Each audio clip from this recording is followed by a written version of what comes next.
We are live for the final day of the 2019 College Sailing Spring National Championship Series.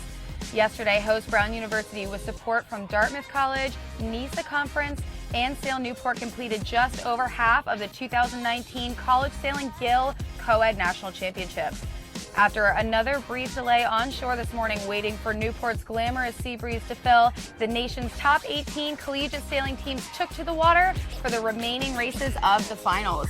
My name is Laura Beigel. I am your host for College Sailing Nationals, and I'm joined here in the booth by John Rogers, and we're very excited to bring you updated results after yesterday's races. We completed 10 overall, and so we're going to address what's going on. We do know there's a lot of people on the bubble for a lot of podium positions, and then we'll address the conditions, and racing will be underway shortly. Yeah, absolutely. It was a pretty exciting day. Some good teams that weren't really highly ranked in the season. Rankings don't matter that much, but you're looking at, Coast Guard, St. Mary's, and Bowdoin in 6th, 7th, and 8th, and there were ranked, 12th and below for the whole season. So those are our real overachievers.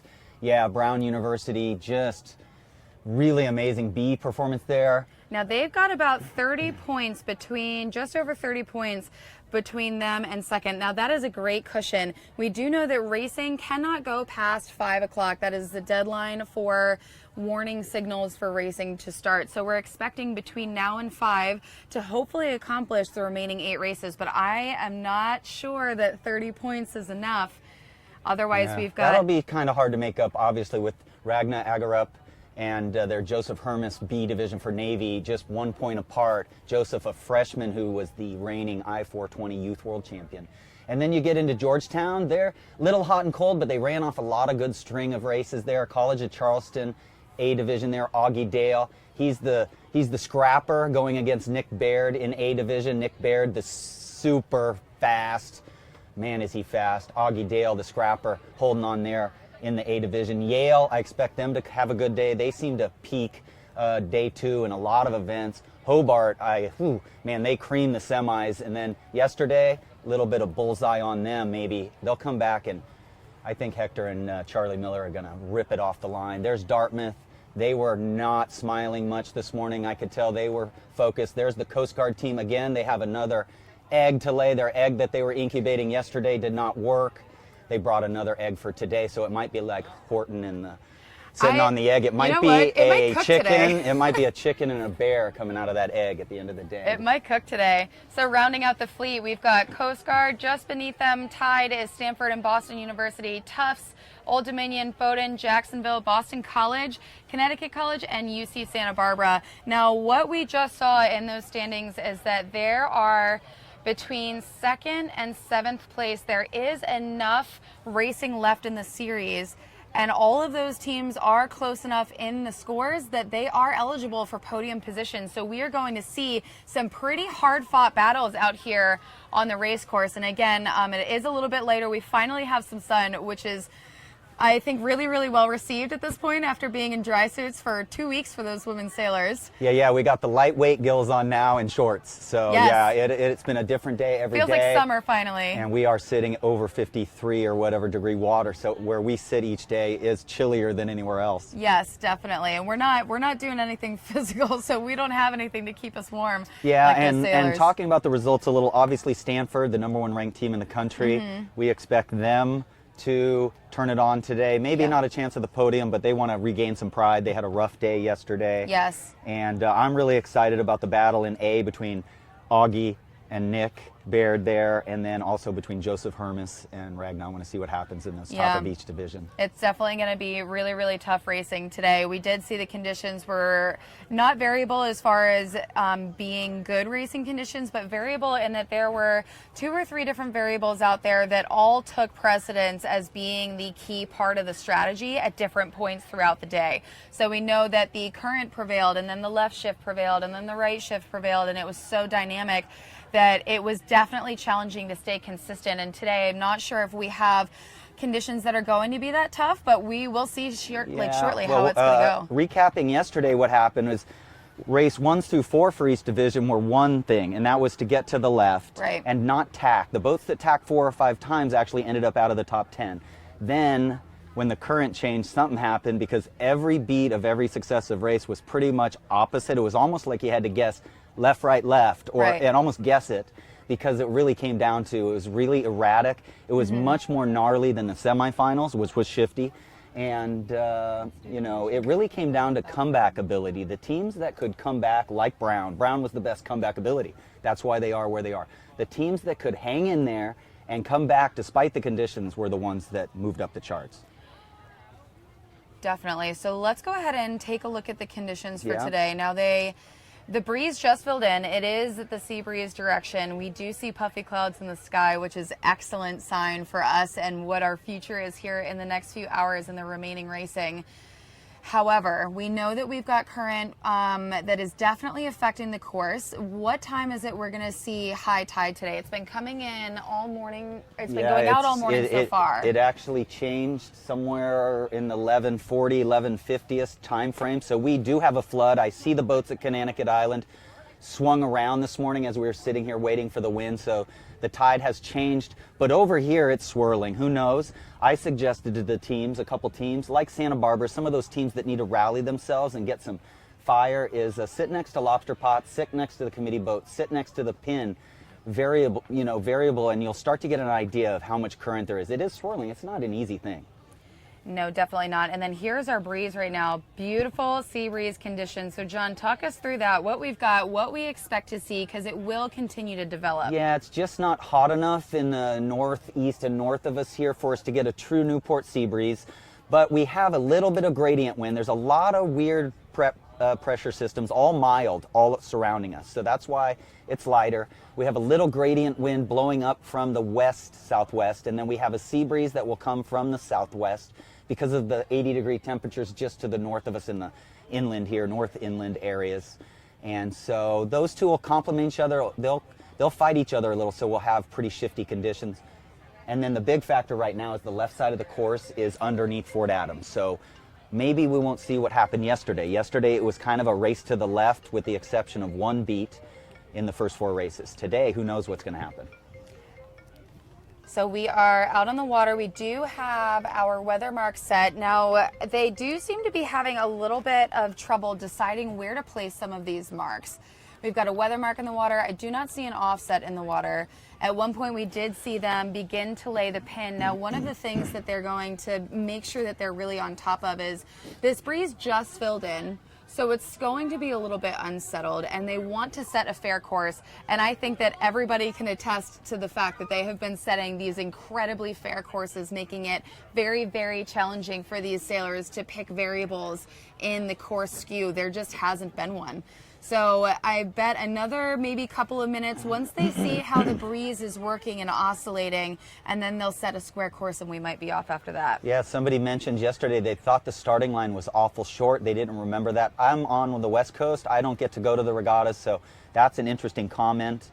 And then for the sailors, what's really big here is now you have, as a coach, you have to get in your sailors' heads, and they have to decide what risk factors are they going to. Anybody below about 8th needs to take a lot of risk because they got to start getting ready, believe it or not. They got to start getting ready for their next season. They got to start getting their plan together. Those teams are taking high risk. The teams in the front have a challenge now. How much risk do they take?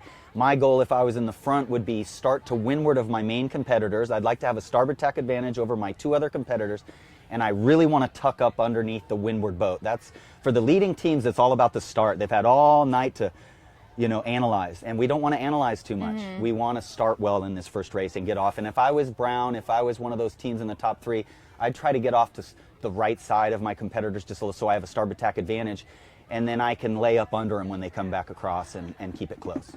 Gotcha. So one of the things that we have seen over the course of this championship is very different sailing conditions on a day-to-day basis, and we've talked a lot about what it takes to be able to address a new set of conditions each morning, but we have also seen it evolve throughout the day.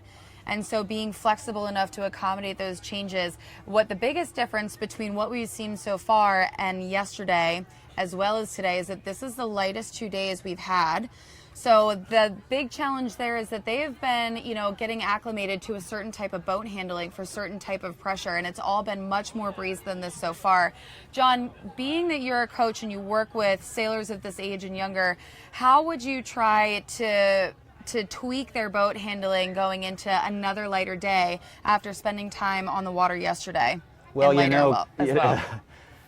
kids these days are overcoached, in my opinion. If you have 6 or 8 coaches a year, you will hear all kinds of different things, but I'm going to guarantee you these are skipper flattening conditions on tacks and jibes. So some people will say the skipper and the crew flatten at the exact same time, but it's light enough now where we'll roll the boat on our tacks and the skipper will do most of the flattening. As we get a little more breeze, they'll do it more together. But that's you can't roll too early in light air tacks either. A lot of kids maybe learn roll tacking at too young of an age. We time our tacks as a young kid by the boom going across and filling. And so roll tacking should be prolonged. We shouldn't teach roll tacking too young. We should just teach reading our jib and reading our mainsail going across there. But roll late in the light air tack so you don't give yourself an apparent wind lift. If you roll too early in a light air tack, the wind shifts to windward right as you roll, so you give yourself an apparent wind lift, and then you have to push the rudder harder, which puts the brakes on. So again, roll late on your tacks, roll late on your jibes. Once we start hiking a little, we do start rolling earlier on our tacks. All right, the other thing that is a little bit different about today compared to yesterday, about halfway through racing, or halfway through the event, the finals and the semifinals, the format of this championship is to keep everything even, and so we have rotations implemented, but we also have a prescription in the sailing instructions that A Fleet and B Fleet will sail the same type of boats at some point in the series, typically halfway through.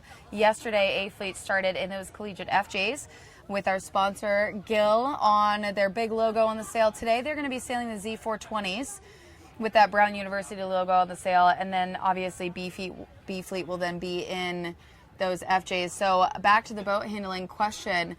Some of these A Fleet sailors haven't seen this Z420 since if they happen to have sailed during the team race nationals, which is a very, very different style of boat handling. So this is the first time they're going to see the Z420 in light air. And while they practice for a whole year, do you think that anything needs to be addressed as far as like memos or tips or tricks or, hey, little reminders, don't forget this before they hop into that boat again?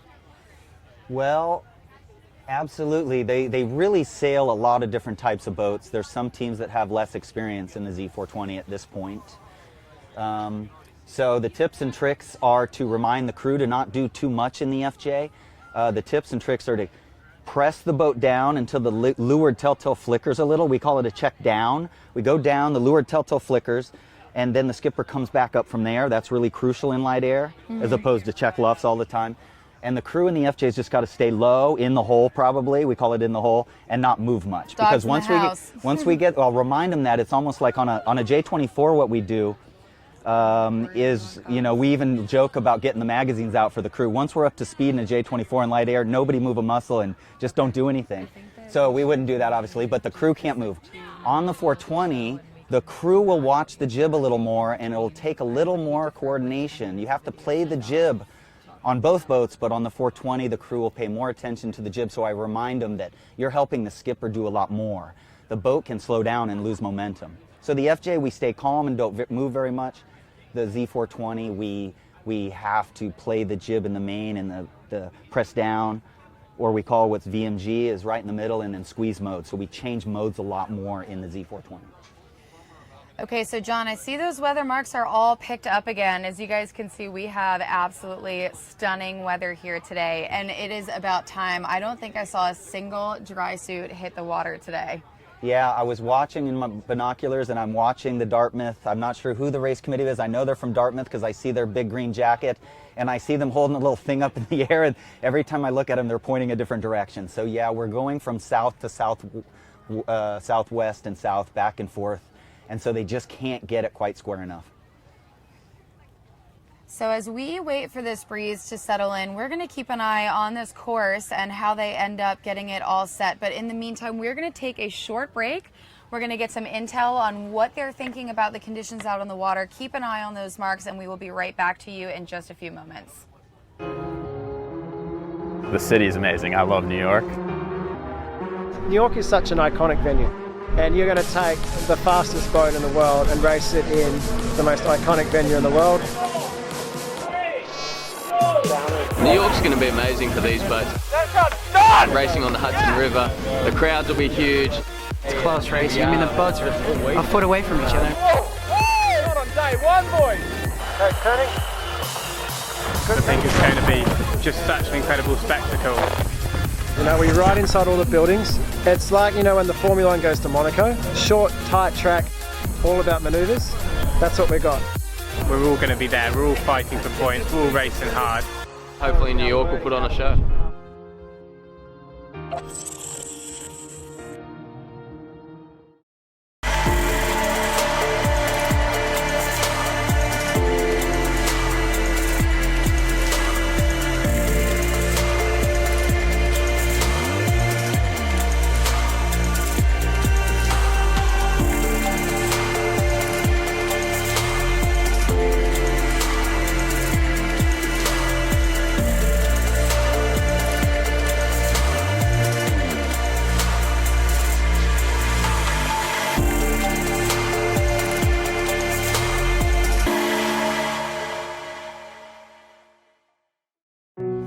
On this Memorial Day, where our nation honors and remembers our fallen heroes, there is a display of heroism right here at Fort Adams in Newport, Rhode Island. We'd like to take a brief time out to honor and thank those who have served for this great nation with a short tribute. Today is the 4th annual Boots on the Ground for Heroes Memorial created by Operation Stand Down. The display, which consists of polished boots with one American flag in each, honors 6,957 U.S. service members killed in action since 9/11 in the global war on terror. The boots are arranged by state in alphabetical order and includes 29 Rhode Islanders. Thousands of people will visit the memorial today. It is because of our heroes dedicated to service and the continued service of our active service members that we are able to enjoy luxuries such as sailing on this beautiful Memorial Day and every day in the United States.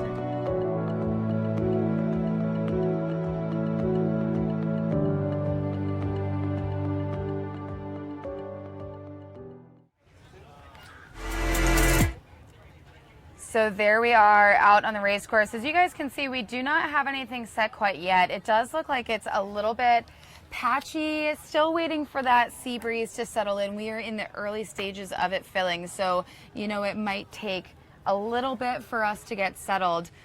Yeah, it's interesting. I really love this. Even though they're different boats, I'm noticing a while ago that teams were doing splits. So I'm not a big splits guy, meaning one boat goes way out to the right, one go way out to the left and come back together, but there's an amazing coordination between the teams now because both of their teams are out there. They're A and B division sailors. They're all really good. I look through the B division and I'm just thinking, man, how good is the B division fleet? I mean, it is remarkable. Yes. So here they are doing split tacks, one going to the right, one going to the left, and trying to learn as much as they can. And I see a lot of head-to-wind checks at the starting line because it's good to do head-to-wind checks near an end because you'll tell if you're going to drift into it or not, but also you can see if the starting line's perpendicular to the wind. Definitely. What are some of the other pre-race, routines that you go through? Obviously, this is a different set of conditions we're learning today. It's definitely going to be some intense racing. Well, and we're waiting for things to settle. So how frequently are you doing that routine, and what is a piece of your routine? it's kind of a funny question because my friends would say that I need to calm myself down, first of all. So if you're like me, folks, go to your, my happy place is snorkeling. So I just go to that spot. But I get a line sight. I'm a big line sight person. I like line sights because I can tell if they change the line is after a general recall. I like line sights because if I'm over early and I'm dipping the line, I can use it to dip the line. And then I just like line sights because if I'm going to start more towards the middle, I can gain a half a boat length, 3/4 of a boat length advantage on people and still be 3 or 4 feet off the line in some cases. So line sights are really big for me. And then I try not to fall in love with anything. So if somebody says the right's going to pay, I still keep looking at the left because I will not fall in love with anything. The textbook can say go right, and then that doesn't happen. So I like the odds, but there's times where I just keep researching because I don't, I never Right. fall in love with something too much. Definitely. And then as far as the conditions being really dynamic is concerned, you can have sort of your loose equation and then be able to plug different variables into it to make your way around the course. So we always start with a game plan, a strategy, and then understanding what those top variables are out on the course and can you lean on them? Can you not really lean on them? Yeah. I think that's probably my favorite part of sailing is knowing that while this is my plan A, I've got 1, 2, 3 variables that I might have to, plug and play into some of those key spots to get my way around. I heard coaches yesterday finally, give up on trying to figure out a strategy before racings, and they were saying, everybody, I need you to really be more aggressive off the line. Gotta just go, and then once we get off the line, it's kind of jungle ball for a little while, I need you guys to fight for it because trying to guess what's going to work wasn't working. Right. Exactly. So, just to hype it up again, we have been here for a week and a half so far. This is the 2019 College Sailing Spring National Championship where we sail 3 of the 5 national championships all together at one venue. We saw the women absolutely crush it in their 4 days of racing, especially ending up with that final day when it was blowing so hard that no one had tents up. It was blowing so hard and we could hear the crank straps vibrating back here from. Yes, and we did how have a huge breezy it beehive here a was. while ago, so you saw us swatting bees. But it's interesting you bring up the 5 championships because, the FOWL trophy, which is the trophy for the top team in the country, when all 5 of those national championships are put together on a formula. And so the FOWL trophy will go out. Charleston, I heard, was bragging a little this morning, one of them about we're 3 of the last 4 years for Charleston. But the cool story about the FOWL trophy is for the first time we have Pennsylvania in the tally in about 9th for the FOWL trophy right now, and Jacksonville in about 12th. So they're pushing the top 10 in the FOWL trophy, which they've never ever done before. And that's kind of the pride and joy of college sailing, the FOWL trophy there for the combination of all the nationals, the 5 combined. And it's unbelievable how close the points are among the top 5. And it's really cool that we get to see a trophy like that. So all of these national championships, we have several different disciplines of sailing. One of those disciplines for sailing is single-handed. So the Laser and the Laser Radial have their national championship in the fall. Also, there's a sloop championship in the fall, sailed in keel boats. And then we also have, obviously, the spring national championships. So we wanted to give you guys a super close-up flyby. These are your teams. These are your kids, there's the your extended family. This is your alma mater down Cougars. here. Big waves on shore, Yes. saying hi to everybody at Yes. home. This is the ODU final there. day here, the final day of There we this are. spring championship series. And this is the final day of the Coed racing. Yeah, it's pretty fun to work with these drone operators and Degan Media and U.S. Sailing and Sail Newport. It's really an amazing city, and they've got it all. Amateur regattas around here. They got all this stuff going on, and so Definitely. super cool. Yeah, really, really exciting stuff. So it looks like, John, I think we see marks on the water. Should I be hopeful?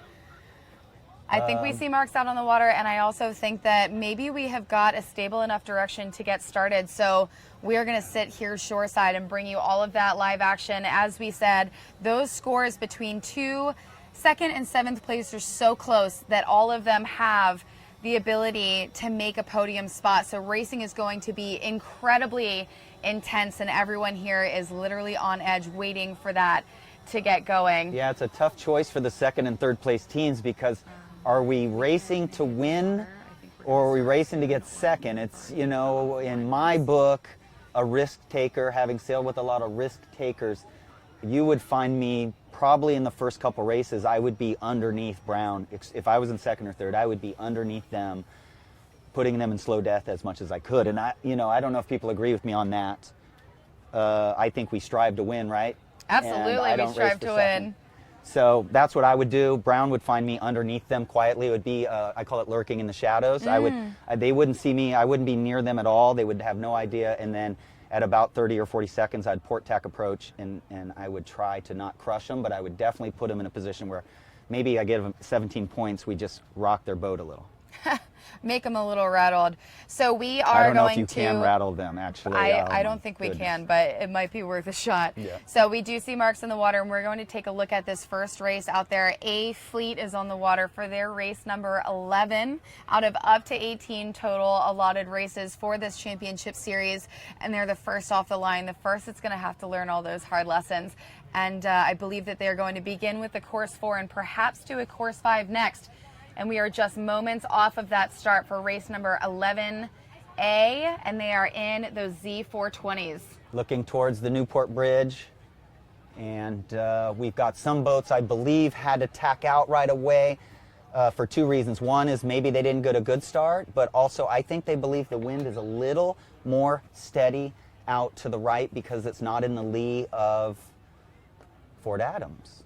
The tide is flooding Connecticut Island there in the foreground. The tide is flooding into your face from the top of the screen to the bottom of the screen. These boats, see that? Skipper rolls and the crew slides in. So it's a little bit of help from the crew on the flattening, but these are skipper flattening conditions.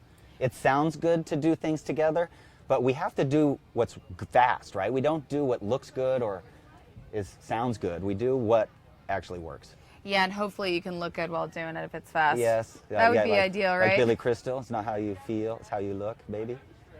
Okay, so here we Wow, are. Who is that? Just off the start, race number 11A, just to reiterate, first race of the day. For those of you watching from home, we've put the scores pinned to the top of the comments, and there also is a link to the rotations down there so you can check out where your team is on the water at all times and what number it is that they're sailing or moving into next after rotations. Yeah, boat 3 there, Georgetown's on a high ladder rung.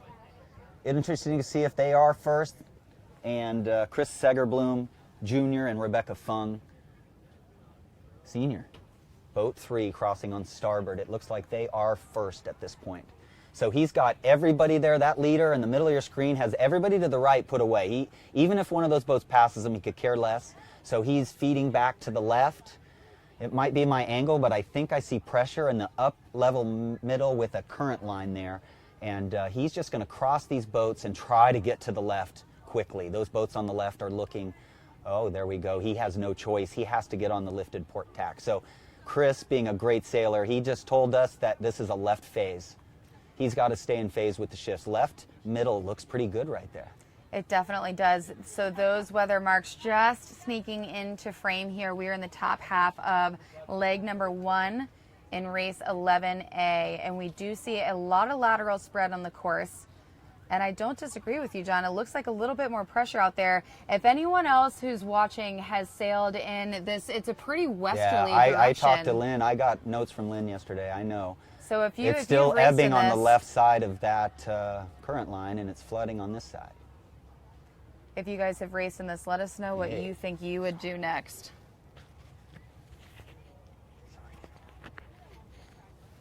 Yep, so the right's kind of caved here a little bit, and these guys know it. These boats on the right now, it really takes a lot of guts not to pinch right now. It's really easy to get greedy.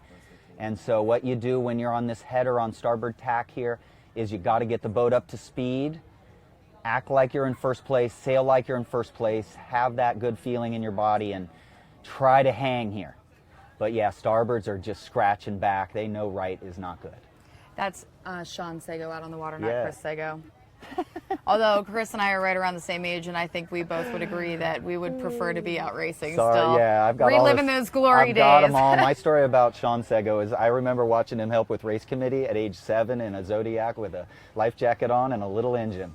So we've got word in from Jackson Benvenuti. I'm sure everyone has heard of him, mostly because Hello, he spends a lot of time on podiums, don't you, Jackson? He says left side in these conditions, right is a dead end road. So as we get up to that weather mark, we will see how they end up coming together. I would trust Jackson. Only the Resolute Cup and Invitational Cup amateur regatta champion last year. And so much more broken offshore Yes. sailing records with Warrior, the Volvo 70, Viper stuff, J22 world champion as of last summer. He's won the most events that I've heard in so many different positions in the last year, and that is just a testament. Hey, the Finns rounded first there. How was that? I'm sorry, I missed that. 9 Toughs. Boat and Bears, it's hard to call them. They're so close. This is close racing. Boat number 10 is the Charleston Cougars. Great. Rounding in first. Okay. Oh. I think you should refresh your rotation sheet. No, I think, isn't 10 in second? Perhaps if those are two ICSA boats up front, I know Man, that they're this is watching tight from racing down here. south. Okay, so what's happening here? It's a very weak flood from the right to the left. Who knows what's going to happen? We got boats on port, boats on starboard.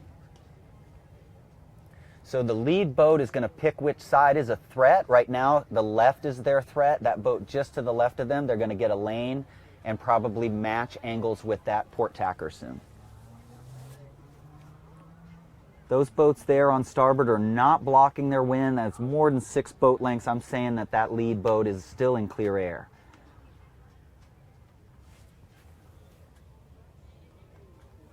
Nice and steady on this downwind, trying not to over move your body weight in the boat. And it can be something as simple as taking your time to adjust the Cunningham. The more quick that you move, the more potential to rattle the boat, and you just want nice and smooth and controlled. Great job. That is Jacksonville in boat 5 there. Alfonso Bringas, a junior, and I think Daniel O'Farrell, a freshman. They actually won the A division in the semis for Jacksonville Finns there. So 5 did a good job there. 5's going to come over here. 8's a threat now, so 5's going to lead back here. 5's going to jibe just to windward. The slow death position downwind would be lined up with the boom. So after the jibe, if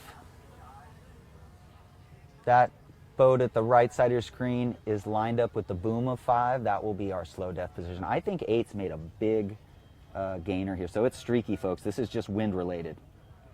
Jackson, while I've got you here, I'm going to heckle you for some detail. So Jackson was an A fleet skipper at the College of Charleston, and I remember all the way back when talking details about the different things that you can control, because there isn't much in both the FJ and the 420. What are some of the things, Jackson, that you did to make adjustments in conditions like this on a race-to-race basis?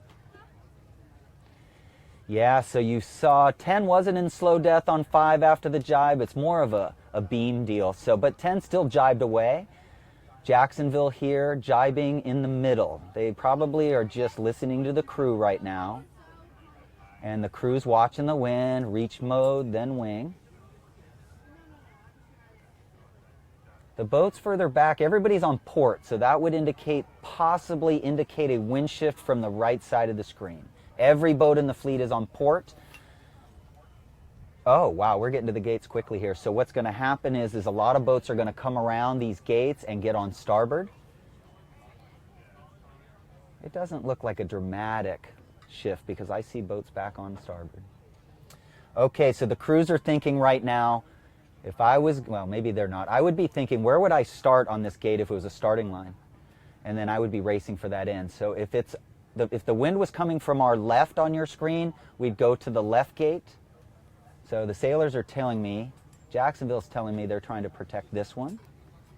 I don't think they know which one's further upwind. They're just protecting. Great job by, is that 8? Is that Boat and Bears? The Polar Bears? No, that's not 8.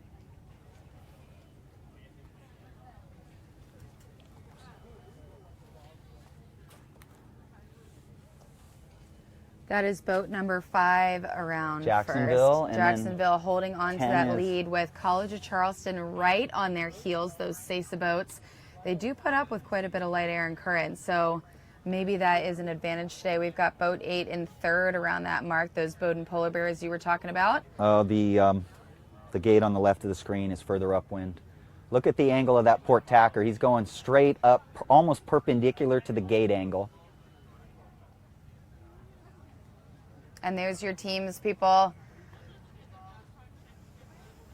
You can see some current lines over there. It's going to change over there. There we go.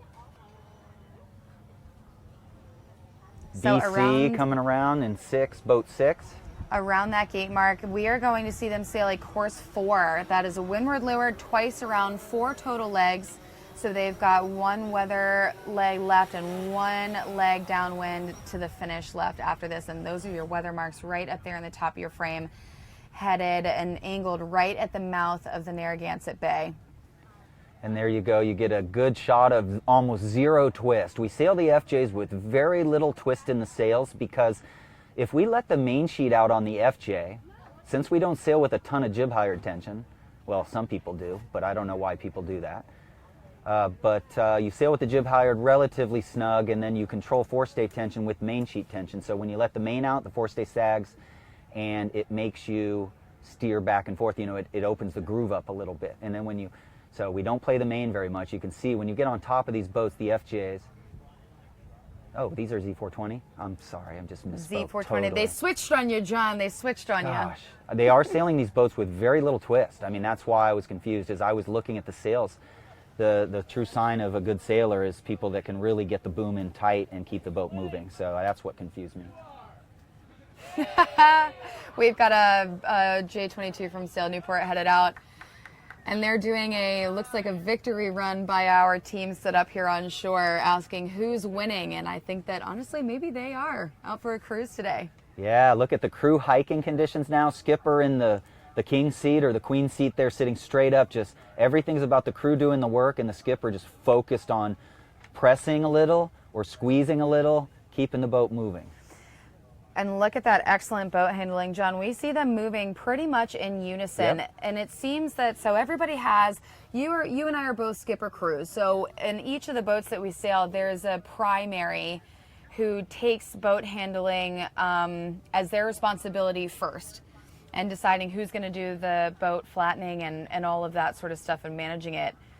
And it looks like they're doing it pretty much together so far. Well, that shows me that they're actually anticipating and not responding, right? A lot of sailors get out there, they lose focus maybe when they're younger, and they're just letting the wind hit the sails. These guys are looking, these two are looking at the water, and they see the waves, and they're actually ready to move. So they learn to move in unison because they know what the boat's going to do, depending on where the wave's hitting them from, how big it is.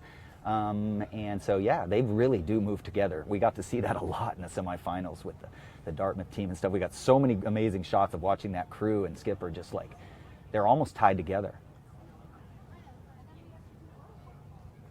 Nearing that weather mark, and we're going to see Jacksonville University round in first yet again with those College of Charleston Cougars still on their heels, and it looks like they have made up just the slightest bit of distance.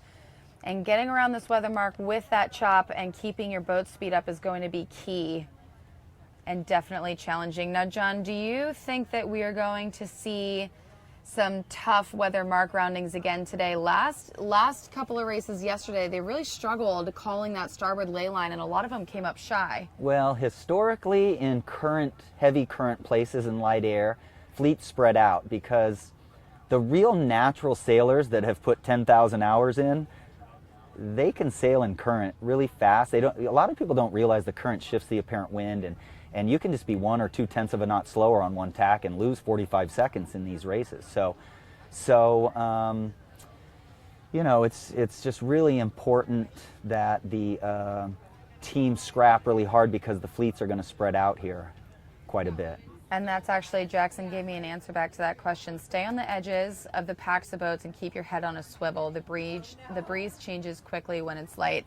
And a part of staying on the edges of those packs is you end up with a little bit more leeway to plan your own destiny out. You don't end up forced one way or another to change your game plan or to alter your current course because you're not in the mix of it. You're just on the side of it enough to keep in touch without being influenced by them positively or negatively. Yeah, and Jackson proves that in these conditions, the crew is really, other than steering the boat fast, the next most important component is the crew has to be tactically good and be able to put their head on a swivel and not distract the skipper too much. Like, it's a real balancing act of how much information do I put in.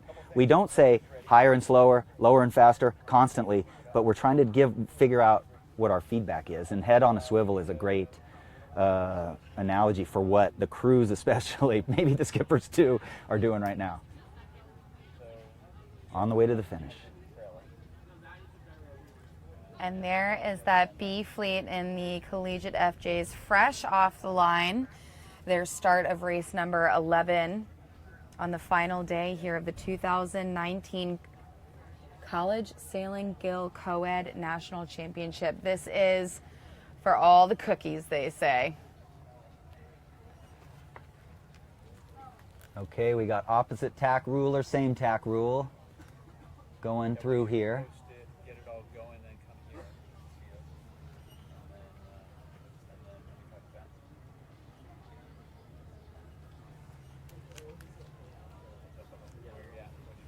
So we are looking for Augie. Dale in boat 10 there is taking a bullet, and we are now looking for boat 13, Yale. Just grabbing it out of the grips of the fins on that last leeward leg. They were right on their heels around that weather mark and just caught up to them. Great job by the fins, and yeah, the scrapper, Augie Dale, figured out the conditions. He really moves a lot, and we're looking for 13, so he just took a jump up there, folks, in the A division. And really the goal is now is any team out there is really looking at the two races combined. They don't really look at races individually. They want to have their average as low as possible for 9 sets is the goal. This is for the finish, FYI, so we'll do B fleet next. Heeling to windward there to keep the jib out. The Buds, the Terriers of Boston University. There's Yale in 13. I don't know exactly what place they're in. They're in a position to pounce on 15, so in a jibe they would be able to pounce on 15, but then 7 is on a huge position to pounce on Yale. St. Mary's, expecting Hector Guzman today to come on. He had all top threes. He averaged 3.2, I believe, in the semis to easily win. Now all of those teams you just mentioned right here in a pack, 7 they St. are Mary's in the top 8. Now the top 7 teams, we do have Brown University going into today with just over a 30-point lead, but in 2nd place through 7th place, there is enough of a window for all of those teams to take a podium finish. So every race is crucial at this point. And we're going to see College of Charleston take that win right now, just barely out of the grips of Jacksonville Finns. An excellent race for them as well. And then in number 8, but I think 12 might have gotten them in that one. In number 12 right there, we had Dartmouth Cross just ahead of those Bowdoin Polar Bears. In 3, that is Georgetown Hoyas. We've got in number 9 up next, Tufts Jumbos. And a little bit of a break between some of those teams in that top 7, 15, 13 right here. So in 15, we've got those Boston University Terriers. In 13 is Yale University. 7 is actually St. Mary's. 7 is St. Mary's, and then those other 2 down at the pin. We'll catch their sail numbers in just a minute. In 18 right there, we've got Stanford. In 4 and 7, we have UC Santa Barbara Gauchos. Excellent performance this Nationals. They just barely made it after the semifinals, just barely made it through. Right. So we'd love to see them up in the top half of the fleet. Yeah, they were not really smiley today, but a lot of them know that they're really good sailors and that they're going to be up there in the PCC region very soon, duking it out. They're a very young team. But yeah, they were pretty discouraged after yesterday. It took Brad Choppeter a little bit of time to get the team back into, okay, we're going to go out there and act like we're winning this regatta because we're going to be there someday. Yes, Yeah. Awesome stuff. So now we've got B Fleet out on the water in progress for their race number 11, and we'll see A get underway just shortly. Yes, looking straight out towards the Newport Sound out there. Fort Adams on your left. Connecticut Island on your right. Coming downwind. This is the B division today. I am going to work with you guys here on getting the teams and the numbers right. I apologize, I called St. Mary's wrong in the last one. Here we go. What a great lead in race 11B, B division with the Gill FJs. Hobart and William Smith colleges. Charlie Miller there, winging it. Vang very loose. That's a little bit of twist. So the vang is always, folks, about 2 inches looser downwind than upwind. At least upwind we have high apparent wind because we're going towards the wind. Downwind we have lesser apparent wind because we're going away, we're canceling out the wind as we sail away from it. So the vang must be looser downwind. In college sailing, you'll see crews adjusting vangs constantly, and a lot of times in high school, you'll barely see a kid touch the vang. And that's unfortunate. Not unfortunate, but we want to teach kids to make a lot of adjustments, because when they get out of college, they're going to sail boats that require shroud adjustments, rake adjustments, jib lead adjustments, all kinds of things, and we got to hardwire them at this age to make adjustments. That's how you do. Big streak of wind over there. I think 14 is just going to be trying to scrap back here a little bit. Very streaky wind. I think every leg we've had lead changes, so we'll see if that happens here. So a little protection move. Oh no, we're fine here. Okay, what do we think it is? A left side of the screened wind? I think everybody's on port, kind of. I think the other gate is further upwind. This gate on the left side of your screen, that is a guess at this point.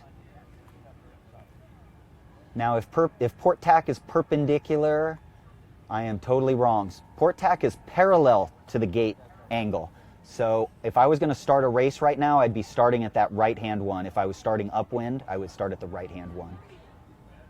Now this B fleet is much closer together on leg number 2 here, down at their first gate mark rounding. Much more congested, lots and lots of traffic, and it seems to be going pretty smoothly with the exception of maybe everybody Charleston. Watch 8. 8 is going to make slow down and is going to be the best position. The other boats did a bad job of slowing down. And here we go with some of those teams that were forced to tack out. Now, as they rounded in this sort of parade fashion, clear air, especially in these lighter conditions, is absolutely crucial. And so we've got Dana down here. First of all, Dana, thank you so much for putting so many comments in here. We'd love to hear from you guys, and especially, you know, you're rooting for your teams and your perspectives on this racing. She said that on that final downwind, as those two fleets came together, College of Charleston just had a little bit more clear air than JU, and that is what made all the difference. And so, you know, you're not wrong. It's those very little things that make a really, really big difference. And between the two, you know, College of Charleston has been to the Nationals so many times. They've also won it several times. And Jacksonville University, compared to all of college sailing, is a very new team. They were founded in 2013. John Fadre has been putting blood, sweat, and tears into that program, and so have the sailors that are here at this national championship. They just, in the last few years, they not only did they graduate their first round of seniors, that is how new they are, but this is the first year that they have qualified for all 3 of these spring championship events. And they actually qualified for all 5. Unfortunately, the women just narrowly missed out on qualifying for the finals earlier in the events, and they didn't get to compete in the finals, but we love to see them here in the Coed and definitely tearing it up. Incredible year for some of these, you know, what you might call smaller teams, but just everybody, the parity and the depth. I mean, all you have to do, folks, is go look at the results and you'll see what a true regatta is. And that is when you have teams where only one team, I think, has been better. You know, every team has at least a 13th, and many teams have 16s or 17s. And here we are watching some good. If you watch the tacks, the crew and skipper roll hard. As the boat rolls, the boom goes quite a ways out, and then as they flatten, you'll see Charlie there just yank the main in as we flatten. It's just one legal pump. We're allowed to roll boats on tacks. It's not illegal. It's an exception to Rule 42. Roll tacking, roll jibing. One pump per wave or gust while tacking. Nothing repeated. That's the key word. That's Hobart and William Smith Statesman right there. They absolutely tore it up in the semifinals, and they are a team that is definitely just barely in contention for that podium spot, currently in 7th place after 10 races. And so we'll see how they do in this initial set for the day. Yes, Lindsay Clock crewing there. Outstanding. We're getting so much. And she was an All-American crew, folks. So you kids out there, tune into this and watch her, because All-American crew 2018. that is a very select group. First team All-American. They're going to tack again here. They're probably bucking the current a tiny bit is my guess, so they're going to overstand by a tiny bit, go a little further than the lay line, not to mention they're winning. They don't want to, they've got some space to burn. There's a nice boom length rounding. That's the way around windward marks, folks. You're always aiming a boom length to windward of the windward mark, if you can, without pinching. And that way you never hit the buoy with your boom. And there's the crew getting her checklist done on that offset as they make their way downwind into their finish. They are complete with 3 out of 4 legs on this race, and now they're headed down to round up the remaining moments of race number 11 for B Fleet here. That was Stanford Cardinal in 18, in 13 Yale, very good. 11 there, Navy. Navy sitting in second in the regatta to start the day, right?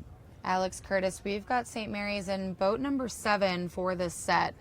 And Yeah. they're about mid-fleet right now. So they're another team in that top 7 as of this morning that are in contention for a podium spot. And I don't think mid-fleet's going to cut it, but there's a lot of racing left on the docket today. Yeah, shout out to Alex Curtis, great sailor. And yes, Alex, I had them wrong the last race. You bust me on everything. That's great. You keep me sharp.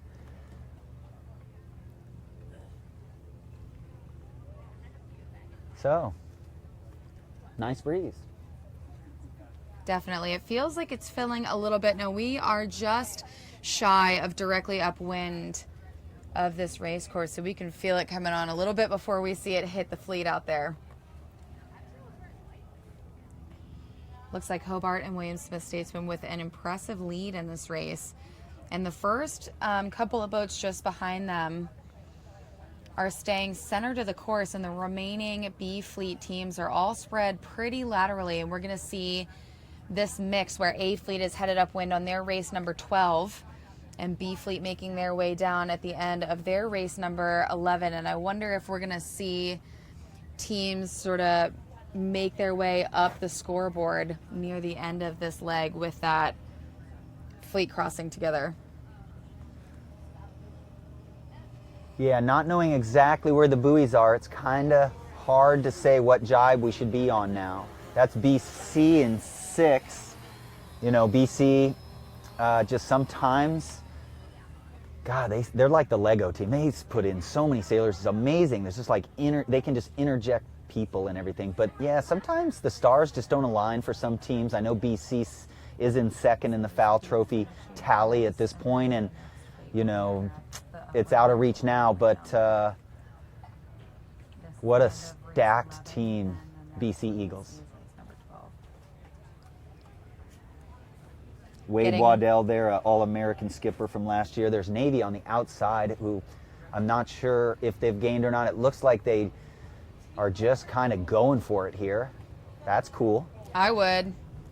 Absolutely. And you know that Navy midshipman team right there is a freshman skipper who was the youth world champion this last year in I-420s. Into the finish, it looks like Hobart and William Smith are going to take the win in race number 11 for B Fleet. That is the first race of our day today, on the final day of the 2019 College Sailing Gill Coed National Championship, and definitely a race and a score they needed to add to that score line. Yeah, Charles Miller and Lindsay, they're going to be moving up into third in their division. There we go, 18. In 18, we've got Stanford Cardinals across in second, followed by, in boat number 1, Connecticut College Camels, with a really cool story for how they became the Camels. And then in 13, we've got Yale, and a very big build-up down here at the pin. And it is going to be a close call for just a few of these boats. First around, they're still waiting to jibe. So first around is 11. Navy. That's Navy midshipmen, and then it looks like it was 9 and 3 close together in number 9. Tufts and Georgetown. Tufts and Georgetown. And there's your finish line, and the B fleet is great. And what I would take nearly away done. from that race, if I was in the other fleets or whatever, if I was watching that race, I would take away that maybe the pin end's favored for the start. That's the finish line, folks, there, but it's also the start line. So I have an inkling that pin is a little further upwind. So I'd go head to wind at that end, and I would look at it, try to get perfectly head to wind, look at a perpendicular line to the wind, and see if I'm correct there. At least I want to do my homework. I'd be doing it extremely quickly. Okay, so that is the end of race number 11 for both A and B fleet. First race of the day in the books. Now, John, we've watched all 18 teams, but 36 boats in total sail in these conditions and on this course. What are the key pieces that we've learned so far, and what kind of strategy would you piece together for the next race? Well, again, I would start underneath a cupcake. There's no cupcakes out there, but there are some people like Nick Baird and people that stand out. I would set up at a minute 20. If I see Nick on one side and Augie on the other, I would say I'm the cupcake, and I would bail out of that spot because I still have time to do it. And then I'd try to tuck underneath my boat to windward of me, but I'd be pushing quite a bit left at first. That right just did not work, except when Charlie was covering at the end there. I still think the left is better. It paid all morning yesterday. This is a different wind direction by 20 degrees, I think, but I would still be leading to the left. If I get a lane on starboard, I'm not doing anything unless something crazy happens. And now we are on the first downwind leg here of race number 12 for the A fleet. They're going to head down to these gate marks, and they have been sailing a course 5 in the second race of each set. Again, in college sailing, they go out, they race 2 races at a time, come in and rotate boats.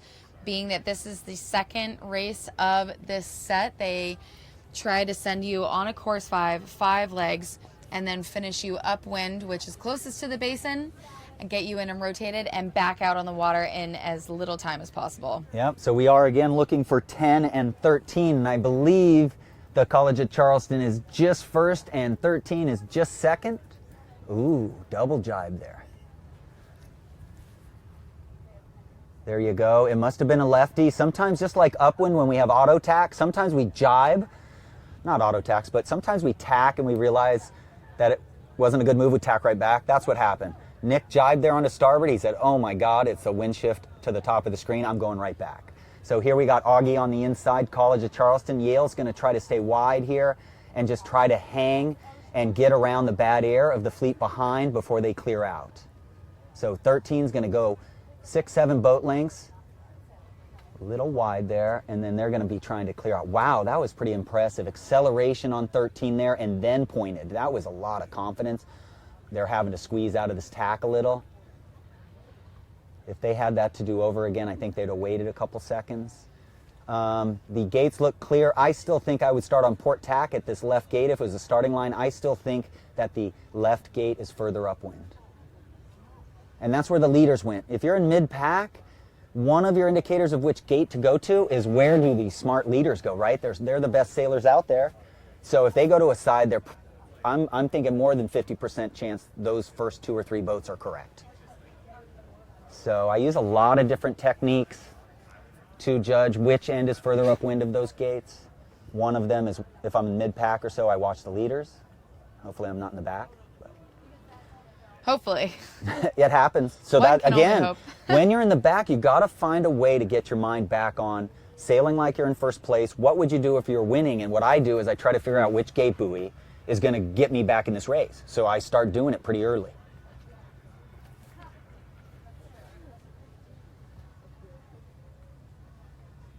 Okay, leading out to the right here, Dartmouth.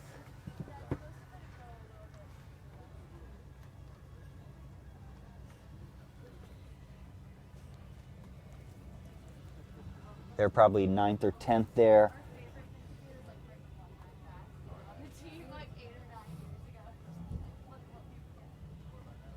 Christopher Williford there, Eloise Byrne. So Christopher is the Sportsman of the Year in NISA this year, already announced. Eloise Byrne. So that's an interesting story. You know, you got Joseph Herman winning the B division, right? And he was an I-420 sailor, really didn't do high school sailing. You've got Christopher Williford, 29er sailor, really didn't do much high school sailing. And so really what matters if you want to do college sailing is not necessarily sailing these boats. What it is get your 2,000 hours of sailing in before you get to college, time on the water. It doesn't matter what you are sailing. Get an appropriate amount of coaching. It doesn't matter who it is. Get a little bit of coaching each year, not too much, so you can establish your own identity there. So again, just get out, go sailing, and that is one of the biggest factors for why these sailors are so good. It doesn't really matter what they sail as long as they're doing it a lot and they're doing it with their friends.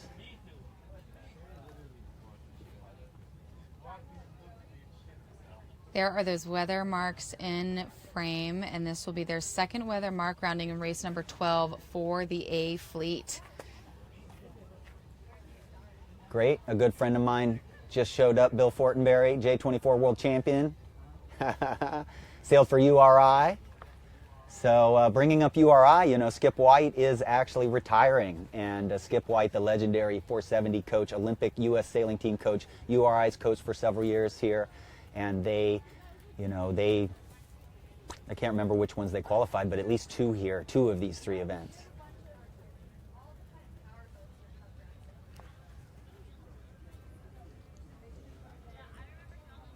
So who do we have there in the lead? Yeah, Dartmouth coming through a little worse than 10th in boat 12. You got boat 10 there. That's Charleston still. That's Yale on their tail.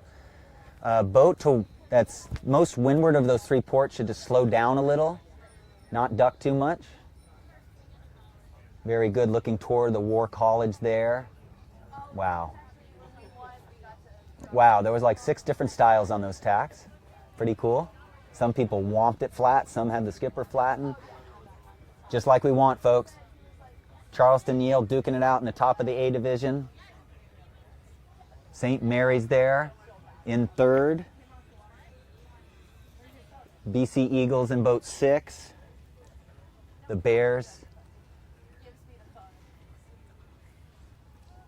And Tough. So what was the tack we were on upwind? It seemed like we spent equal amount of times on starboard and port, so we're going to probably see equal amount of times downwind, starboard, and port. Let's see what happens.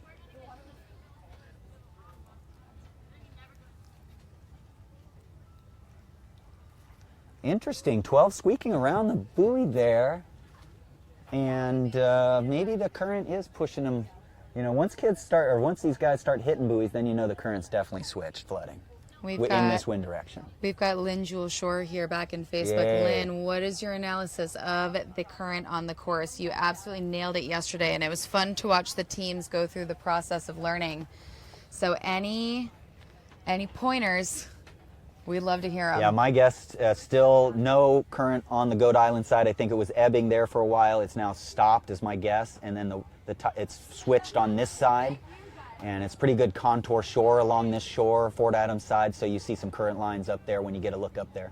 My guess is that we're in a slow flood here, 0.4 knots maybe, and then down by Goat Island, the tide's just kind of swirling, bouncing off and swirling a little. That's my guess. Only affecting the start line a little, and then it looks like it's affecting the windward mark now. It's not affecting much else.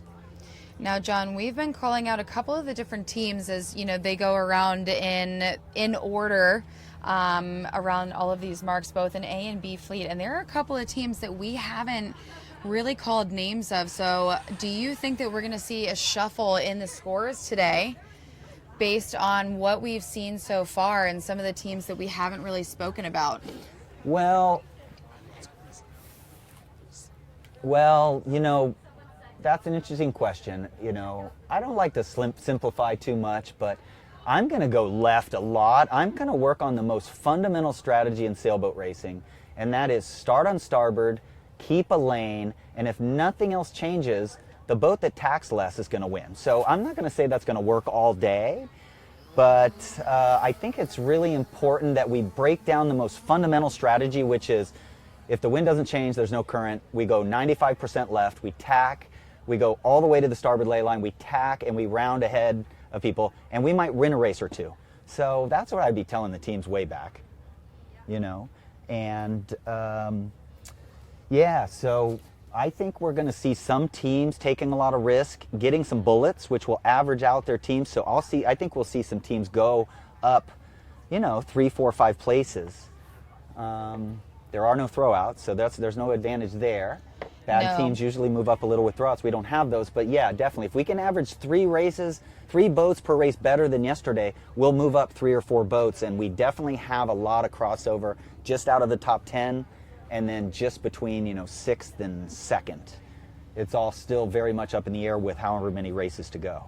Definitely, and we did know that racing was super close in points for a lot of the teams out there today, and we knew that a lot of them had the potential to get into those podium positions. So we're about to see the end of race number 12 here for the A fleet, and that is the end of their set. And then once we finish the race number 12 for B, we'll take a look at what's happened in that scoreboard out on the water.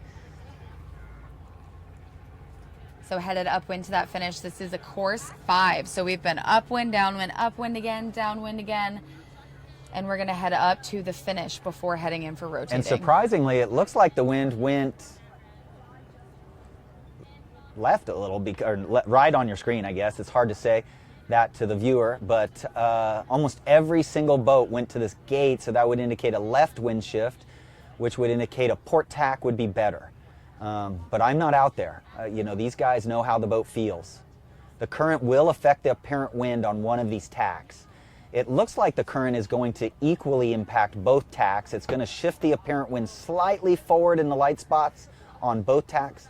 And then as the true wind builds, as we get the wind blowing, the gusts hit, the wind will shift back on a little lift.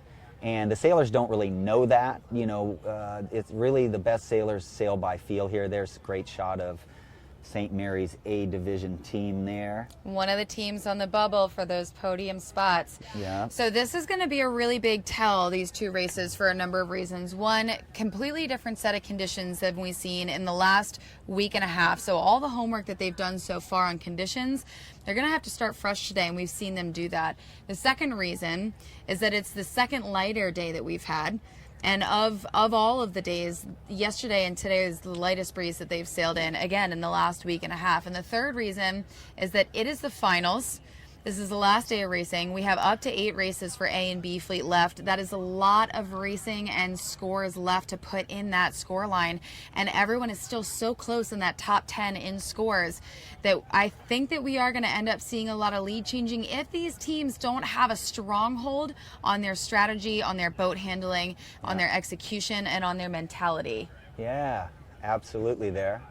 It was really great to see the Seahawks there, Casey McCallion underneath Liam McCarthy there. So they're really almost connected at the hip with her doing most of the work. That was just beautiful.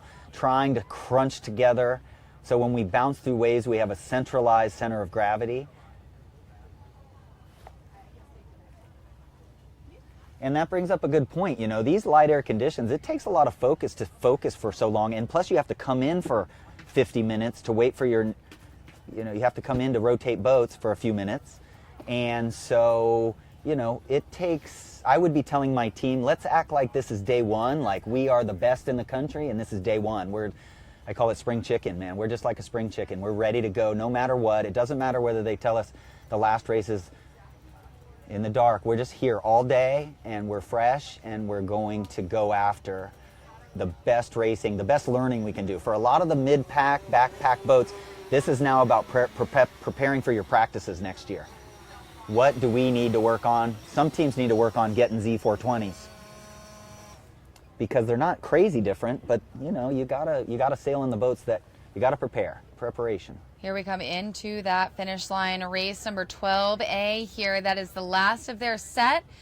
And I think that St. Mary's might pull out the win on this one. Yeah, boat pin number end is 7 further right downwind. there. Pin end's further downwind right now. The yellow buoy in your screen. Oh, sorry. Nope, they're finishing Excuse me. between that offset, the weather mark and I'm sorry, I didn't see the the pin. line there. And then who do we have crossing just after that is in number 13.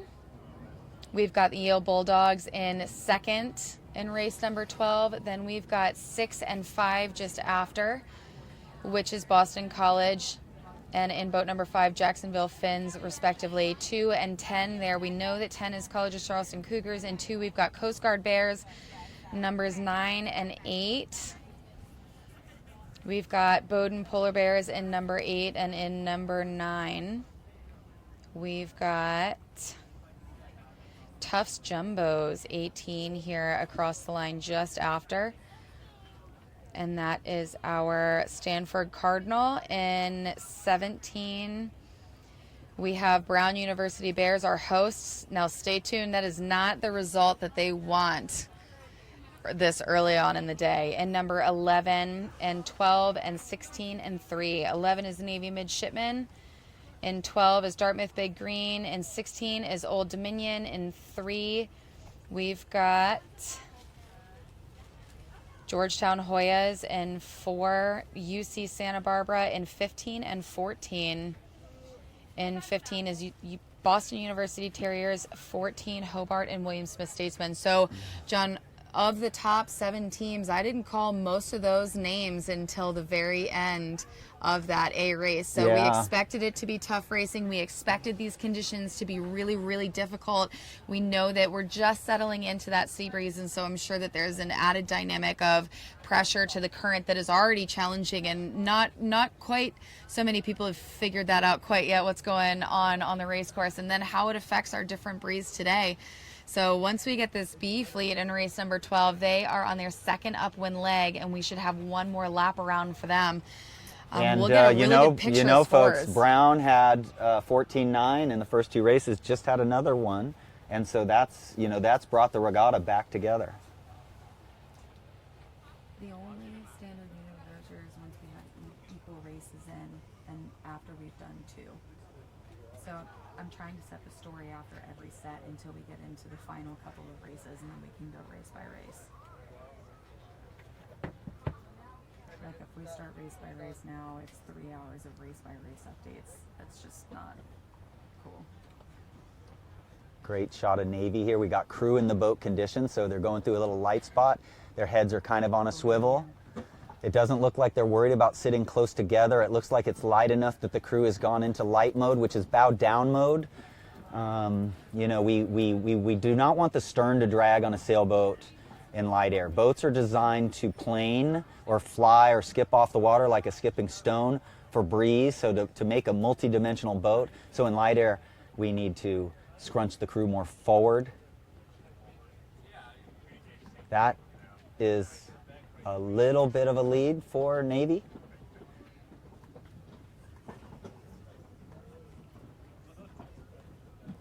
So Navy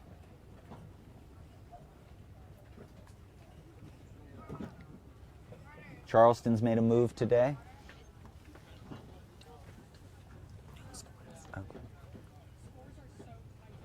Navy in number 11 right there with an excellent lead.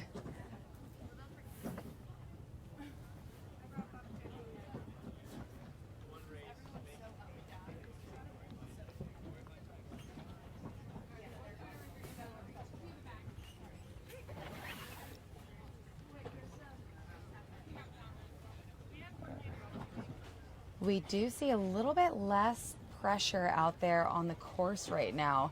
So it does seem that they're having to make some pretty big transitions from, oftentimes we've seen the crews hiking and then all the way in on the boat, and it looks like we're just on the tanks right now. John, how would you manage your boat handling and sail trim in these transitions?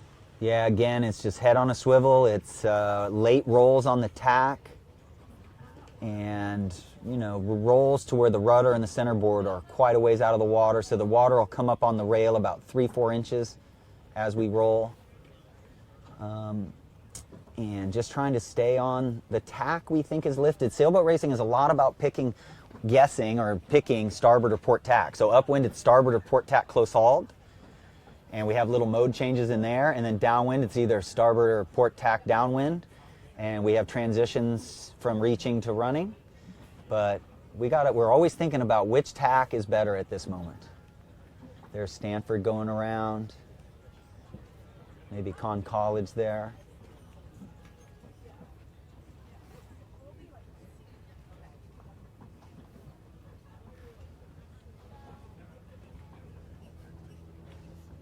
BU a little bit in there. So a lot of spread in the fleet again. It's just challenging conditions. There's no rhythm to the tactics, and man, it's not easy.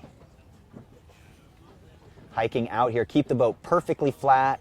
Main goes out faster than the jib. Always suggesting younger sailors by age 12, they get somebody who's really good at rudderless sailing. I have a feeling Jackson Benvenuti is probably an amazing rudderless sailor. He could write to us about that. How do you teach rudderless sailing the first time? Because it's super important. Now, we just saw a pretty big mix of boats coming out of the left and right at that weather mark. Would you say so? Yes. What does that tell you about what the breeze is doing on the course right now? That tells me that I don't know what I would do the next race. That's what it's telling me. If I was in the top 3, I'd be scared right now. It's just too easy. I mean, if we look at the results, the depth's amazing. All these teams are everybody's had a 10th already, at least, today. Yeah, this is not fun to be in the front sometimes. A lot of pressure. Absolutely. And knowing that we have a couple races under our belt so far, but there's still, again, there's no warning signals allowed after 5, so there's still 3 hours left for us to start races. We do have up to 8 total races for A and B fleet that we can complete today with a series total of 18 for each.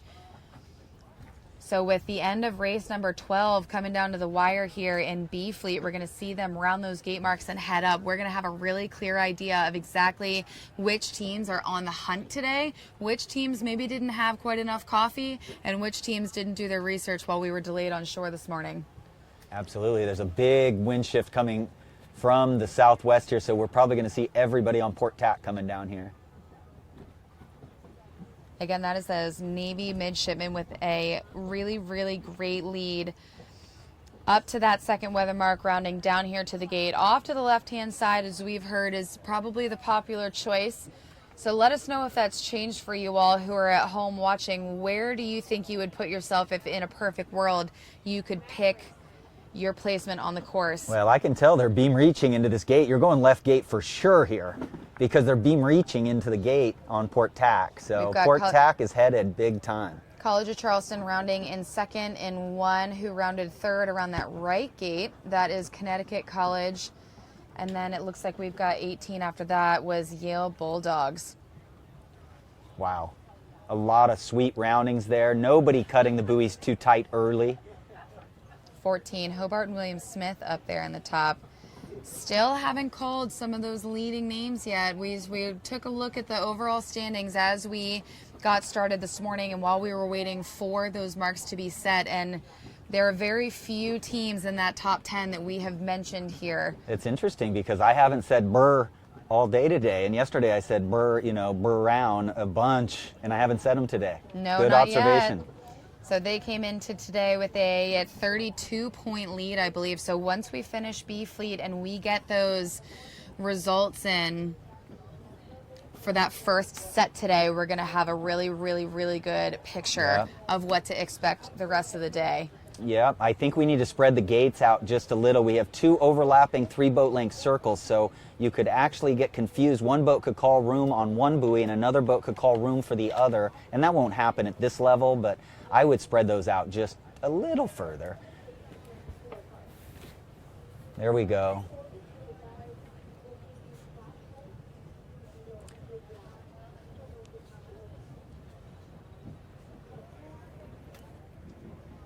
So I'm looking for other boats that are sailing, see if I can get any indications of wind shifts. Port tack looks headed to me, starboard tack, but these boats on the left side of the course really have no choice if port tack is headed, because they're in the left side of the course. So we'll take a 5-degree header over here, whereas if we get a 5-degree header and we're on the right side of the course, we would bite it. Here we go, a port starboard here. One is going to be just hanging in there.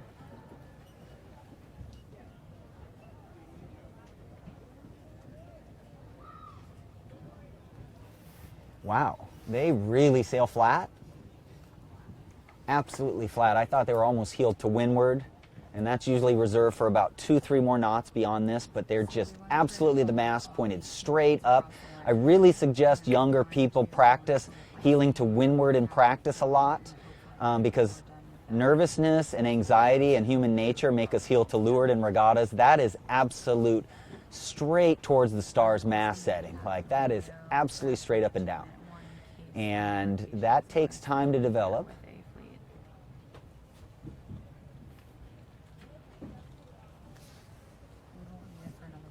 So we sail perfectly flat mostly because it neutralizes the helm. If we heel to leeward, which our nerves cause us to do sometimes, and we let go of the tiller, we'll notice that the boat wants to tack. So sailing flat neutralizes the helm. Make sure we have no rudder drag.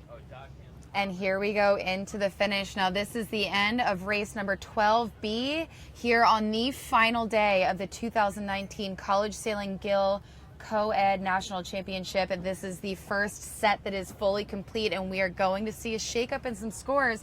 But for now, let's take a look at Navy and give them their moment of glory. Excellent win right out of the gate today, and definitely an impressive lead knowing how tricky these conditions are. Yes, and you can see how late they roll the boat. The crew actually gets their hip wet on these rolls. So if the crew's hip is not getting wet, then they're being too conservative. Their hip and their ponytails. And even their ponytails, yeah. Definitely their ponytails. So across, next up, we've got a close finish here, and this is going to be between in number 18. Shooting the line. That is the Stanford Cardinal in 1. We've got Connecticut College Camels, College of Charleston in 10.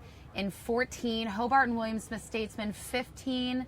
We've got Boston University Terriers in 17 and 12.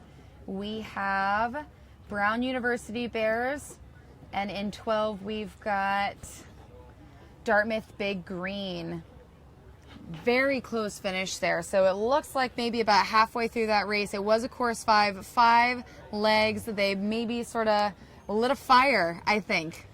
Yeah, it's a lot of the top teams in the country. It's just remarkable to see how everybody wanted that so bad. I'm suggesting that some of these teams take a little slower flatten on their tacks. You know, it's not quite windy enough to hammer the flatten quite so hard. Georgetown University in 3 just crossed ahead of Boston College in boat 6. And then we've got 16 across narrowly, those Old Dominion Monarchs narrowly across in front of Yale. And then boat number 5, Jacksonville University Finns. In 17, we have, Brown Bears, they already finished. I missed a number in there. I did not see. And then wrapping up the final boats here, we've got 4 and 2. So I did misread just a few of those sails. In 4, we've got UC Santa Barbara. And in 2, we've got Coast Guard Bears. So, John, we've said quite a different set of names today, so I'm anticipating a pretty big shakeup here in the leaderboard, and we're going to bring that to you as soon as those race number 12 for B fleet scores are in. But based on these 2 races we've seen for A and 2 for B, what are the lessons learned? How are you approaching the next set? Give me a recap. Yeah, right now I think the coaches have already gotten in the heads. I think there's some pressure showing on the top teams. Charleston's came out shooting a lot of bullets. Definitely. But everybody else is having some rough scores, so I think that's showing some tension. And learning to manage tension and stress is hard when we've been training 7 months. So if I was coaching another lower ranked team, somebody in the 7, 8, 9, 10 range, I would go ahead and just send it. I would tell them, you know what? No one's going to remember the results tomorrow, right? Everybody's going to stop looking at results tomorrow. So if you get 13th, I'd rather go for 8th or 7th and end it on a good note. So I would be really aggressive at the starts, and I would really be trying to get out of there because the start line seems a little short. You know, it just seems like it's hard, man. The starts are just jungle ball. Jungle ball, I like that. So it looks like we've got some updated overall results after 2 races in the books this morning. Our first 2 races of the final day here, number 11, 12 for both A and B fleet. And just as we had anticipated, we saw Brown University start the day with a 32-point lead, and it is whittled away after that set. Not only did they put up some pretty low score, or high scorers rather, spent a lot of time behind the middle of the fleet. Unfortunately, it looks like they are down to just under 10 points. Yeah, if I was their coach, I'd sit down in a group and I would just look them in the eye and say, this is your game. You are the strongest team in this. These are your conditions. You've sailed here a lot. I want you to stop thinking about other teams. And now we're going to make people pay for getting behind in the first place. Definitely. So this morning we started out with Brown University, Navy in second, Georgetown in third, tied with CFC in fourth, and St. Mary's in fifth. And look at what we've got going on right now. Brown, their lead has been brought all the way down from 32 just down to 7 points. So we talked earlier, is that enough to hold on to? And clearly the conditions out on the race course today and maybe some other things going on, it is not. So 7 point lead only in front of College of Charleston Cougars there, a narrow lead over Navy Midshipmen. So they remain in the top three, but a bump down from second place where they stood this morning first thing. In fourth, we've got Georgetown taking a hitch down that leaderboard, unfortunately. And then we've got Yale up to fifth from sixth place overall. St. Mary's switching places with them down into seventh. And now we've got Dartmouth that took a hike up into eighth. And Hobart in seventh, Dartmouth in eighth.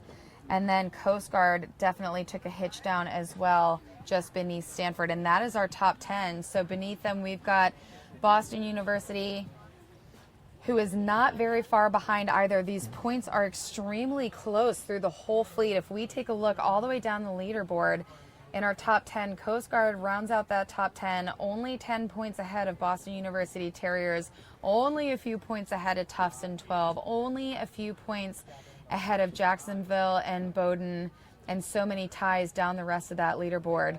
So, John, we know it's tricky out there. We know the racing is hard. We know it's going to be almost cutthroat at times with as much as left on the table to be raced today.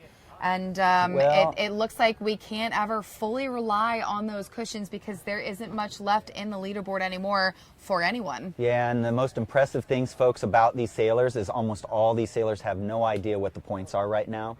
And as a coach, I would be calculating how many races do we have left?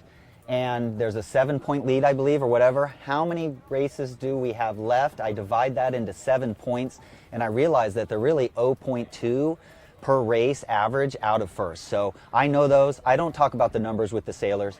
A lot of these sailors have no idea what the points are. And that's really healthy, folks. We sail to do our best. We do our best when we're not worried about the points.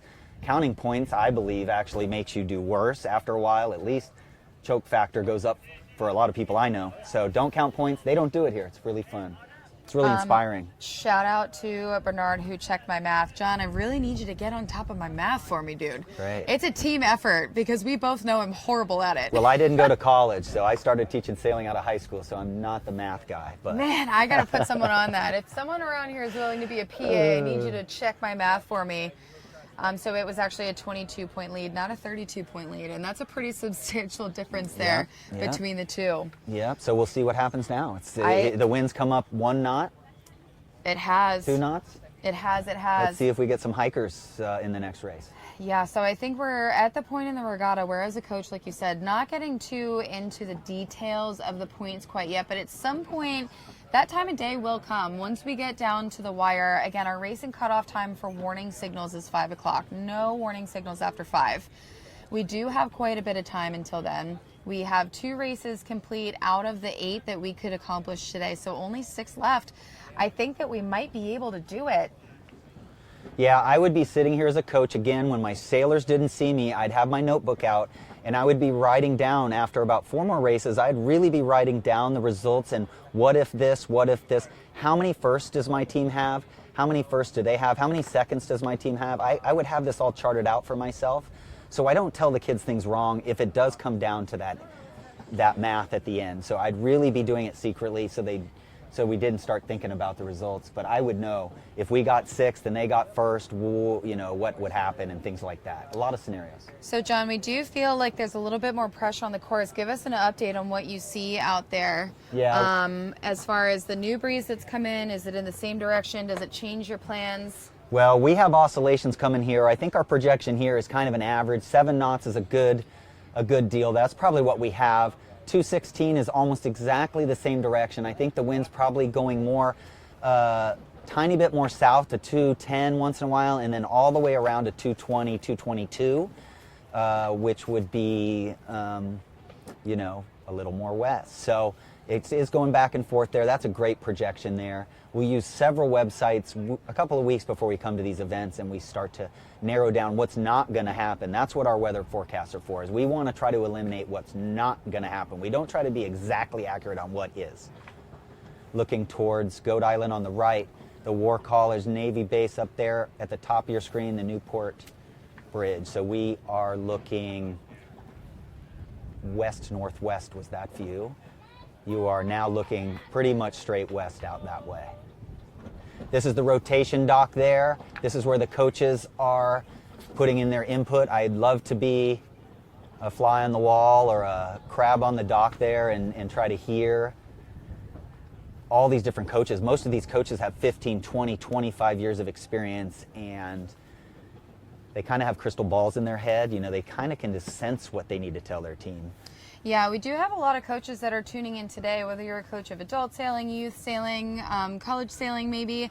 Let us know how you would coach your teams through this last day. This dynamic is incredibly challenging. Again, evolving breeze all day long, conditions we haven't seen in the entire 2 weeks here. We know we have a lot of really important races left. These points are so narrow. And it looks like we've definitely had a really big shakeup in that scoreboard after just these 2 sets. Making it all the more difficult. It's the final day. All of this makes for an incredibly challenging dynamic. Yeah, it's interesting you say that, because we're able to go back and watch these Degan media replays for years past, and young sailors out there, get on the video and watch these things, and when you see on Facebook comments from coaches, you'll learn something new. It's really educational what we're doing here. I think the key to the sport of sailing is serious sailing, serious fun, and everybody learning. I think that's what people want to do. I think people want to learn more about it. And so here we go. Hopefully you're learning from our broadcast here. Now, John, I see the weather marks actually in a boat. So I guess we are looking at a course change here. And now it is being brought farther into Newport Harbor. So from your picture here on the frame, those of you watching from home, those weather marks used to be about mid-frame all the way out to the left-hand side, and we're seeing them brought down closer towards that bottom left-hand corner of your screen and dropped somewhere in there. We did see that left-hand side seemed to really pay off, but do you think it was enough for them to change the course? Yep, the wind's gone 10 degrees, so they don't have to have the buoys in the water until the prep signal, which is 2 minutes before the start, but they'll usually set them a little before that so they don't drag, or if you get the anchor line messed up or something. So they're setting them now, and yeah, that was a good change. I can feel the change here on my compass. It says it's come around a little bit, and that's not unexpected, actually.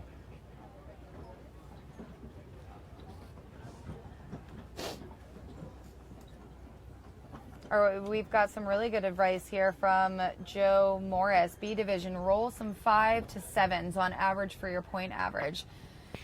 Don't do anything special. Start bow on the line, favored third end of the line. So really conservative approach, but still keeping mindful eye on sailing your own race and putting up the best scores that you can. So that is some really excellent advice. And then we've also got Dave Reed here from Sailing World, southerly, southeasterly, filling in on the south end of the island. So we were just in a westerly for the most part, and the true sea breeze is southeasterly. So if it's filling in down there, we're going to see it here shortly, and I think it might even build a little bit for us. Yeah, shout out to Joe Morris, absolutely amazing sailor. And what he means by third of the line is we cut the line in half.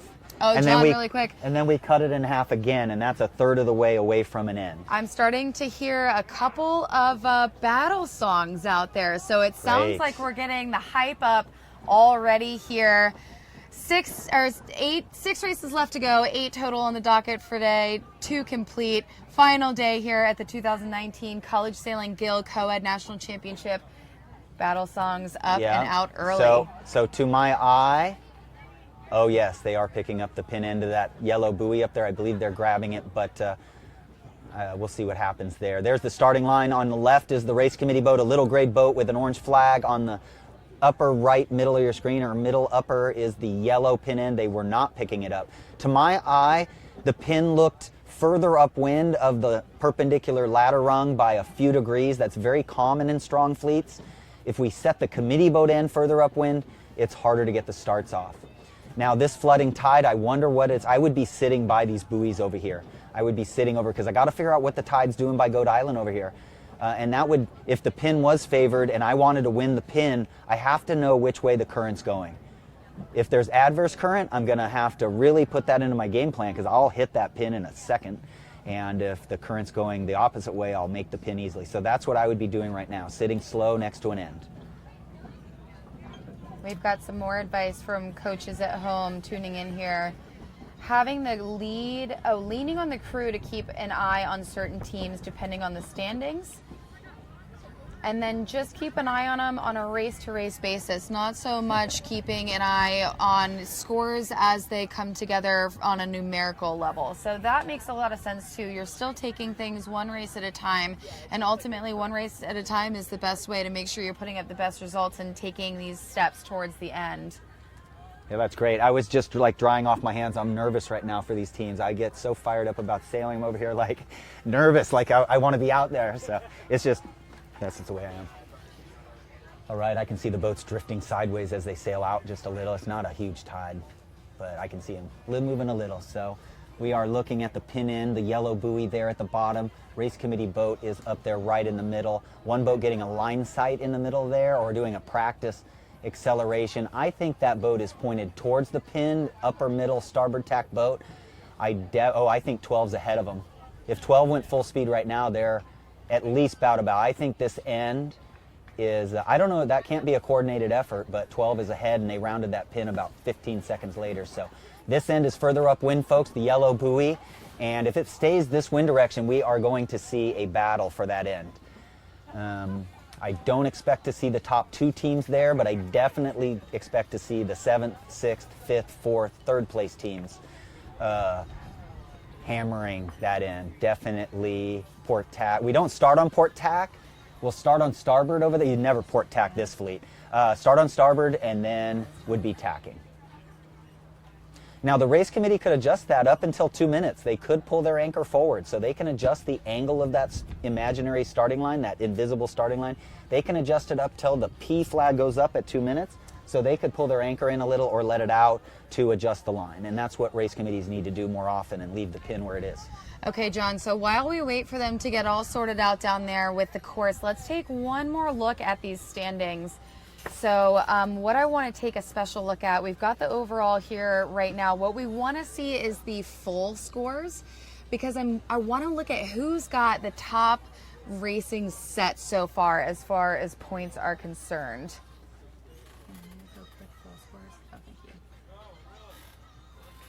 I think they're going to be hiking. I think they will be hiking. So I do know that they're the best scoreline out there so far. The best scoreline out there so far, we have a 2 and a 2 for Stanford B Fleet today, which is the best scoreline for those first 2 races of the day. So they obviously have got something figured out that the rest of this group hasn't seen quite yet. Now we're only looking at races number 11 and 12 because that is what we've seen completed in these particular conditions. Other teams that we've seen perform really well, Charleston, their A fleet did a great job. Navy Midshipmen, their B fleet did a great job. Looking for some consistent scorelines. Hobart and William Smith, they had a great B fleet run in those last 2 races as well. And then Tufts with a 6 and a 7 for their A fleet, another pretty good average. Jacksonville University, their Finns in A fleet put up a 2 and a 4. So that is probably the second or the third best score line. It looks like our second best score line to Stanford University B fleet is the Conn College B fleet with 2/3, and then we would have Jacksonville in 3rd overall for the day so far with their B fleet. So really just a few teams out of those 18, and then of course there's 36 boats out on the water. Just a very, very few boats have been able to figure out those. Yeah, well, the results just really show how different each sailor is. You know, each division, no two team is putting it together for both divisions, so it's just amazing. And then Stanford, 4 seconds in a row. I believe, send in who's sailing, folks, but I think it's Telis Yogo, a freshman, has been sailing. Says he's going to be sailing, and I do. So, he's run off 4 seconds in a row. It is Telis and Taylor. So Telis is from Greek, and Taylor is a local Newporter. So maybe that's the key. Is you just need a local here to help sort some of this out. I'm sure it's something that she's seen many times before, especially as the sea breeze starts to settle in. So perhaps she's the secret trick. Absolutely, a stacked team that's really had the game face on starting last night, actually, and we expect to see the Cardinal come roaring up there a little bit, I believe.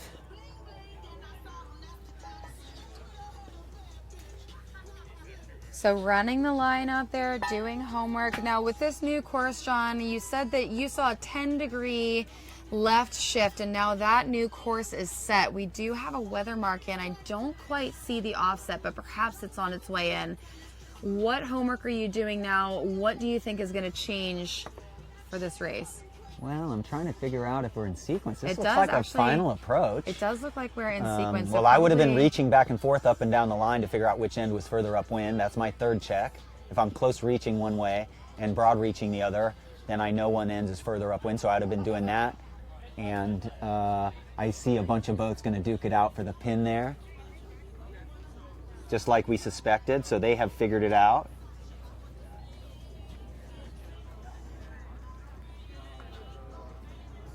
We know that they're going to be aggressive starts out here today. Is that the fins down there in 4?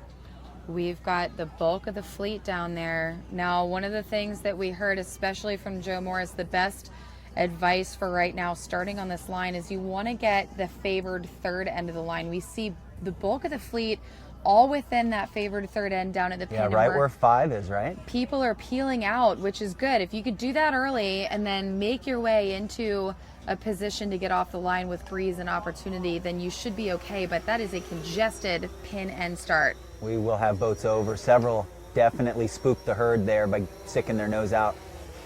Now, do you want to say that is a general or an individual? If that's not a general, that race committee's good. You know, they just got to be able to get, then if they get the numbers, you know, they can keep it going here. I do see quite a few people peeling back. Yeah.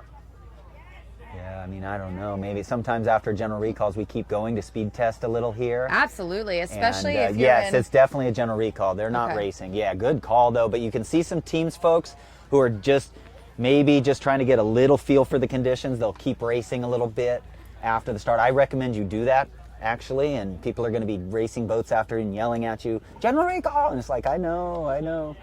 Now the 1 minute rule goes into effect. Am I correct?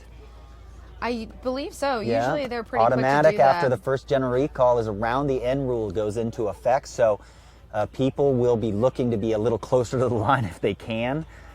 No, that's not automatic by prescription in the look at sailing the pin. instructions. Are It's they- just a preference by race committees, especially at these high level events. You know, this is the peak of college sailing right here. This is their nationals. And if they don't nip this aggression in the bud or give themselves the opportunity to reset that line, if they don't do that early, it's just going to make for a really long day trying to get those starts under control with the fleet. Well, I am absolutely surprised. That's our first general recall of all 3 events. And then they are moving the pin back. I believe right now they're dropping the pin downwind a boat length or 2. The round the ends rule goes into effect with no flags in our racing. So if somebody if they do OCS at any point over the starting line, between the 2 ends of the starting line and those windward marks, if they cross onto the course, they immediately can sail around an end. If they break the 1 minute rule at 50 seconds, that's great because they can just sail and go round an end right away. Believe it or not, when we were kids, we had to wait till after the start. But anyway, You can round it in. If you break the OCS rule at 5 seconds, then it'll be a big, or 20 seconds or less, it's a big disadvantage. So they are resetting the start line, and they're going to be getting going here as quick as they can because the breeze is 8-9 knots right here, 9 in the puffs. Definitely going to be hiking.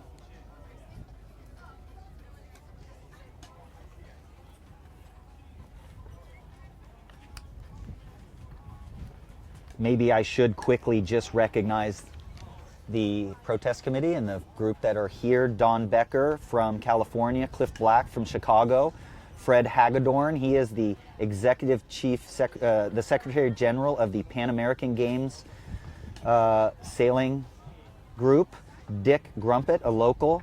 So thank you guys for coming here and doing the protest hearings, the few that we've had. They are on the water to just be observers. They are not umpires here. They're not on water. They take care of the protests, the very few that we've had. Very clean sailing. Oh, that feels good. 10 knots blowing through the tent here. Okay, 16 is not head to wind right there. I think the pin is still further upwind. By looking at a projection to 16 to the left, the pin should be further down, and I believe that is being drifted down as we speak. The yellow buoy in the coach boat, I believe. Okay, 16 sitting near the committee boat. My guess is the current is moving them from the right lower part of your screen towards Coed Island. So the current might be a little bit across the line, not straight downwind. 13 head to wind shows me that, again, the pin needs to go further back. But maybe they can't. They can't do that because then they might have more general recalls. It looks good. It looks like it's just pin favored by 5. 8. Here they are, 16 head to wind check. Again, they're just line sight. They're getting a line sight. They're sighting from the flag through the orange buoy, and it's probably just a tree just to the left of that brick condos there. So this is outstanding. 13 is going to come over, and they're going to also do check underneath there, looking like Dartmouth head to, not quite perfect head to wind check. Yeah, there you go.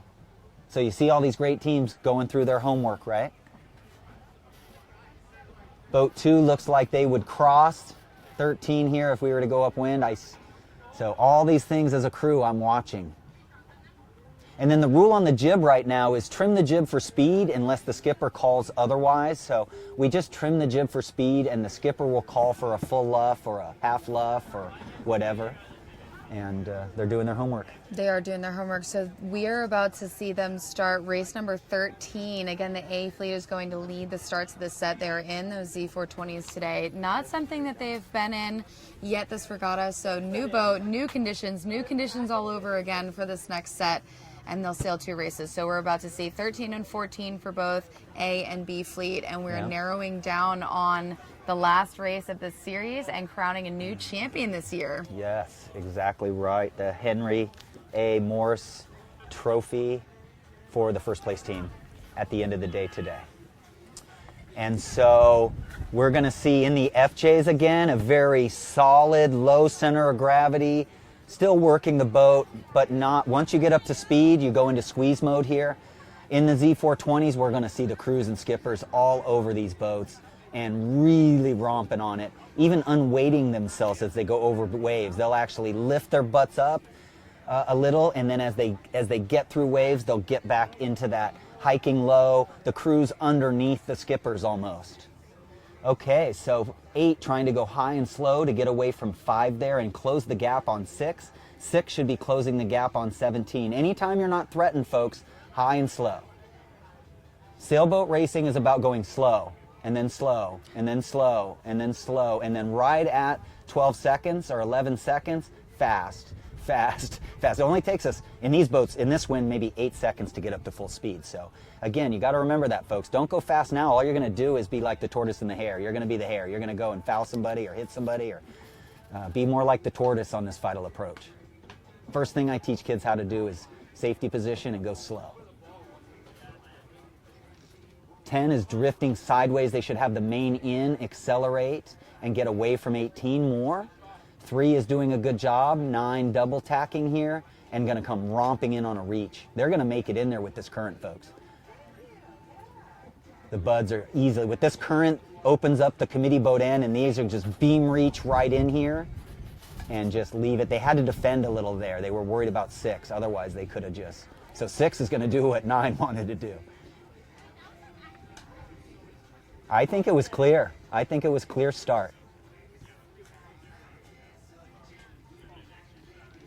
15, they're not quite making it through the fleet and having to tack over and find a way to get off that line. Yes, Georgetown in 2. Good job. Left phase. What did we say, folks? Start on starboard and then port tack the fleet. So these boats over here, you might see one of these guys, but it's just a speed test right in your face right there. That's what these guys are doing. Who knows who they are? I can't tell. But maybe they're in it for first or second here for the regatta. Charleston in 11. Am I correct? John, have you ever port tacked a fleet before? Oh yeah, many times, but I'm a conservative sailor. Watching the 29-air Youth World Qualifier and Stephen Baker, the 14-year-old, hammer the favored end over and over to win that regatta. I had a 14-year-old give me a lesson in high risk. I'm a very moderate risk person, and a 14-year-old proved to me that moving day for him is win the favored end. I was just blown away. Yeah, they're young and full of energy, and they don't have enough experience to be timid yet. Yeah, that boy from Miami, he is a remarkable kid. It'll be interesting to see his future and what college he'll end up going to there.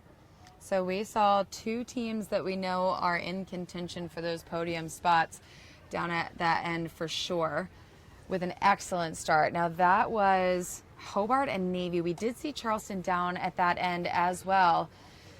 Yeah, that's Hobart right there in the middle, just hammering it there. Hector. But I don't see him on the left-hand side anymore, or on the, yeah, out on that left-hand side, up in the center of your screen. Okay, again, is it a drag race to the left again? Looking like that might be the case. Looking towards New York Yacht Club, up at the hill there, over, panning around through Sail Newport to your right, the Robin Wallace Youth Sailing Center over there. If you're local, you can learn to sail over there and rent their boats. Brad Reed says, we just want people to come sail these beautiful J22s over here. So you'll see the leeches open on these Z420s more than the FJs as they play the main sheet. The boom will rise slightly. Maybe they've got the vangs pretty snug here, actually. They're hiking. So once we're hiking, we feel more pressure in our main sheet. That's our cue to go ahead and snug up the vang. On an FJ, we snug it up a lot as soon as the main sheet starts tugging. 420, I haven't sailed the Z420 enough to know exactly what they're doing. But we want the boom to rise slightly on these Z420s compared to the FJ. Yeah, 1 leech open, 5 there, crossing easily. Santa Barbara, Gauchos in 5. Looks like they're in this race. Now, picking starboard or port's hard right now. It looks like port's slightly lifted. Yep. Windward marks there on the right middle of your screen there. Current probably going right to left on your screen, so they really have to play this carefully. Let's see if anybody hits the weather mark. We'll definitely know if the current has, built up if we start to see people bopping that windward mark. Definitely, and we watched them struggle really, really heavily yesterday, calling those ley lines, both from starboard and from port, and it's something that, regardless of how many times they rounded those weather marks yesterday, it is something that all of them struggled with for hours, and I hope that maybe there was a conversation had about it, because when you're racing at this level, this is the nationals, this is what you train for an entire calendar year for, and for those seniors, that's 4 whole years, and this is the final moment, and it comes down to those details, and if that detail can be a starboard ley line at most of the mark roundings today on the weather side, that's all it might take, but they've got to get that dialed in. That is definitely going to be something. So missing the ley line again, most of these teams, that's going to be what's going to set people ahead. Now this is going to be really tough coming in here with these port tack boats coming in, laying up within those starboard tack boats. We do know that when you come in on port, a lot of times they're relying on those starboard tack boats to be on ley line, and if they just aren't, that is definitely cause for carnage. That was just beautiful by 14 there. The interesting thing about boat handling, I can tell you love the boat handling stuff, and it's really fun to talk about. When you tack into that bad air spot right up there, you have to roll way later. So not only do we have to know how to tack when we're in clear air, we got to know how to tack when we're in bad air. And a good crew knows, okay, this is a bad air tack, I'm going to roll later. And they do it so much. I really recommend high school sailors get out and practice in bad air more. It's a challenge. Kids like to win, and the young ones like to win, and they like to be in the front of every drill. But the key, folks out there, is sailing bad air. Learn to pass boats. The key to sailboat racing is comebacks, actually. Every race, you beat 3 people you weren't supposed to, you're going to move up several places. Great, beautiful jibe.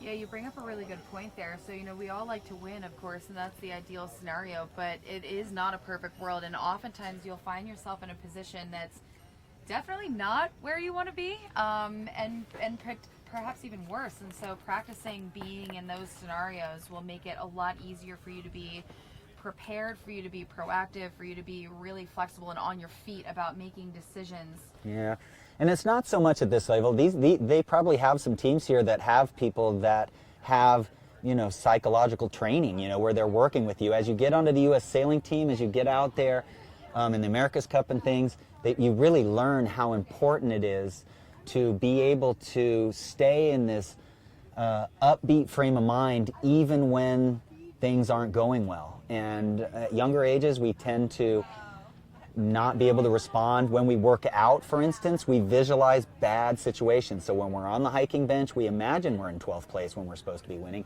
When we're lifting weights, we imagine that we just capsized and we're getting the boat back up, and we visualize our emotional responses, and slowly over a few years we can train ourselves to have an amazing response to anything. Getting down to that gate, mark set, and that is 2 legs down in this race number 13 for A Fleet here on the water. Halfway through this race, a lot of lateral spread. It's going to be interesting to watch all of them come back together down here and see the way things shuffle out. As we know, everyone comes back together at that bottom pointy end of the leg just as they do up at the top, and that's where we start to see people take specific places again. Yep, everybody on port tack, so the oscillation has gone back to the upper left of your screen. So it is an oscillating day, to be expected with 2 systems near us and a sea breeze. So this is our first sea breeze, and I think tomorrow you're going to have a great time sailing out in the ocean. Oh yeah, although I think they'll keep us in the bay. The gates look square to the wind or relatively perpendicular here, so it just depends. You're going to round the one that's closest to you. No advantage there. No advantage to be gained, I should say. Wide and tight on that boat on the right side of your screen, perfect. So that as you go by the buoy, you are close hauled right there. You want to be at the closest point to the wind as you exit the buoy. You want to be as close to the windward mark, I guess, as you exit. Ooh, rough rounding right there. That's fast death there for the boat 5 back there. They want the right, man. Good rounding by 6 to hold a high lane and then re-accelerate once they have any comfort. 5. So we're on port tack downwind. I would expect a lot of people on starboard here right away. Might have just been a small shift though. Again, seeing the leeches of the mains fan out and in on the tacks.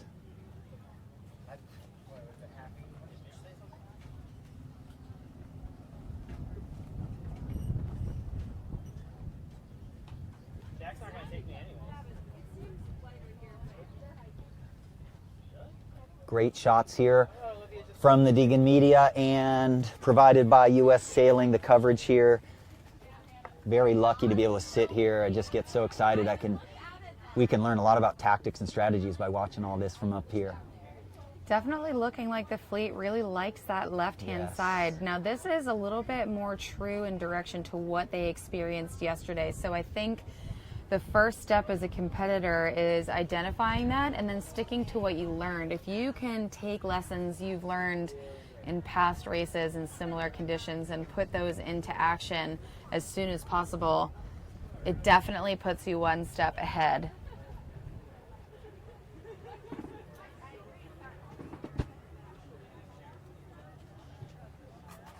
This right-hand side over here, it looks like they might have a tough go getting back across the fleet. And we're going to see those weather marks pop into frame in just a minute. It could be our angle, but 13 does not look like they have as much lift as the leader on the left. So that's just insult to injury. If you look up, the crew says nothing in that moment. It's a little bit of a wing and a prayer here, but definitely doesn't point out the fact that the left is 2 degrees higher than us. 2 degrees over 100 yards is going to be, 15 seconds gain, which is 4 boat lengths. 3.5. And there we go, definitely seeing our leaders come out of that left-hand side. So now the breeze is definitely set up a lot similarly to yesterday. The course is in the similar place as yesterday, and now that factor is going to be the current. Is that the same as yesterday? As of right now, we're seeing people come out of that left. It's paying like it did yesterday. Are we going back to those lessons? Are we going back to knowing definitively what's worked? And how is that going to affect people's abilities to move through the standings overall? Well, I can tell you, I might get last in the next race if I was skippering. But I tell you, there'll be no one that foot harder for the left than I would. And it might just go south on me, right? The wind might go the opposite way, but I'm going to tell you, I'm winning the left this next start. I'm going to do everything I possibly can to win that side, or be top 3 on that side, actually, to be totally honest. Now leading the fleet around in number 2, we've got those Coast Guard Bears tacking shy of starboard ley line. Again, just by a little bit. We did see them shoot that mark. They do have a comfortable enough lead as of right now, and they will head downwind to their finish of race number 13 for the A fleet here, the first of their set. And then in second around this offset. Ooh, this is going to be an exciting windward mark. Yes, it is. Again, when all of those teams come together from the left and the right-hand side, those left boats are leaning on these boats coming out of the right-hand side to be set up properly on starboard on the right ley line. And we just saw a little pileup arguably hitting the mark, and we've got confirmation. We see them spinning. Wow. Now to address the leaders in this race, in number 11 in second place behind Coast Guard, that is the Navy midshipman. And then we've got 9 just after them, Tufts. 17 to follow, Brown University Bears. Finally seeing them in the top half of the fleet. That is definitely where they need to sit and stay if they want to maintain their stronghold on this series. We see some really good penalty, folks. They're doing it clear of their competition, but you scoop back when you do your penalty turns and you use the main. The jib barely gets any use through penalty turns. You're doing it by the mainsail. You want that thing, you want to spin the boat like a top. And you scoop back and you whip the boat around on the tack and jibes. But those were some great, without refouling again, those were some great penalty turns there.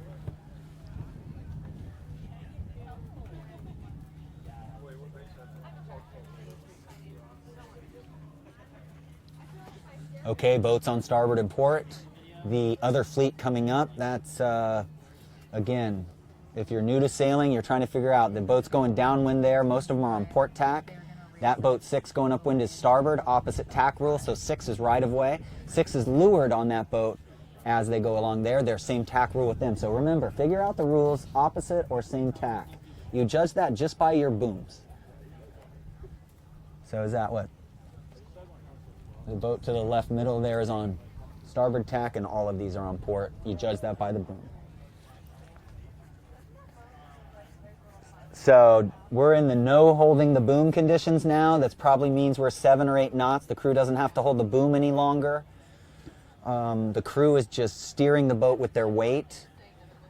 If we sail a 2-sailed boat perfectly, any sailboat perfectly flat downwind, the center of effort is out there by the 2, in that bat, that third batten down. It's right in the center of the sail there. If we sail flat, that puts the center of effort to the right of the centerboard.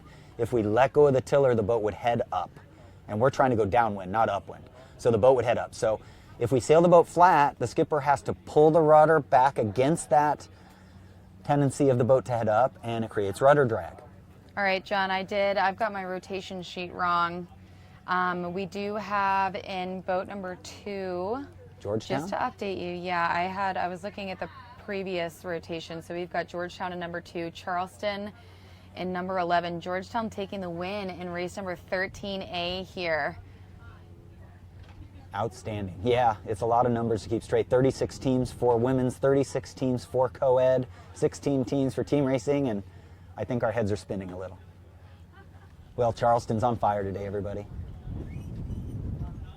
Looking like we've got 12 coming across the line in 3rd place there, and that is the Yale Bulldogs. Great result for them. They needed that to make their way up that leaderboard too. Definitely a team, you know, to keep an eye on. They're fast out on the water.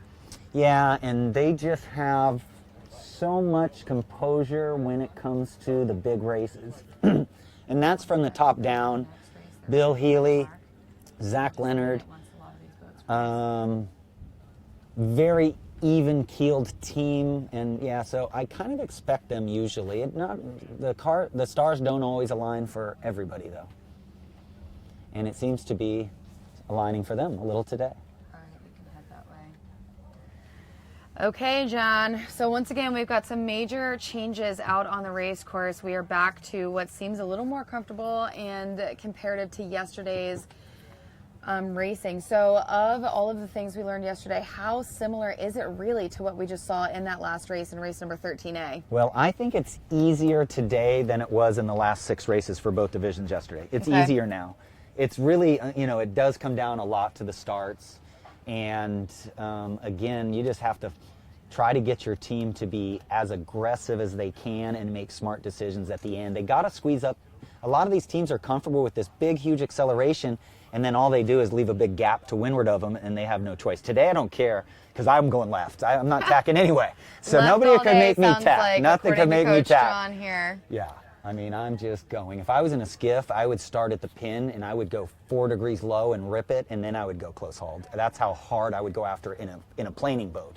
In these boats, I just sail the boat normal.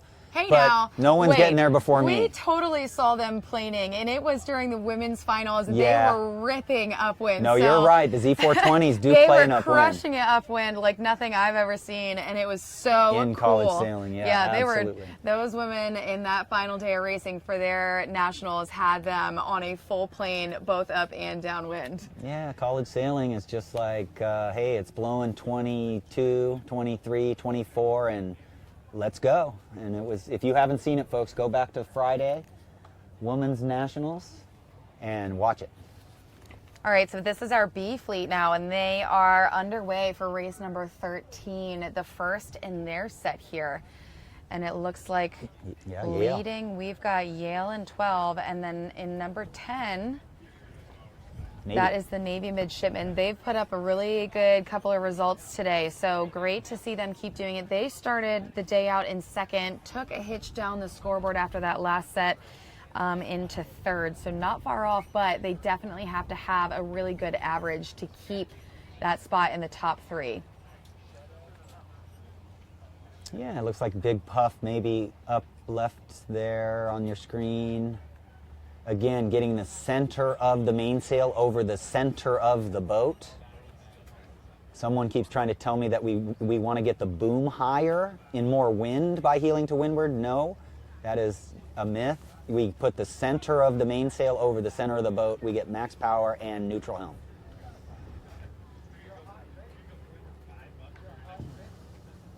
All right, and our first boat headed upwind, picking that left-hand side. So like we said, that was Yale and number 12 leading the race, with Navy and number 10 just behind in 3. Sean Harvey, Louisa Nordstrom, I believe, sailing there for Yale. But if you can recognize your sailors, send it in. And So 3rd around was Coast Guard Bears in number 3.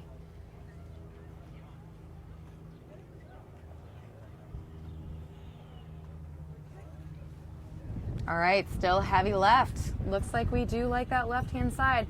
Now, the dynamic changes a little bit. Earlier in the day, we had a pretty even split across the course. We did have an idea of what worked the best, and there was a little bit of trial and error given that, you know, there were new conditions. And so now we're back to old conditions. The dynamic here is that they've got to find a way to keep clear air and a whole number of other things all the way out on the left-hand side with that whole fleet. So, John, what's your approach to that? Well, I can tell you, I think some of them are making a mistake. I look at the exit angles, and I think the gates are square to the wind. So a lot of people look like they're desperate for that one over there, and they're all coming around in bad air. I would have rounded the other one, gone 6 boat lengths or so, found a puff and a flat spot, and got on starboard then. So I think a lot of people they want the left so bad that they're making a mistake. They're just picking that gate nearest the left side, and then they end up in this big, long string of bad air. So I could tell that gate was not so favored. I would have gone to the opposite gate. And 6 going across the middle there. Go Hawks there.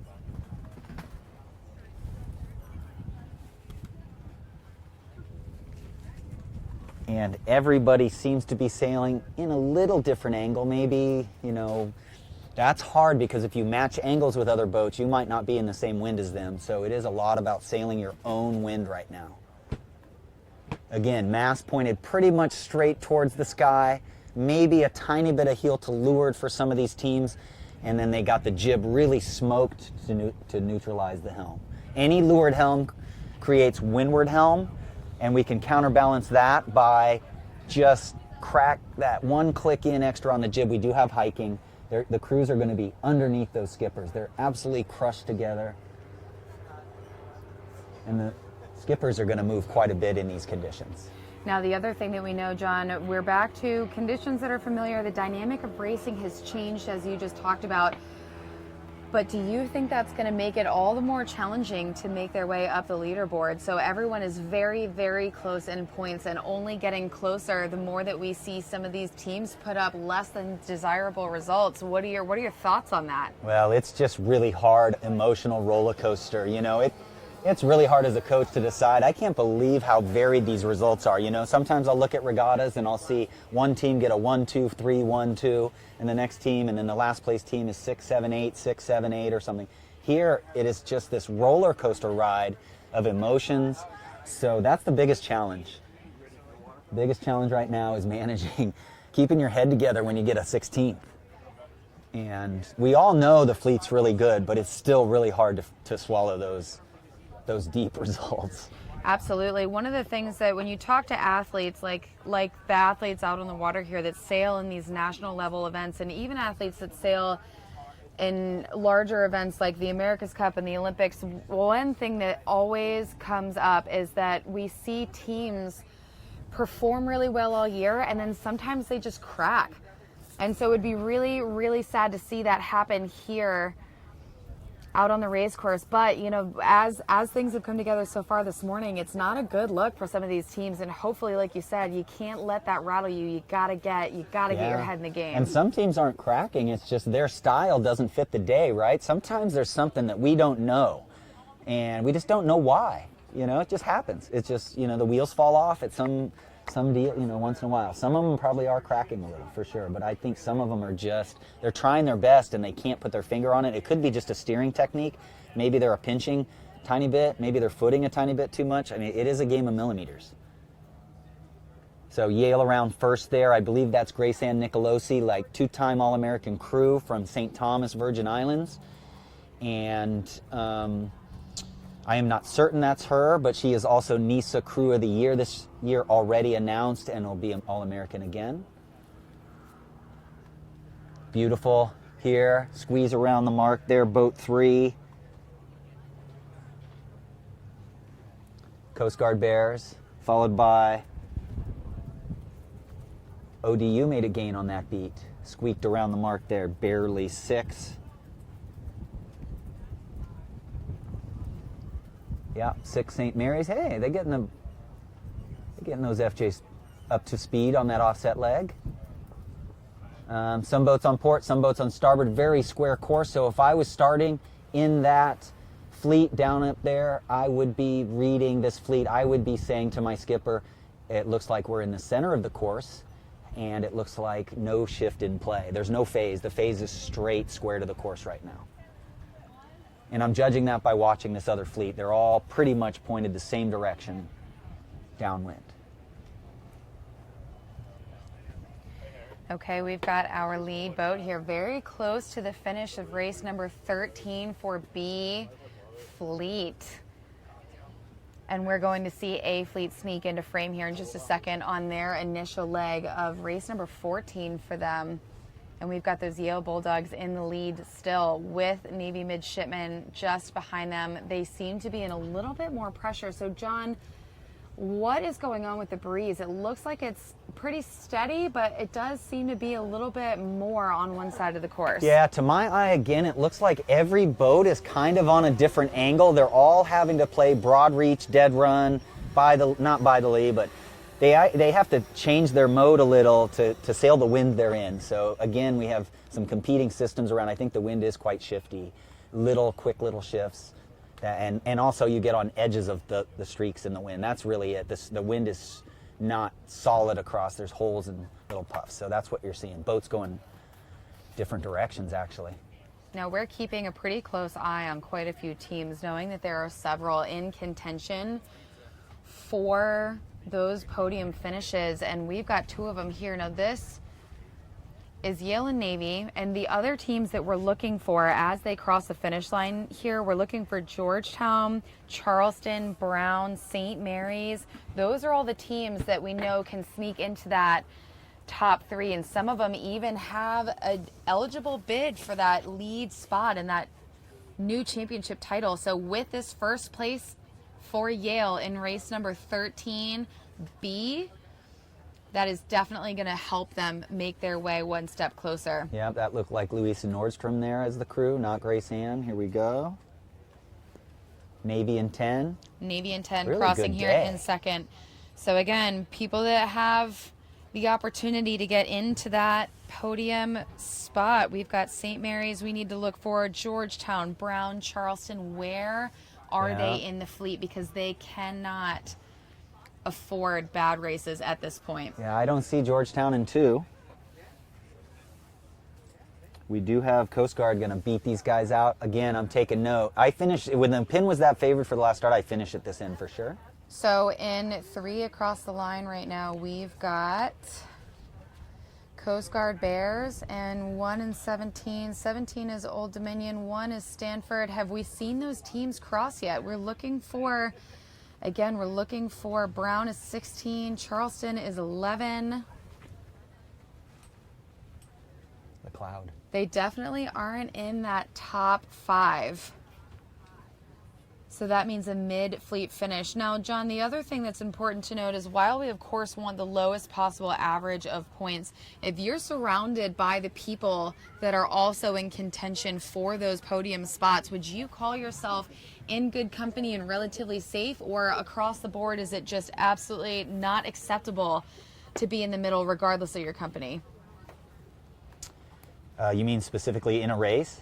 Yeah, if we're getting down to the wire here, and so we've seen a couple of the different teams are bulked together right around the mid-fleet, so not the best results here. Is that okay? Are they safe as long as they're surrounded by the teams that they're looking to beat out for those podium finishes? Yeah, what I always teach, we use first and seconds to average out our bad scores. So my team would immediately go into that mode, right? When they have a bad race, they immediately say, okay, that's not going to happen again. I'm going to average that one out. Got to put an end to that. Yeah, they just turn the page. They talk about briefly what they want to do different, very briefly, and put it in the, drop it over your back and it's done. And we got to get a bullet or a second now. We got to get off this line. We got to get going and average out the bad ones. Yeah, and so we do know, again, these conditions that we just saw race number 13 go off in is really similar to yesterday. And so that being said, the dynamic is also different in that everyone is fighting for that left-hand side. So maybe they just didn't get their strategy in place. They didn't get a good enough start. They don't have that boat speed enough to get up in front. And then once again, I'm just going to call all teams out on this one. Nobody is absolutely nailing those ley lines. That current has had a huge effect on that starboard tack ley line, and nobody has been able to master it yet. So I think whichever team can sort that out first, that's definitely something you can use to your advantage. Well, yeah, and the pin's favored at the start. The last thing I would tell my kids is the pin's favored and the current's adverse.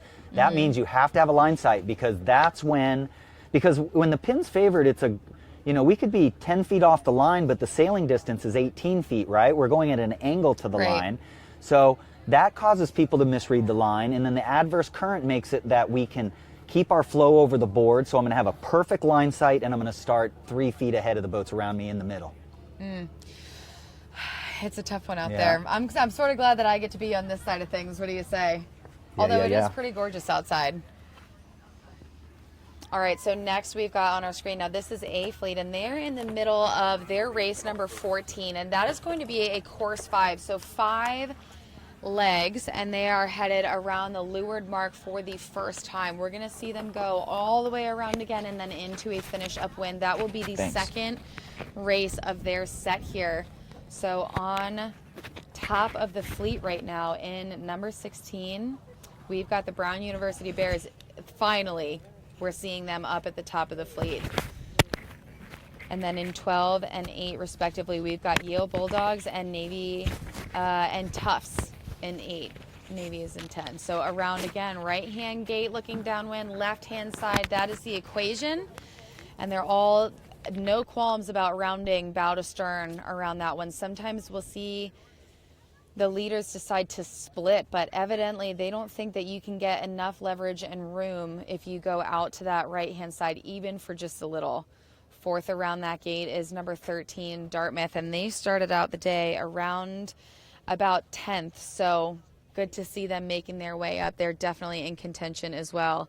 And then we've got 15 and 16. Around 15 is Hobart and William Smith, and 16... in 6 rather is behind Hobart and William Smith. That's St. Mary's in 3. We've got Coast Guard Bears in 10, Navy Midshipmen in 11, Charleston Cougars, and still everybody is opting for the left. All right, so we do have some challenging conditions, and I'm excited for a different perspective on it. So in the hot seat, we've got Maddie Schoen here. And now, Maddie, I know you've gotten a promotion, so give me your full title here at Gill. You manage, sounds like a lot. Yes, I'm the National Sales Manager for the Marine Market for Gill, so I just cover the U.S. and Caribbean and anything that kind of has to do with sailing and marine. Powerboating and stuff like that. So yeah, it's a great new position. It's fun to be with the brand right now. There's a lot of new exciting things happening at Gill, and being a part of college sailing is always a really important thing for us. So it's great to be back at College Nationals and be a part of it again. It's awesome. Yeah, so last year, quite a bit different weather we had this year to last year. Last year we sat under this very tent and there was absolutely no breeze blowing through it. It was probably some of the hottest days I've spent on shore and not sailing myself. So welcome back. I'm glad that I personally ordered this weather for you, in case you were wondering. That's the pull that I have. Yeah, I mean, it's very, very New England type weather. Yes. Freezing cold one day and beautiful and hot the next. But the breeze showed up. The venue is definitely delivered, and I'm excited to be here. It's awesome. Sweet. Well, I hope you've been paying attention, because I'm looking for perspective on what's going on out there. Right now, earlier this morning, we saw one set of races in what was an unsettled breeze just before the sea breeze filled in, and we're back to sea breeze conditions, which seem to be setting up really similarly to yesterday. So as a sailor yourself, knowing that the equation is to get off the line fast, head left, keep your boat speed up, etc., what are some of the things that you could do to make your way through this fleet when it seems to be a very clear list of check boxes to be successful? So this direction and kind of where they're sailing right now, it's quite puffy. The puffs come down in actually nice big, almost channels. So it's really about keeping your head out of the boat and just making sure you're in the pressure. I actually had the unbelievable privilege of going to college here at Salve Regina. That's right, you're a local. I am somewhat local, and I sailed here for 4 years. And a lot of times here, sailing somewhat inside of the bay, It's all about passing lanes, downwind, staying in the puff. And the ability to get around someone isn't always big picture. You got to look a little bit just right out in front of you and where those little shifts are, and being able to take a little bit of a gamble in the big picture. So we are, you just joined us. Now this is race number 14 for the A fleet we've got going on, and they're headed up to the weather mark. Actually, this should be, yes, this is to the weather mark. They've got one more lap. So weather mark rounding back down to the finish, and then up again, or back down to the gate and then up again to the finish. And we're gonna see them head around this weather mark soon. One of the things, if you could give anybody advice here about current and starboard ley lines, it seems like the entire fleet has struggled with that for the last 3 days. Yeah, and it's always, it changes a lot. It's dependent on the breeze strength as well. Current, it seems to be quite low right now. So the strength of the current and the breeze is really dependable. In those light air hours that we've had early this morning and yesterday, and even the day before, current's a lot bigger of a factor, where when it's really big breeze like we had in the beginning of the week, it's not so much of a factor. So it's hard to give advice, but a lot of these guys are great boat handlers, guys and gals.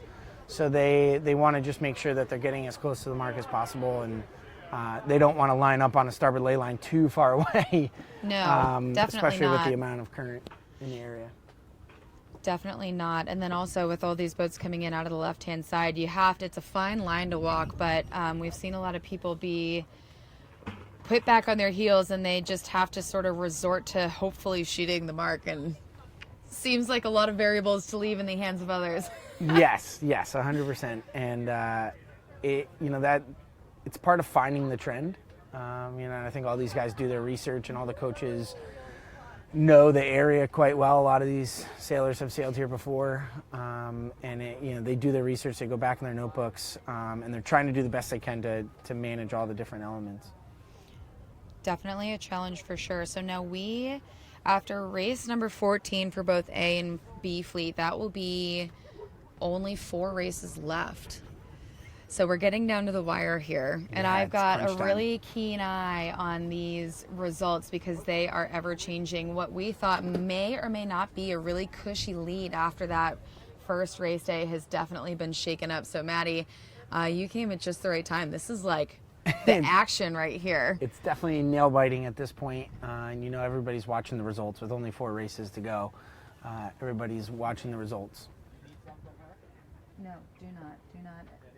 No. Your dad said yes last night. And here we go down into those gate marks, and we still have boat number 16 in the lead. And again, that boat number 16, that is I gotta find it first. Brown University Bears finally putting up a good result. They had about a 22-point lead coming into today, blew it in those first 2 races, and have been scrapping anything they can together to keep it ever since. So this is going to be a welcome score on their scoreline. And in number 12, rounding just behind Yale Bulldogs.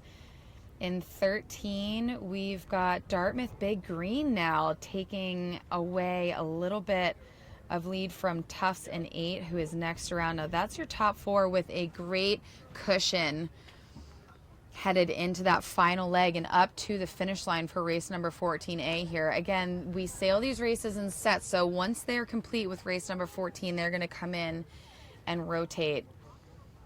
And looks like in number 10, those Navy midshipmen taking a hitchback just in this race, but still an okay result overall. Again, there's about 7 teams we got right now, Maddie, that are all eligible for podium positions. It's great. And the last day, beautiful weather, really good breeze that's filled in. The backdrop is absolutely spectacular. Yeah, this is Newport Bridge, Coed Island, Gurney's all in the background.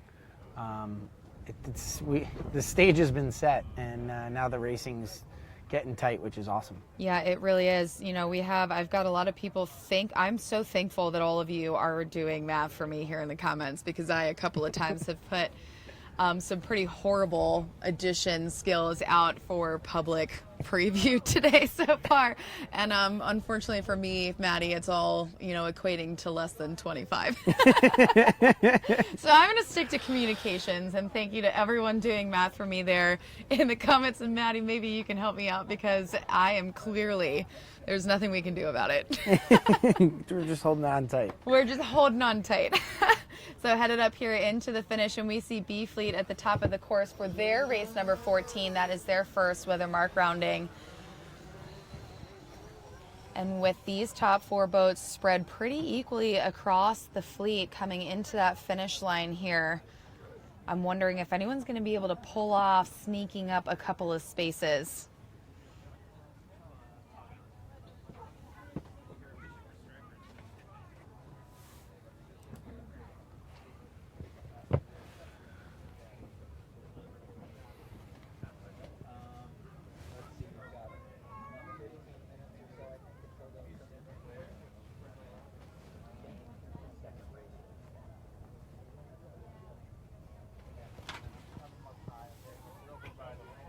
All right, getting close to the finish here. And of those top 4 teams, I'm wondering if we're going to see a change in position as we get across that line. Now, we saw number 16 in the lead there. Again, that is Brown University Bears, and are they going to hang on to that first place? I'm inclined to say yes. And then it looks like we do have boat number 12 here pinching pretty heavily. So there's 16 in frame, tacking for that finish. They're likely set up just a little bit to the left of it. We know that that's the favored side of the course, and so wanting to protect that side and make sure that you're the only one absorbing all the benefit. We've got 16 back on top of the fleet here, headed for number 1. And there's our finish line in view. All right, Maddie.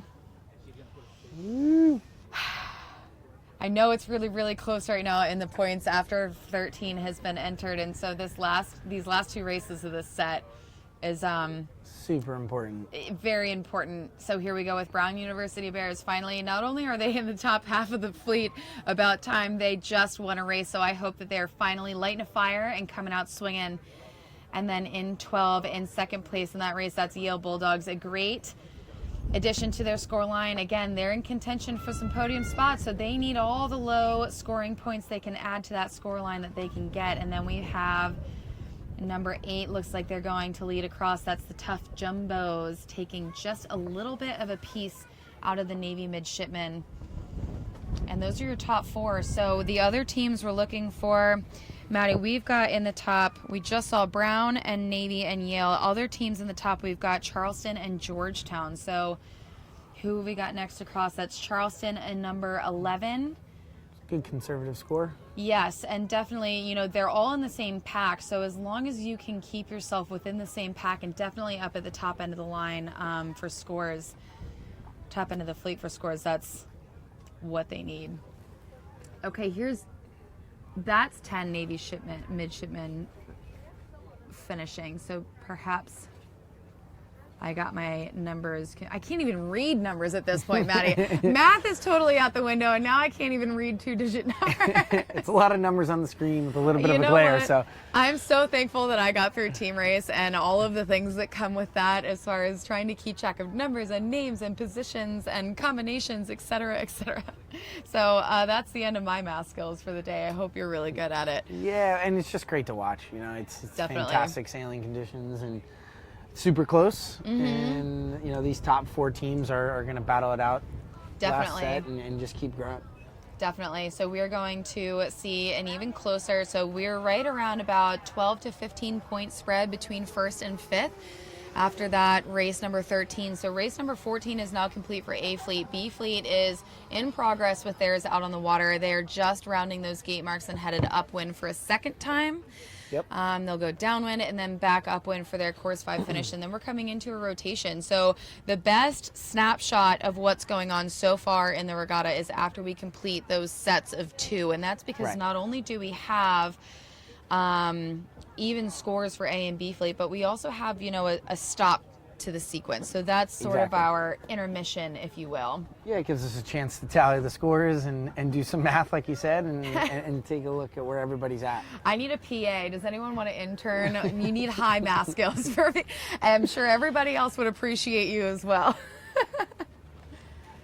Although everyone who's watching from at home in the comments, they're keeping me pretty honest. So thank you guys for that. If I can't have a PA on site, at least I have all of you there at home.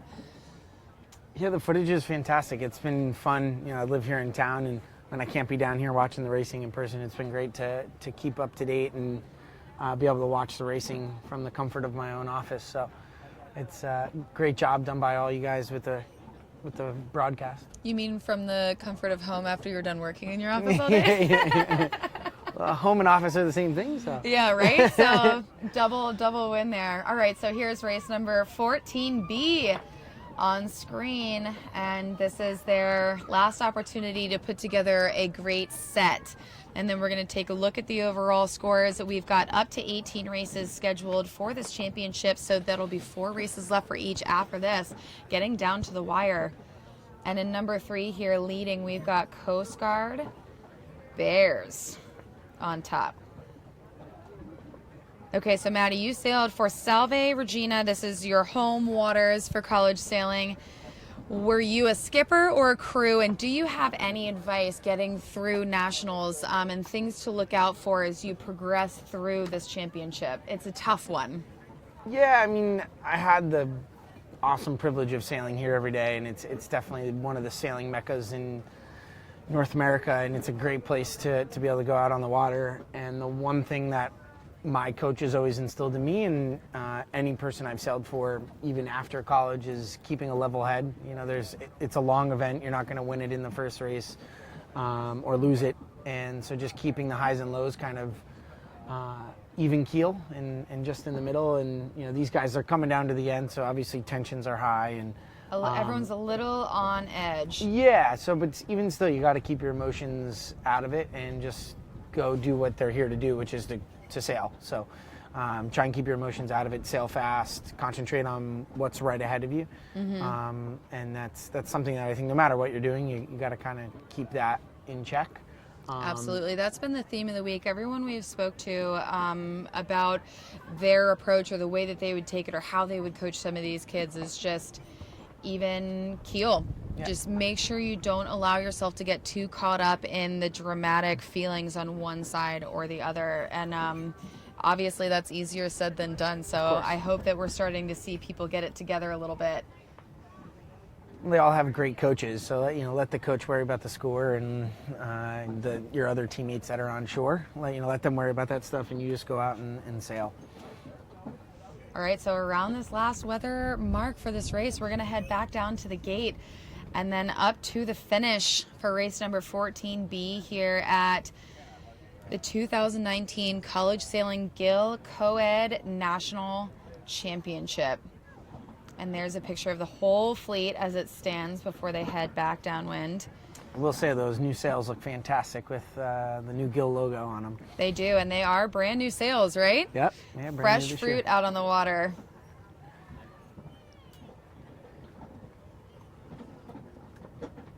Excellent branding placement, Maddie, if I do say so myself. Thanks. Worked hard at that. Did you have someone at North and Sail Design pan out all those graphics? Yeah, it's we just sent them the JPEG. And they play adult arts and crafts with very expensive software. Yeah, exactly. And put it all together. But no, our partnership with Laser Performance and North Sails and everybody who's associated with college sailing, U.S. sailing, Sperry, we appreciate all the sponsorship that comes into making college sailing great, and we work well with everybody. So it's been a real fantastic relationship for us, and something we see as key in the market, and it's why we devote so much time and energy and into making sure we're supporting college sailing and the next generation of people to come out of college and sail and teach their families to sail. Definitely, and the athletes all really love having all you here. The presence here on site is not only visible, but it's also potent. The amount of support that's offered by all of you being here on site on almost a day-to-day basis, taking time out of your day to do it, has been excellent. All right, in boat number 3, Coast Guard Bears still leading in race number 14A or 14B here. And then in second, we've got Yale Bulldogs, followed close behind by Georgetown Hoyas. And then 15 after that is Hobart and William Smith Statesman. 10 after that is Navy Midshipman. Boat number 13 is Dartmouth Big Green. In 14 and 17 after that is Boston University Terriers and Old Dominion Monarchs. There's a couple of teams that are up there in that leaderboard that we're missing so far, because that is the top half of the fleet we just called out. Yeah, you're missing some of those top 4 contenders, so be interested to see how this last weather leg goes. Yeah, how much it's going to rattle up those scores. Yeah, a lot of people making a right-hand turn, headed towards Goat Island right there. Yep, left-hand side. That seems to be the equation here. That seems to be what everyone is really favoring almost at all costs. So the other thing, Maddie, I was talking about is on the downwind. Now, as a skipper crew, sometimes you opt for the opposite gate that isn't so favored because the conditions in rounding the gate that is favored are unfavorable, and it doesn't look like people are willing to take that risk. Yeah, no, and it seems as though the fleet's spread out enough where you don't have to take too much of a risk. There looks like a couple of boats chose to go around the other gate, but it wasn't too congested at the leeward gate, so definitely an opportunity to go either way.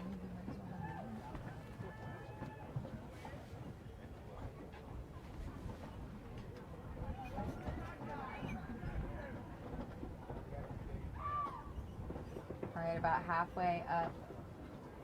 halfway up that last weather leg of race number 14 here at the 2019 College Sailing Gill Coed Nationals, and we are getting down to the wire. I keep saying that because we are. It is getting more and more and more intense as we go because these scores are all still so close, but I think this race, like we just talked about, might shake it up.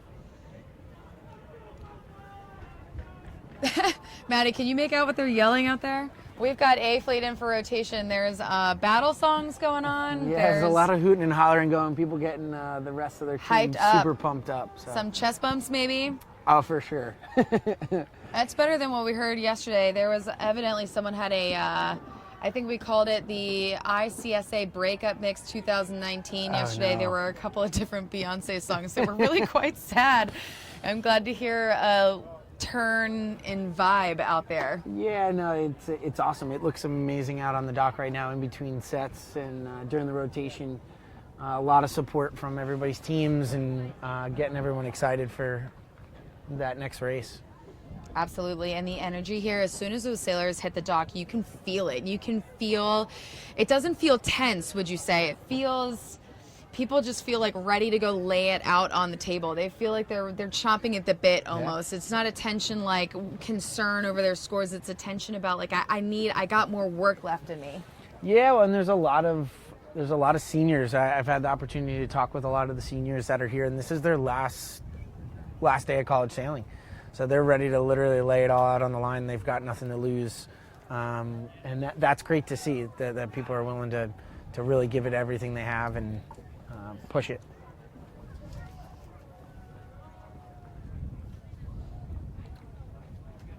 Almost in here to the finish and then into the rotation dock, and I am very eager to see how B Fleet starts to get their people hyped up. Looking like we still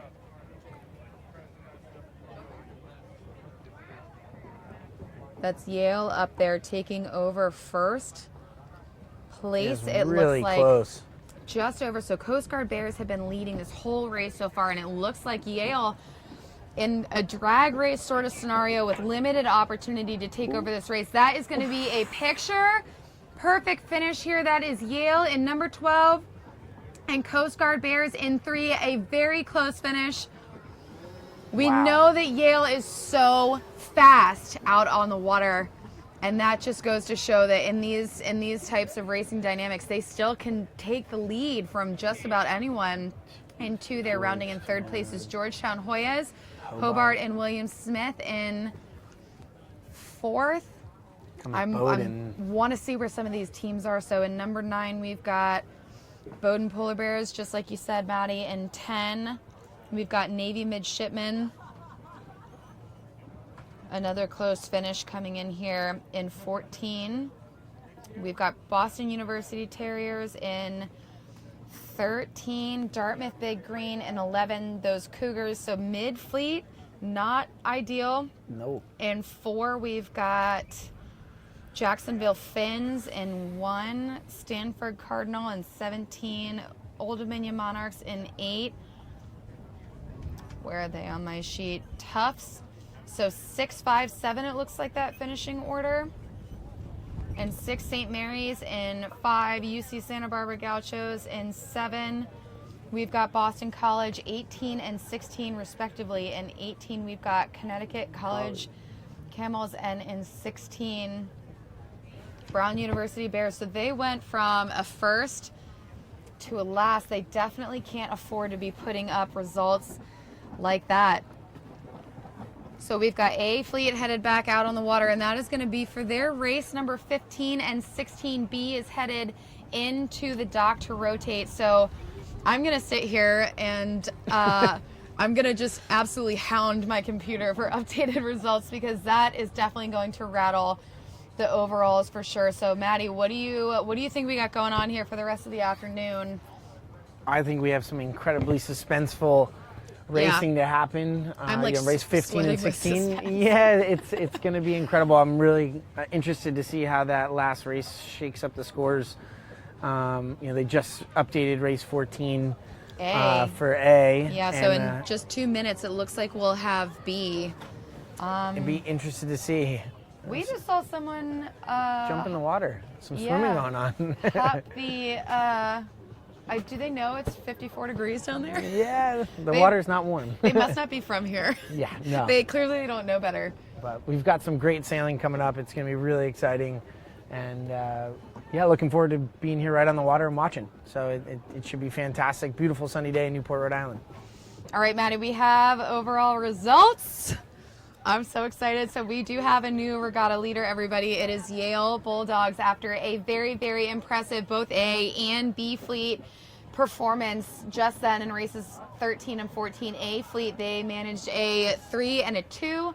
In B Fleet, a 1 and a 2, and they now lead the regatta with 188 points. So we know that they're fast. We can't count them out. Clearly, in almost drag racing conditions, they're just not having it. They're here for the title. They're here to stay. Yeah, they're here to push it. I mean, it's unbelievably good sailing going on right now. So they're fast in a straight line, and it seems like they came to finish strong. So we'll be really interested to see how the Cougars kind of match up here in the next day. Yeah, how they deal kind of with it. regroup and go back after it. So I'm really interested to see it. Absolutely. We did see some of that excellent boat handling and speed in the Team Race Nationals. We all know that Yale won after 2 rounds with 1 day left to go. And, maybe we're going to see them pull that out again. So in second overall, now we've got College of Charleston. And Maddie, what is 192 minus 188? I think that's 4. What? Yeah. I think we can do that 4. simple math. All right, so evidently I can count to 5. We've got that down pat. So yeah, 4 down point pat. lead. As long as it's within 5 points, I can do the math. All right, College of Charleston Cougars in second, only 4 points behind Yale Bulldogs, and only 3 points behind them is Navy Midshipmen. Brown University Bears about 9 points. Registration is open for the 2019 U.S. Junior Women's Double-Handed Championship.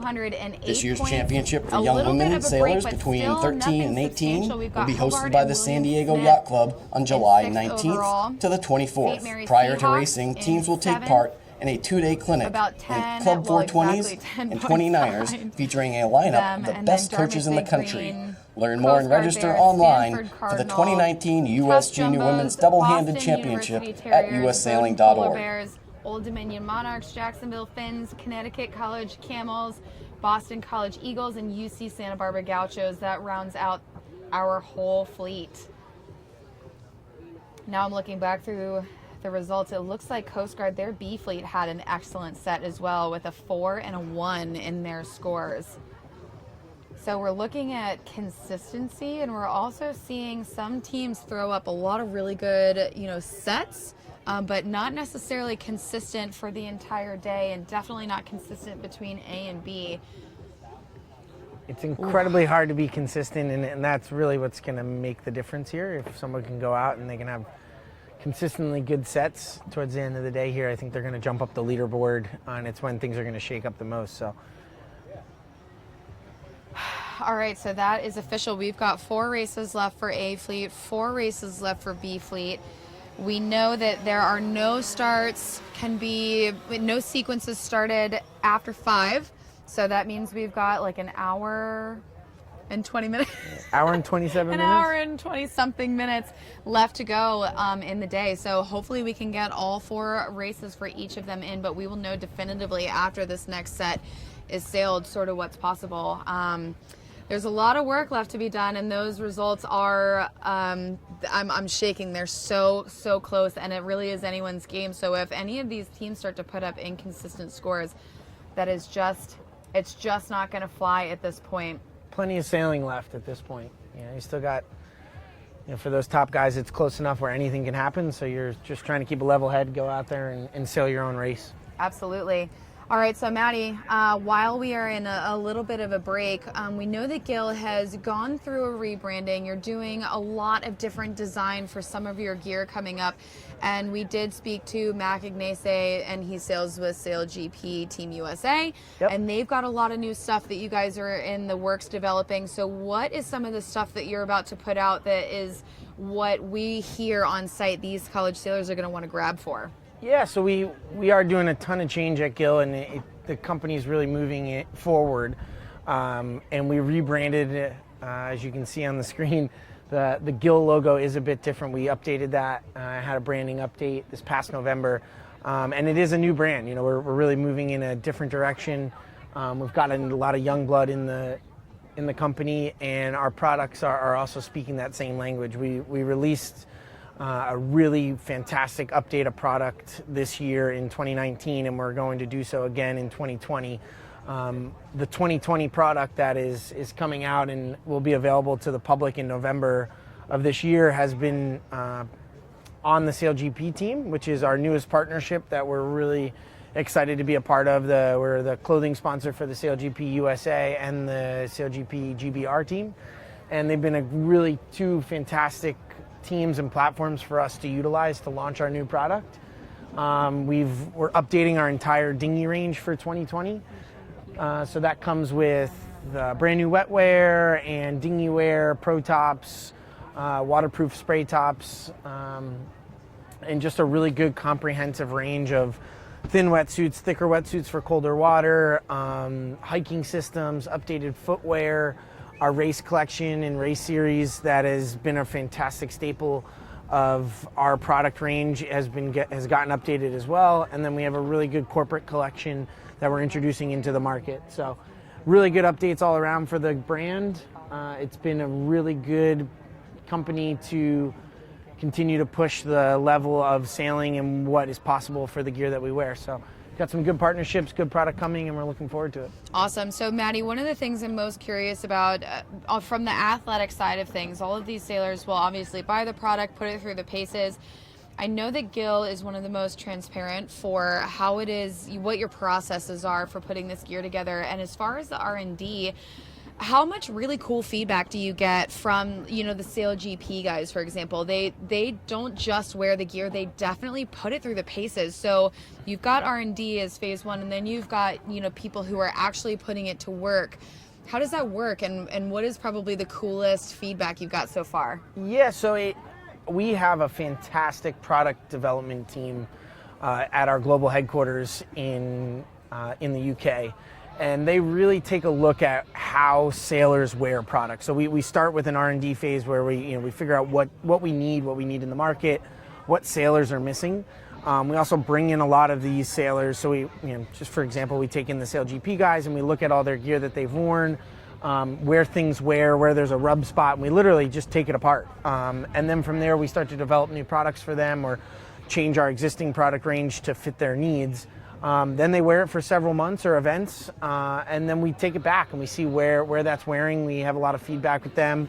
I had the opportunity to work with the GBR guys last week in the UK. We did a lot of product feedback then, and I'm also currently just working with the USA guys now on some product feedback of all the gear that they wore in San Francisco. They're also going to wear it in New York, and then we'll make some necessary changes if there are any. And then that product will be available for the rest of the public to wear come November. So it's a really excruciating process that we put the product through to make sure that it's the right gear for the consumer. We have some really good partnerships and sponsorships that help us with that feedback. And without those, we wouldn't be able to put our gear through the paces. So it's been a really good opportunity, SailGP, and some of our other sponsored athletes that we get to work with. Cool. Are there any any particularly funny rips and tears that you get? Yeah, I mean, we get odd things that happen. For the SailGP guys, we put some padding in for them because they use the gear a little bit differently than everybody else. And they fall in odd places and rip wetsuits that they're wearing. It's like in the shins, and you have to think if we didn't put the padding there, they might not have a shin, which kind of is astounding to know what high performance level they're sailing at.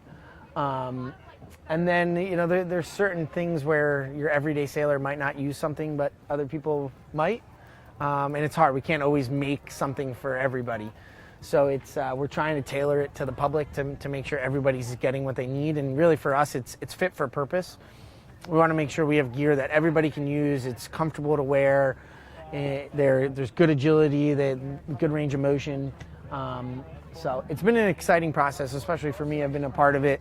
It's been fantastic to help design new products and update our previous year's products. We have a new dry suit coming out on the market in July of this year that I had a lot to do with. We sell a lot of dry suits here in the United States, whether it's for college sailing or dinghy sailing, opti sailors.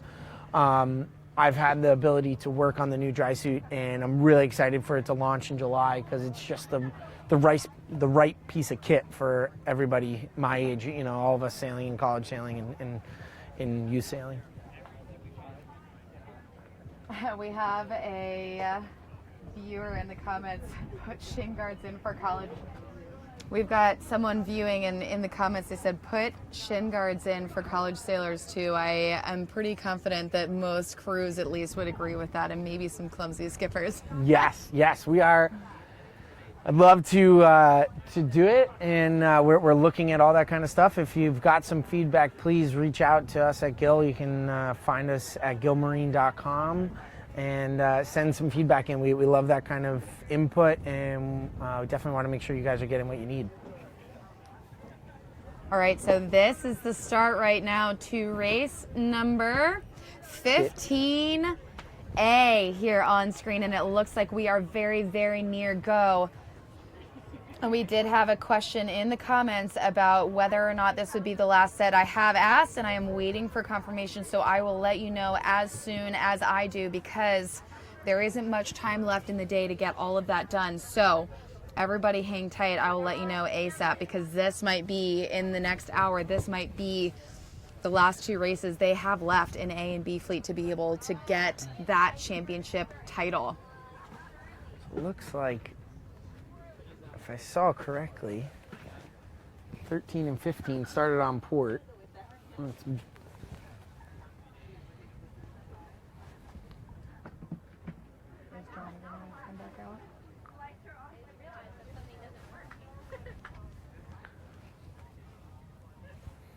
Drag race, the left side of the course. Definitely, it's just the equation. It's just the formula for getting ahead.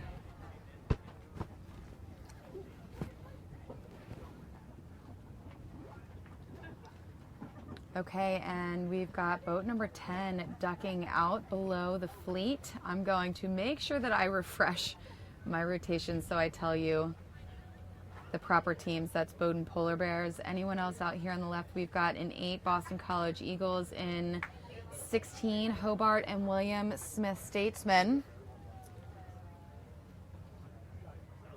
So one of our top few teams in here.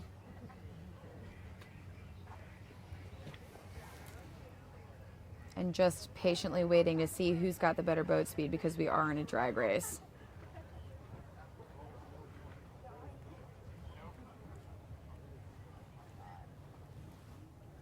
Okay, so we are going to get a weather update. We've got John Rogers coming on back. So Maddie, really quick, we want to thank you for coming out. Thank you, Gill, for being a title sponsor, everything that you've done for the sport. A preemptive thank you so much for the shin pads you're going to be putting in gear for college sailing. That comment might have just got myself in trouble. I'm looking at it. It seems to be a popular note. Well, So I'll have to go talk to our product development team, but thank you so much for having us on. Thanks for having us at College Nationals. Yeah, thanks. Appreciate it. Thanks, guys. And you'll be here to award the new winner, huh? I'm sticking around for the end, that's for sure. We're going to find out soon. Yeah, thank you so much. Maddie. Okay, so about halfway up that leg, and we are going to see them come together and approach that weather mark set soon. And it does seem like we have definitely been in drag race conditions, so just trying to go fast. Everybody did fight for that pin, but not as aggressively as we've seen in the last couple of races. So I do know that they did make some adjustments to the course while they were out there, and it seemed like most of those teams really wanted to be on that bow, or on the center of the course, maybe being a little bit more conservative, making sure that they are on top of whatever conditions are coming next. Now, being that the course has been changed just a little bit, I'm wondering how much that is going to affect the strategy. I'm wondering if we have a pea in the mattress, princess in the pea situation. Something small can have such a dramatic effect. So I guess we are going to find out here shortly. And there are those weather marks in sight, and most of the fleet out on that right-hand side instead of the left, and that's been the name of the game so far. So with that shakeup, Yeah, I'm back. John, so we just, you just saw that breakdown. So we got new conditions. We also have a new strategy. What do you got for me? Well, I did get to walk around, but really the interesting thing is you guys didn't get to see it, but we had a massive cumulus cloud over Coed Island way out north of us, and that was sucking the wind in, and that thing has blown away. So the wind has dropped just a little. About 3 or 4 coaches wouldn't look me in the eye for sure. There's some focus going on Ward Cromwell. You know him well. So. And a few other coaches are really in it, I think. I mean, it's just from the look on their faces. I haven't seen the results in a while. And yeah, we're back to medium hiking conditions.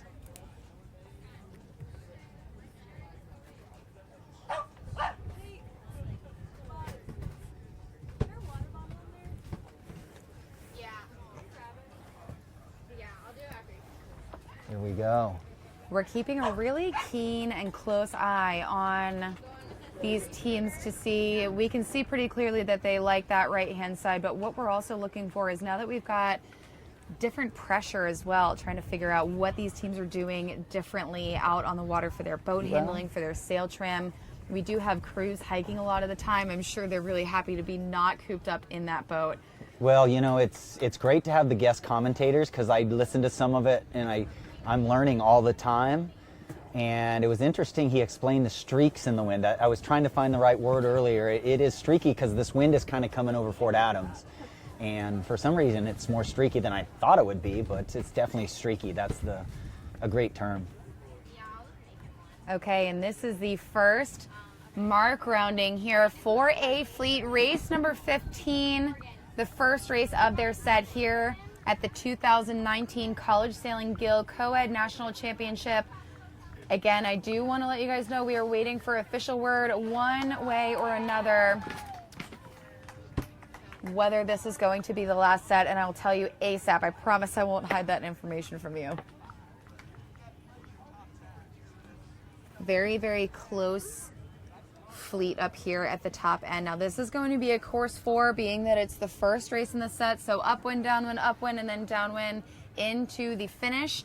And we just saw they really like that right-hand side upwind, so jibing right after that offset mark into a reach, just to make sure that they've got a lot of power up. They want to escape that bad air from the teams that are still sailing on that offset leg, and then down to a wing on wing. Yep, and it's the whole fleet's within about 35 seconds of each other. The boats that are that 20, 30 seconds back just had to tack 4 or 5 times, losing 2 seconds on each. So there was, 3 seconds on each, 12, 13 seconds, just because they didn't have as good of lanes. And if they get lee bowed or they have to duck somebody, there's another 8, 9, 10 seconds lost. So it's a game of inches. If you can just cross those boats, and here we go, what a great shot from looking over the top of Hobart Williams-Smith in 16. Our race leaders here, Hobart Williams-Smith, and in 12, we've got College of Charleston Cougars back on the top end of the fleet, and 2 over there to the right-hand side of your screen, Stanford Cardinal in boat number 1, Georgetown. So that's a couple of our top fleets in contention for that title. But there's still a few that we're looking for, namely, we want to see where Navy and Brown University fall. Yeah, looking at Hector Guzman and probably Maya Weber. I'm not certain who's crewing there. Reach mode in 16. Maybe just trying to get in the same wind as 12. 12 got a little bit of pressure and 16 came over to get into that. And then starboard tack, kind of high, broad reach there.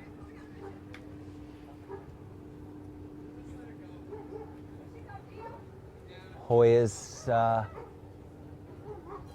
there in 1. Maybe a little wind shift off of the Goat Island side, which is to your left, so a righty. Looks like that pressure's fine there. That is not in the lee. That pressure they're in right now is not in the lee of Fort Adams at all. It's when the wind shifts to that right side of your screen that we start to get the dicier, streakier wind. If the wind comes out there more from that low hill spot out there, it's just a little bit steadier. So maybe there's something in that. Maybe the left has been not only maybe better for current, I have no idea. If I was out there, I could figure it out, maybe. And then, but when the wind's left, it's just steadier. When we get to the right, we're just in the lee of Fort Adams and going through more holes and bigger shifts. This is a great, fascinating thing. Hobart just upwind of the ladder rung. So these 2 boats here in front of you are further downwind.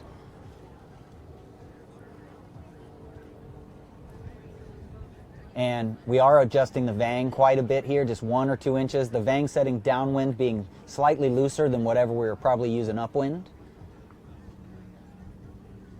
With young kids, we have to hardwire them with that. So after they go around the leeward gates, we teach them to pull the vang on, even if it's not perfect sail shape. And then when they get to the windward mark, right before, if they can, start teaching them to let the vang off, either just before or just soon after the windward, and we hardwire them with that because that's the fundamentals of sailing. More apparent wind upwind means we need more vang. Less apparent wind downwind means we need less vang. That's the fundamentals there. Here we go. 12 and 1. Oh, 1, just let that go. I thought 1 was overlapped there. Even gates, very close together, so it doesn't truly matter which gate you go around. Most of the time, they're only 7, 8 boat lengths apart is my guess. So they're so close together, perfectly set. Close together, it's not urgent to nail the upwind gate. Okay, so let's think about this. Headed on starboard downwind, right? We were on starboard that whole time, so the opposite tack is lifted upwind. So you see this fleet knows their business. They know that the fundamentals. Again, upwind, the fundamentals are starboard tack downwind most of the time, probably means port tack most of the time up.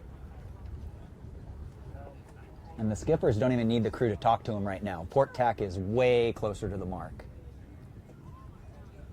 This is a massive lefty. So the wind has gone on the course, looking up the course. You can see that this is marginally an upwind leg.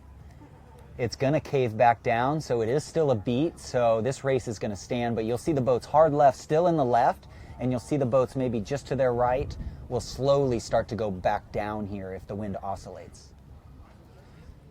So boat 12 gains because when the wind shifted to our left on the screen there, it moved them upwind and it moved anybody to their right more downwind, right? So let's imagine 12 is a windward mark right now. If the wind were to shift from where you're sitting and watching this, those guys to leeward down there would get moved further downwind. So really quick shout out to Brennan Faria on Facebook, who has Tom Brady as his profile picture. It is a total fake out. I thought maybe Tom Brady would be interested in the College Sailing Nationals. Yeah, cool. I'm loving this Facebook part.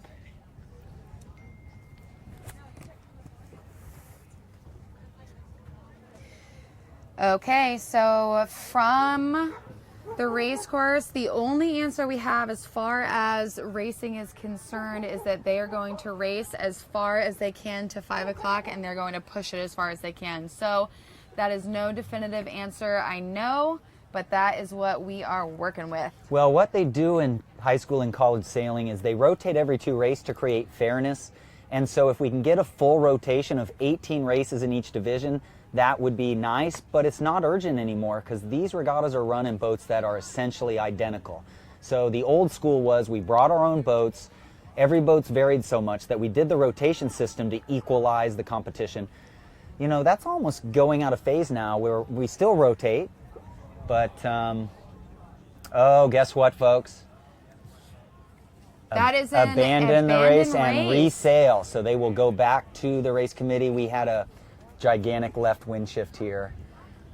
So the wind went around to the east. We're now in a southeast, so they had to abandon. Again, fairness is really, really important. That wind shift biased the course so much that it's considered unfair, and so they abandoned that race and resail.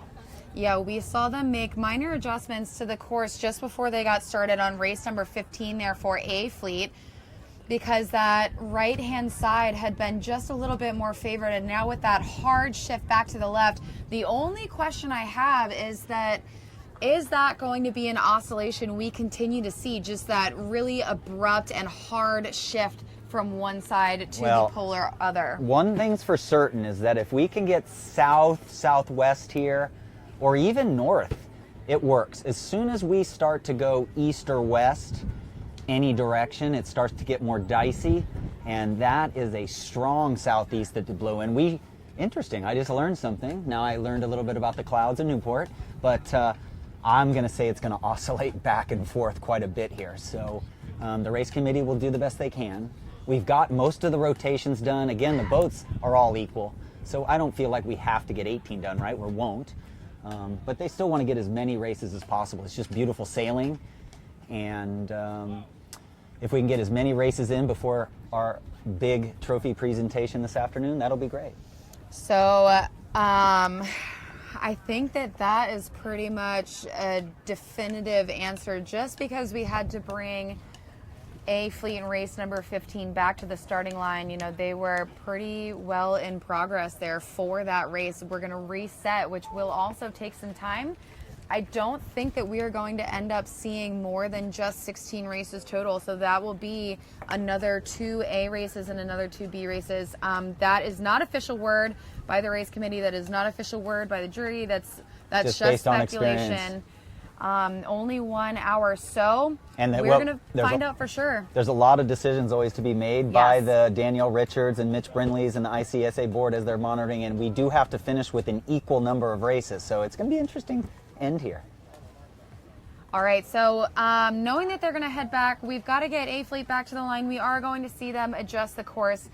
Let's go ahead and take just a quick break, John, I think, and I do want to assess, you know, this breeze. It was a little bit shifty, so let's get our eyes on that and see what we can come back to you with on what our strategy might be for this next 2 races. So if it stays here, it's going to be dicey off Coed Island. Definitely. All right, so everybody hang tight. We're going to be back to you in just a few moments for race number 15A 2.0.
I was really happy with the way it was pointing in this breeze, the way I was able to feather and still stay up even if I didn't have it in quite all the way. The controls really made a difference on this sail. I felt the effect of it pretty well.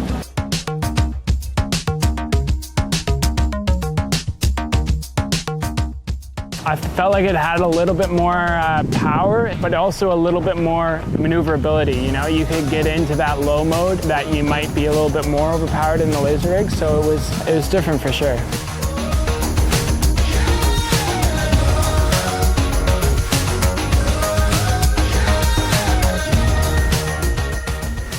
It was pretty smooth. You know, you could get into a really good kind of bow down mode. Yeah, it felt really good.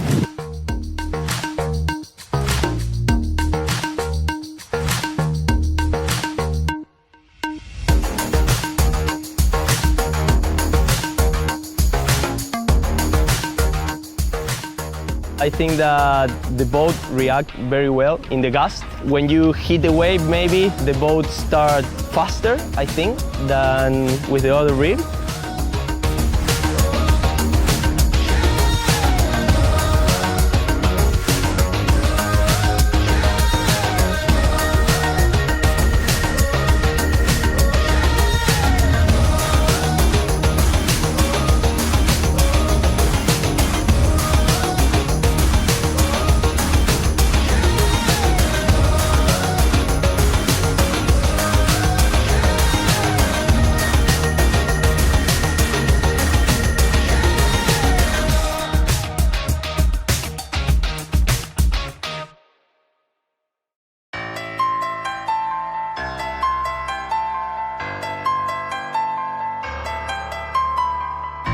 We're not in it for the scenic locales, sunset toasts, and sea-sprayed hors d'oeuvres. No, we're here to be challenged. Because out on the water, the challenge is the reward. We don't take shortcuts. We don't cut corners. We don't give up. So challenge us, Mother Nature. Answer our call. Give us what you've got so we can beat you at your own game. Don't hold back. We'll always find a way to go further or faster and sail a bit better than we did yesterday. We are sailors, and every time we hit the open water, it challenges us all over again. Another skill to master, another obstacle to overcome. Because the moment it gets easy, the moment there is no challenge, is the moment we stop being sailors.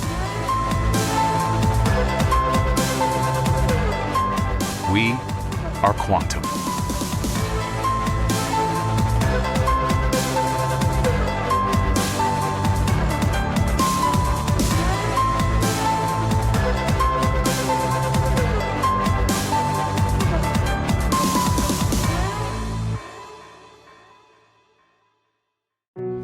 On this Memorial Day, where our nation honors and remembers our fallen heroes, there is a display of heroism right here at Fort Adams in Newport, Rhode Island. We'd like to take a brief time out to honor and thank those who have served for this great nation with a short tribute.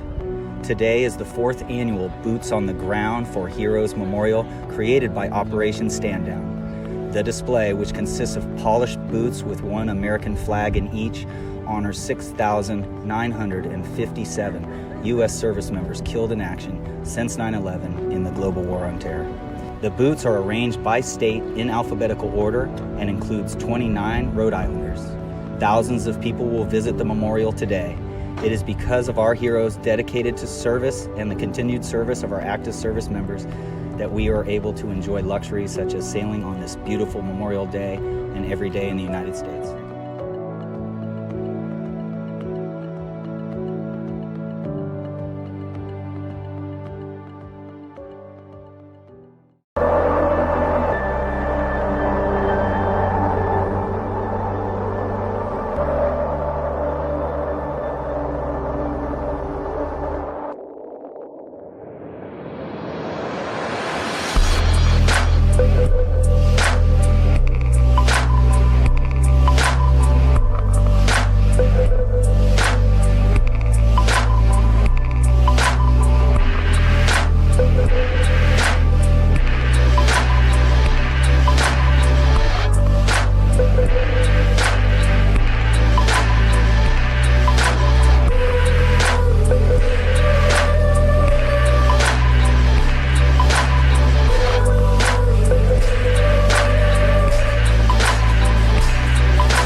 Oh, welcome back, folks. It's been a little while to get the course reset. We've got a battle for first.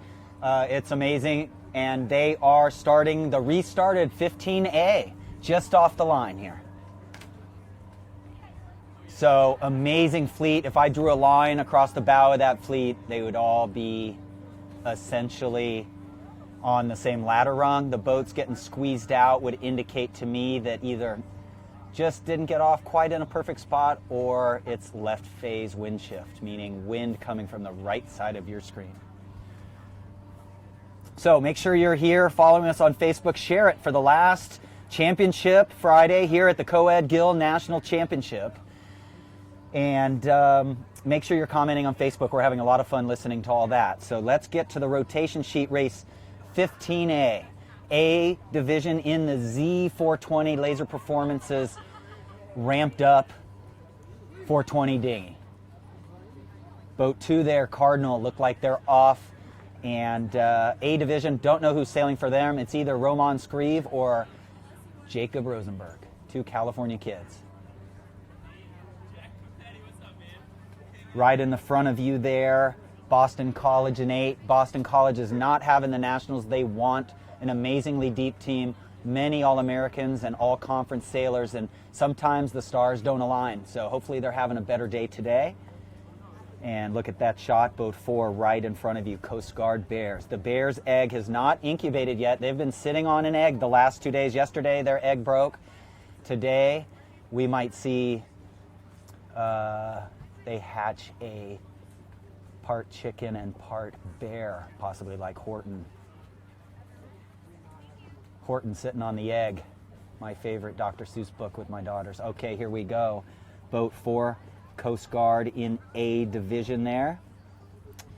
They have had many amazing seasons, and it looks like that is, I haven't mentioned their name yet.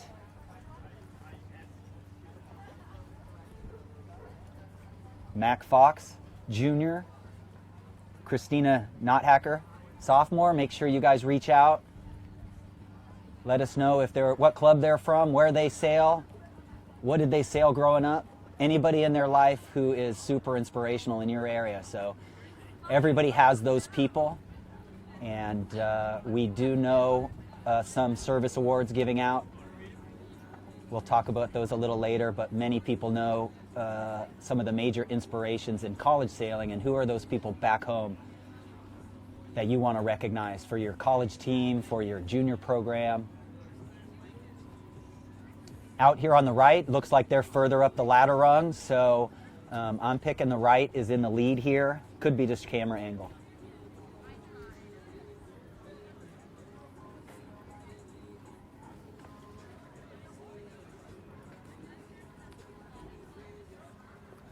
Boat 6 and 9 just seem to be comfortable. I think the wind's going to be very dicey now that the wind's shifted around. I have to get my compass out here, but I'm guessing straight east, maybe still east-southeast a little, but it's coming over Coed Island there, so the left side of that course is going to be streakier.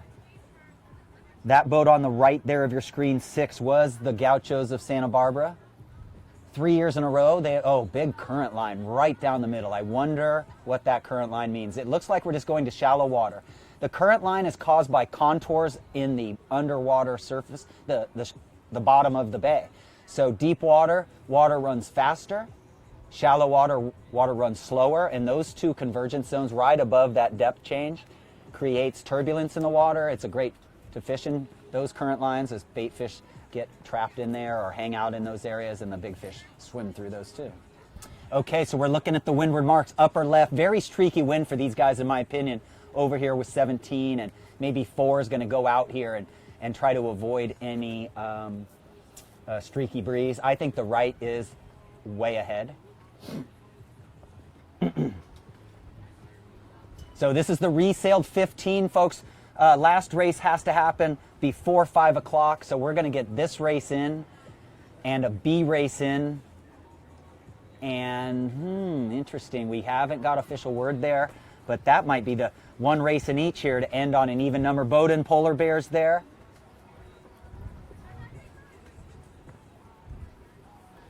Overall in the regatta, Bowdoin a little bit down the line in 13th.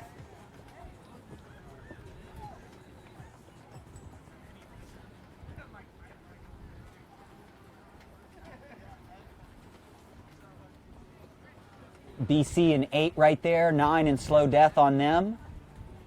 10 is gonna, what are they doing? Yeah, okay.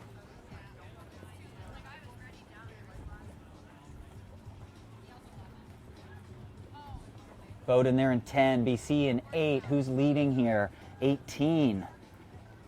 And so you got ODU there, 18, and gonna round second. The Cardinal gonna round first.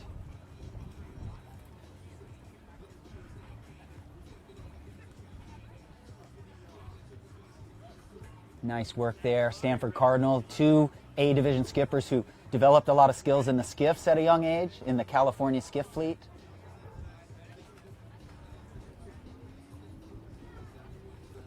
BU Terriers in 13, boat 4 again there, Coast Guard Bears, boat 8, BC again. Really good straight line here.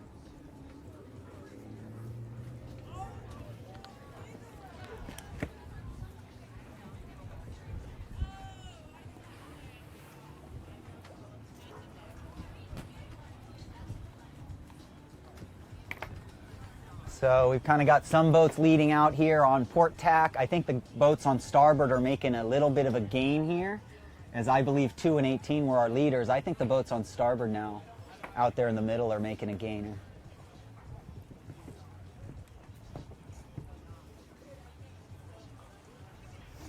John, what are some of the things that we see new now that we have set up this course? It looks like it's a really, almost a pretty hard easterly. Yeah, I'm going to have to check that out, what the exact wind direction here is. So it's obviously increased. It's much windier and colder here. That's a pretty interesting shift. Again, we had a lot of competing systems, not circulating around us, but just kind of blowing towards each other. So I don't really know what's going on here. I do think BC's dropped about 2 or 3, at least ladder rungs downwind of the fleet. They're at the top middle of your screen leading that middle right, or that right pack. And then this beautiful lineup of 4 boats right here, all going exactly the same speed over the bottom. So we call that VMG mode. They're all sailing the same angle and the same speed right in the middle of our different modes there. It's a beautiful shot. There is a leeward boat 5 going up there. These are, starboard port, sorry. The boats coming downwind are starboard, boats going upwind are port.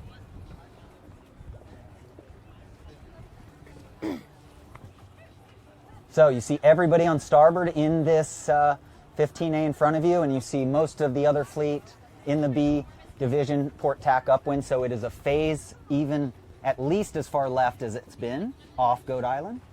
Okay, so John, I don't think that we're going to be able to get more than 16 races in, knowing that the end of racing today, we cannot start warning signals after 5 o'clock. We are 35 minutes, hopefully. My instinct, given my math skills. My crystal ball tells me that we're going to finish these 2 and they're going to start the last one just before 5, so we will get in 1 more race in each after this. Exactly. So what I want to look at here is we need to figure out where those top teams are in the fleet and keep a close eye on them during the A fleet and the B fleet. Again, A and B are both putting up scores to a total, and neither of them can afford a bad race at this point. So before we began this rotation, we had only 20 points separating the top 5, and that is not a lot of points, especially from 1 to 5, from 1 to 5, and then especially not looking at those top 3 and the way that things are starting to unfold within. So these last couple of races are going to be absolutely key, and I'm really, really interested to see which teams are able to keep a good grip on not only their mentality, but also keep a good grip on putting those really good scores up on the scoreboard. Yep, and the wind is an east-northeast. It's almost 90. It's probably 115 degrees is my guess here where we are on Fort Adams. That's what it looks like, just north of east just a little bit. So, interesting. Don't sail here enough to know what happened. I'm sure Ed Adams or Robert Hopkins or Moose McClintock or somebody could fill us in on it. Or Lynn Jewell. Again, I just did see Lynn Jewell with Brad Dellenbaugh over there, and she did remind me that Skip White, who is retiring from URI, is a couple-time national champion coach out of Boston University. So I did not know that.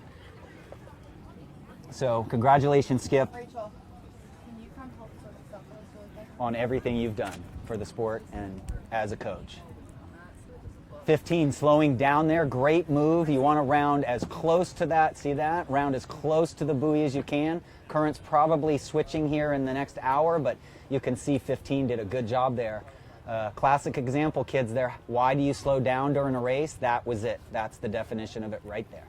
Okay, now I'm going to go through this rotation sheet really quick, and I want to bring up which sail numbers that we're looking for in those top 5 or 6.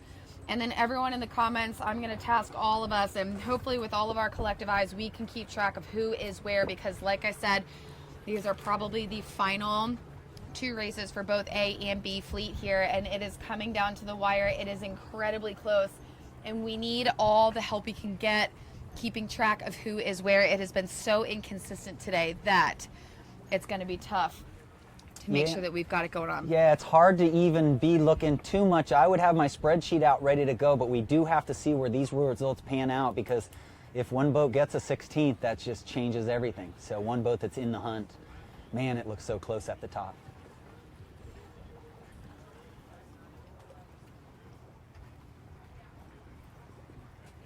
St. Mary's Hawks tacking in front of you there, mid-pack there.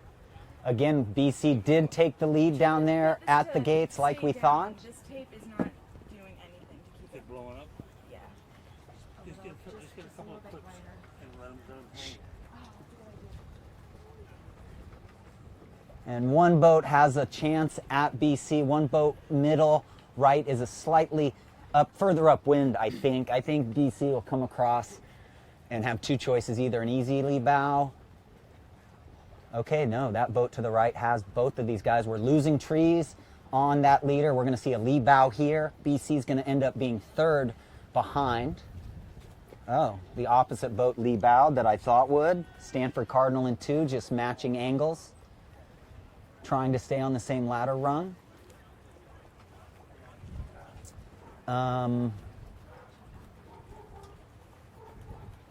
So they are rounding and going to the finish in the A division here at the Gill Coed National Sailing Championship, the final of 3 national championships that we've covered here with Egan Media, provided by U.S. Sailing.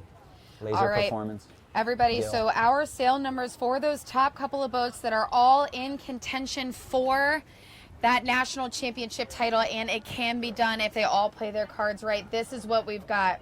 So we have Yale in boat number 11, College of Charleston in 12, Navy in 9, Brown in 15, Georgetown in 1, Hobart in 16, and St. Mary's in 5. Those are the sail numbers for those teams. We are watching A Fleet approach their 2nd upwind leg in race number 15 before they head down to the finish. And a little bit of a left phase in play here. Almost the entire A division on port tack, charging upwind.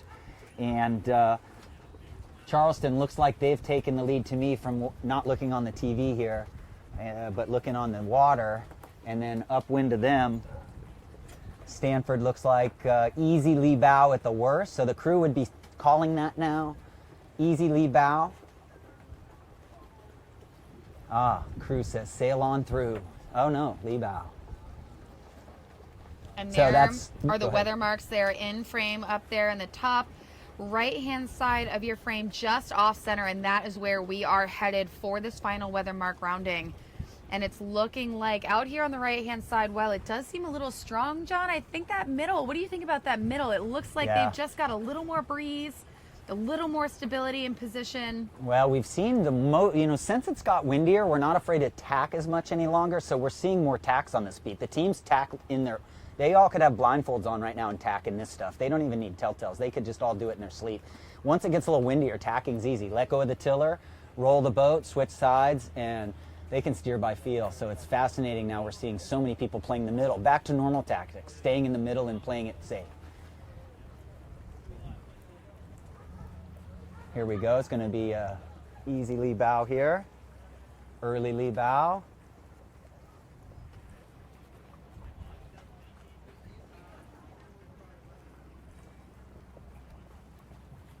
BC still in the hunt with boat 8 there. Charleston in boat 12. So we, around that first weather mark, we saw a couple of things. I saw quite a few sail numbers that we know that we need to keep an eye out for. Charleston up in the front. I did see boat number 2. So take a really quick look at who that is. Now remember, this is a course 4, so they're going to be heading down to the finish. And what we've got up next would be a course 5 for their second race in this set. Yeah, Charleston rounding first, Stanford's rounding second, BC rounding third there. I don't see Yale. Oh yes, there's Yale in 11 there. It's getting tighter, folks.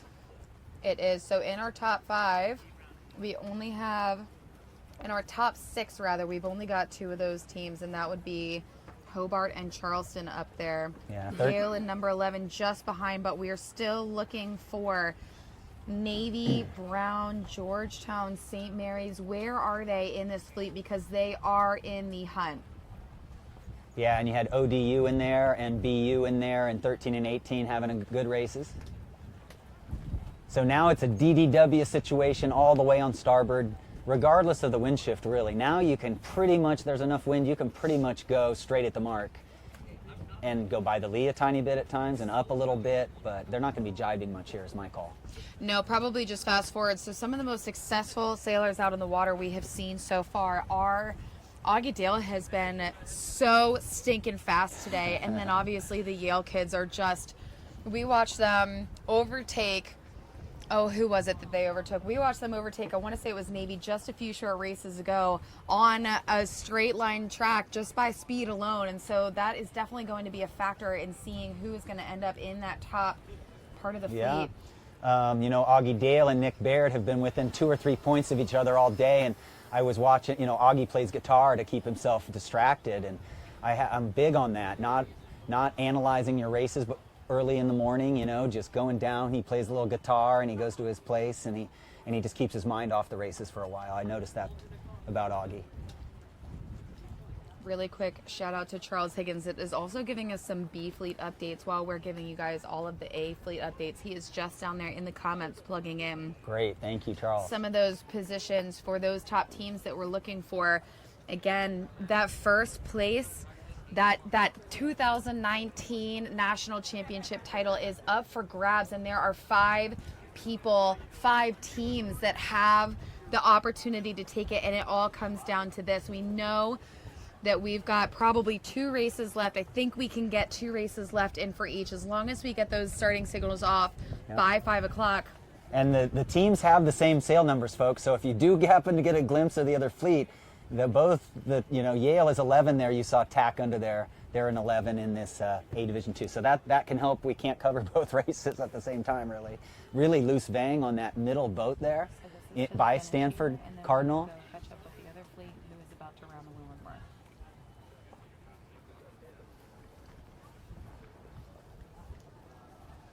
Okay.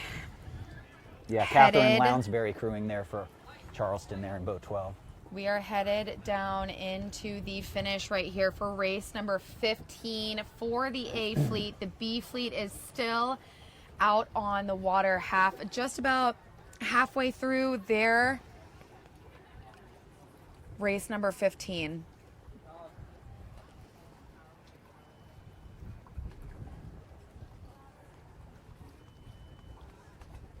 And we've still got College of Charleston in number 12 in the lead there, and that first place is definitely a welcome score on their score line. They were second, but not by much headed into this last set, so anything they can do to inch up ahead of Yale in the lead. And then in 2, we have Stanford Cardinal putting up a second place in this race number 15. A good move here, great college student move here. He's racing for that pin. He knows don't finish in the middle. Finish at an end. One end is, unless that starting line's perfect, one end is further upwind, and it is just beep, beep right there. Good job at the end there. I think it's Catherine Booker there crewing, and likely that is Roman or Jacob Rosenberg skippering. Great so we've job got there. 8 across next, and that is Boston College Eagles in a really close finish here. 13 after that, followed by 11. 13 is Boston University Terriers. 11 is Yale. And it looks like we might have 16 just over there, and we know that that is Hobart and William Smith. And then we've got 9 and 18 here. In 18, we've got Old Dominion in 9.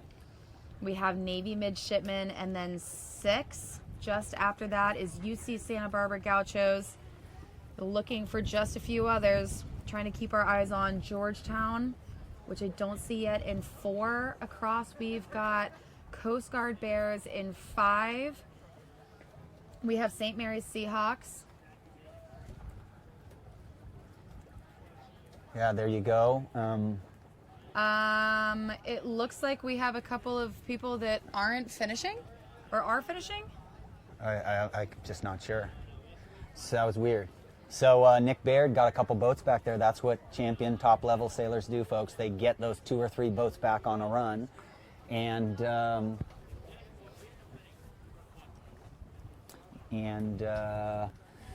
left shift on this cruiser going right in front of us. Okay, so John, that wraps up race number 15 for the A fleet. We know that we've got B fleet in progress out on the race course, so they are up at those weather marks, and I do believe that this is into the finish for their race too. So with 15 almost complete for both sets, we are going to bring you the overall scores after they have been entered so that we know exactly what needs to happen in race number 16 for some of these teams to check their way up that leaderboard and to see who's still in contention for first. As we said, there were several teams in contention for first place. Mathematically, it was possible through races 15 and 16, and hopefully, you know, they did more good than harm to their scoreline in this last set, in this last race here, and I'm wondering how close it's going to be after this. Yeah, and they can really focus everybody knows this is it, so we are going to see some attacking going on at the start. You know, there's going to be 4 or 5 teams that, especially 3 teams that guaranteed still have a chance for sure, maybe 1 or 2 more, and so this is it. They are going to battle. We will probably see some very close calls at the start and at marks coming in here in the B on a Horizon job. Tufts. Congratulations. Congratulations there to the Tufts.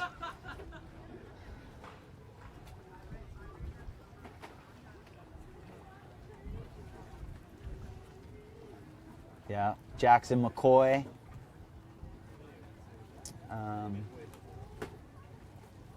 Crewing, it's hard to say. They've had 6 different sailors there, so I'm not sure who's sailing for Tufts there, but we'll name them all for the regatta. Jackson McCoy, Charlie Hibben, a freshman, Emma Clutterbuck, a junior, Sabina Van Mel, a senior, George Sideman Aristoff, a freshman. Great job, Tufts.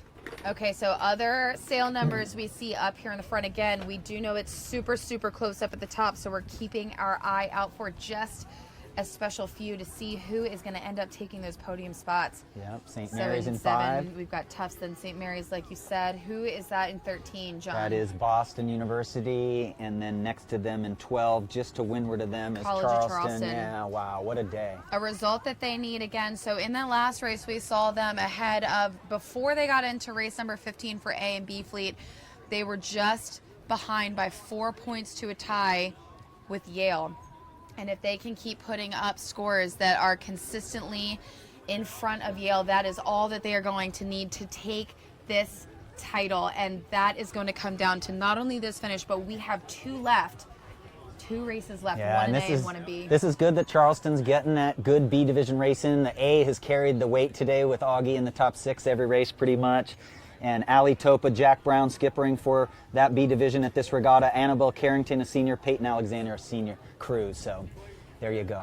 John, we've got some big news after race number 15A, and I'm hoping that it's going to hold true after 15B. So we are going to give you, once they have an even number of scores, we're going to bring you an update before we get ramped up into race number 16 for A fleet is what we're going to see on the water after this. But for now, we're headed into the finish. Then that is one of the gate marks, so we know that we're close to the close here of race number 15B. Congratulations. Send out your statements for this. Way to go. Send out your congratulations to your kids. All right, be very and that proud is of all of them. Tufts with the win in race number 15B. Excellent score by them. And just behind, we still have in number 5. Holding on to that second place, that is St. Mary's Seahawks. Great result for them, and they are close within that top 5 as well. So this will do great things for their scoreline.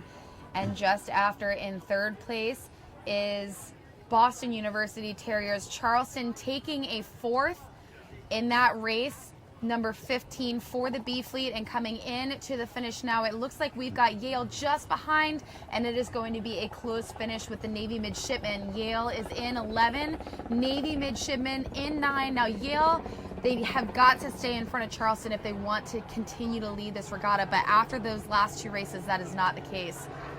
wondering how this is going to affect Navy's Yeah. scoreline. Yeah, and they needed that point there for Navy too. They are right there. 17 is in Connecticut College Camels, and 3, 18, and 16 after that. Now 3 is Jacksonville University Finns in 16. That is one of the people that we are taking a hard look at, Hobart and William Smith.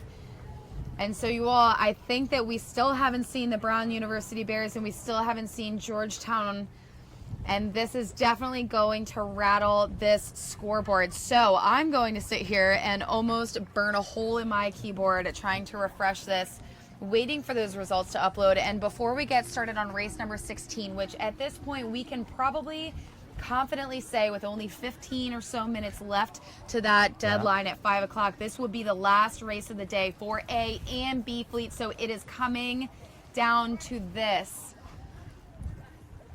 John, really quick, while we wait, do we have any additional conditions updates? Well, it's just perfectly beautiful. You know, it's more of a tactical thing now. So these top two teams and boat speed have to watch out for each other. If I was in third, I would be starting to windward of those top two teams for starboard tack advantage after the start, up the beat a little. And I'd really be pushing the line if I was in third or fourth, fifth place. Start to the right of my main competition, and when they come across, I lay right up under them and try to push them back. It's a real tactical thing. The wind is not that hard. The teams are really having fun It does for the look first like time it. all day this last 3 or 4 races.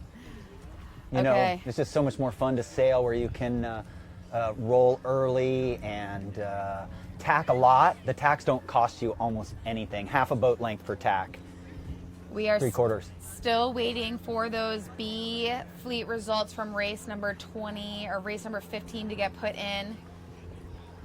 Yes, I'm sure everybody's pushing So in there. They're pushing their and computers. they're up. So we're going to throw those results up for you guys. B fleet results for race number 15 are up, and we have yet another regatta leader. So John.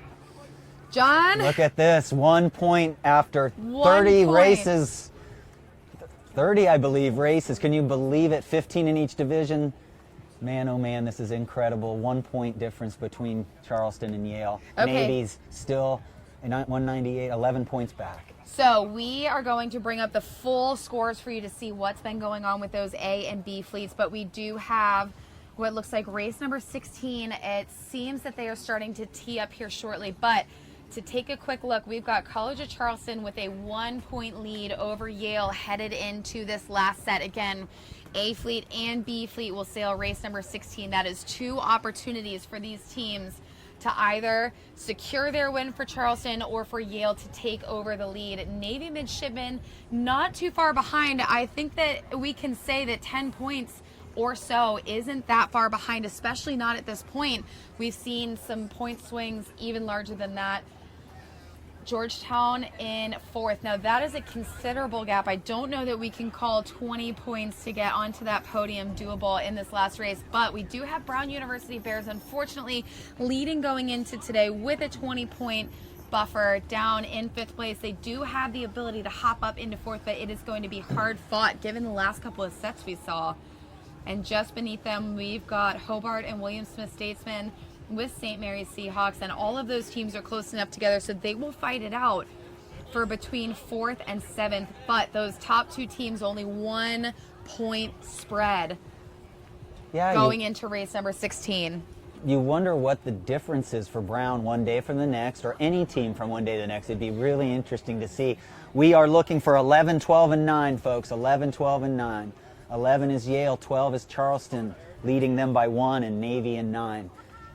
Navy would need to, depending on how many firsts they have or seconds, Navy would need to win.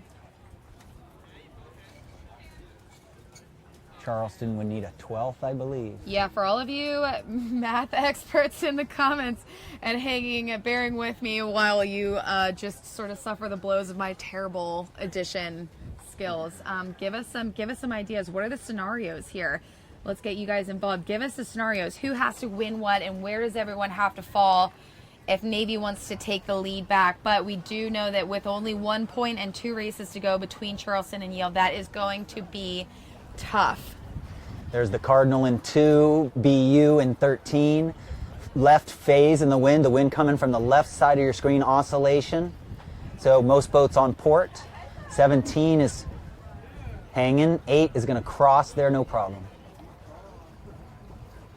11, 12, and 9 are the sail numbers we want to mostly pay attention to. I think that boat in the middle there, BU, that middle sticked out boat is first right now. Stanford to lure to them looking good. The boats on the right look like they're on a pretty high ladder rung, one boat in particular, but it's hard to say who's ahead right now. All right, and once again, just to remind you all, this is race number 16A here. This is the last race for a fleet out on the water. So these teams, it is a lot of pressure for those top 3 in particular, College of Charleston, Navy, and in between the 2, we've got Yale. Now, we do know that Augie Dale is a rocket out on the water, and so leaning on his speed is definitely going to be helpful. But there are 3.5 legs left to go, so waiting to see it all unfold. And I think that weather mark running is going to be a really good indicator where it all stands. Yep, absolutely. I'm hoping that I don't know who's going to get Marlowe Rope's College Sailor of the Year, but I have a feeling Nick Baird, trailing only by 6 points in A here, and Augie Dale will be 2 of those finalists. All right, Charles Higgins, thank you for plugging that in there. It looks like Charleston is going to be the lead boat out on that right-hand side.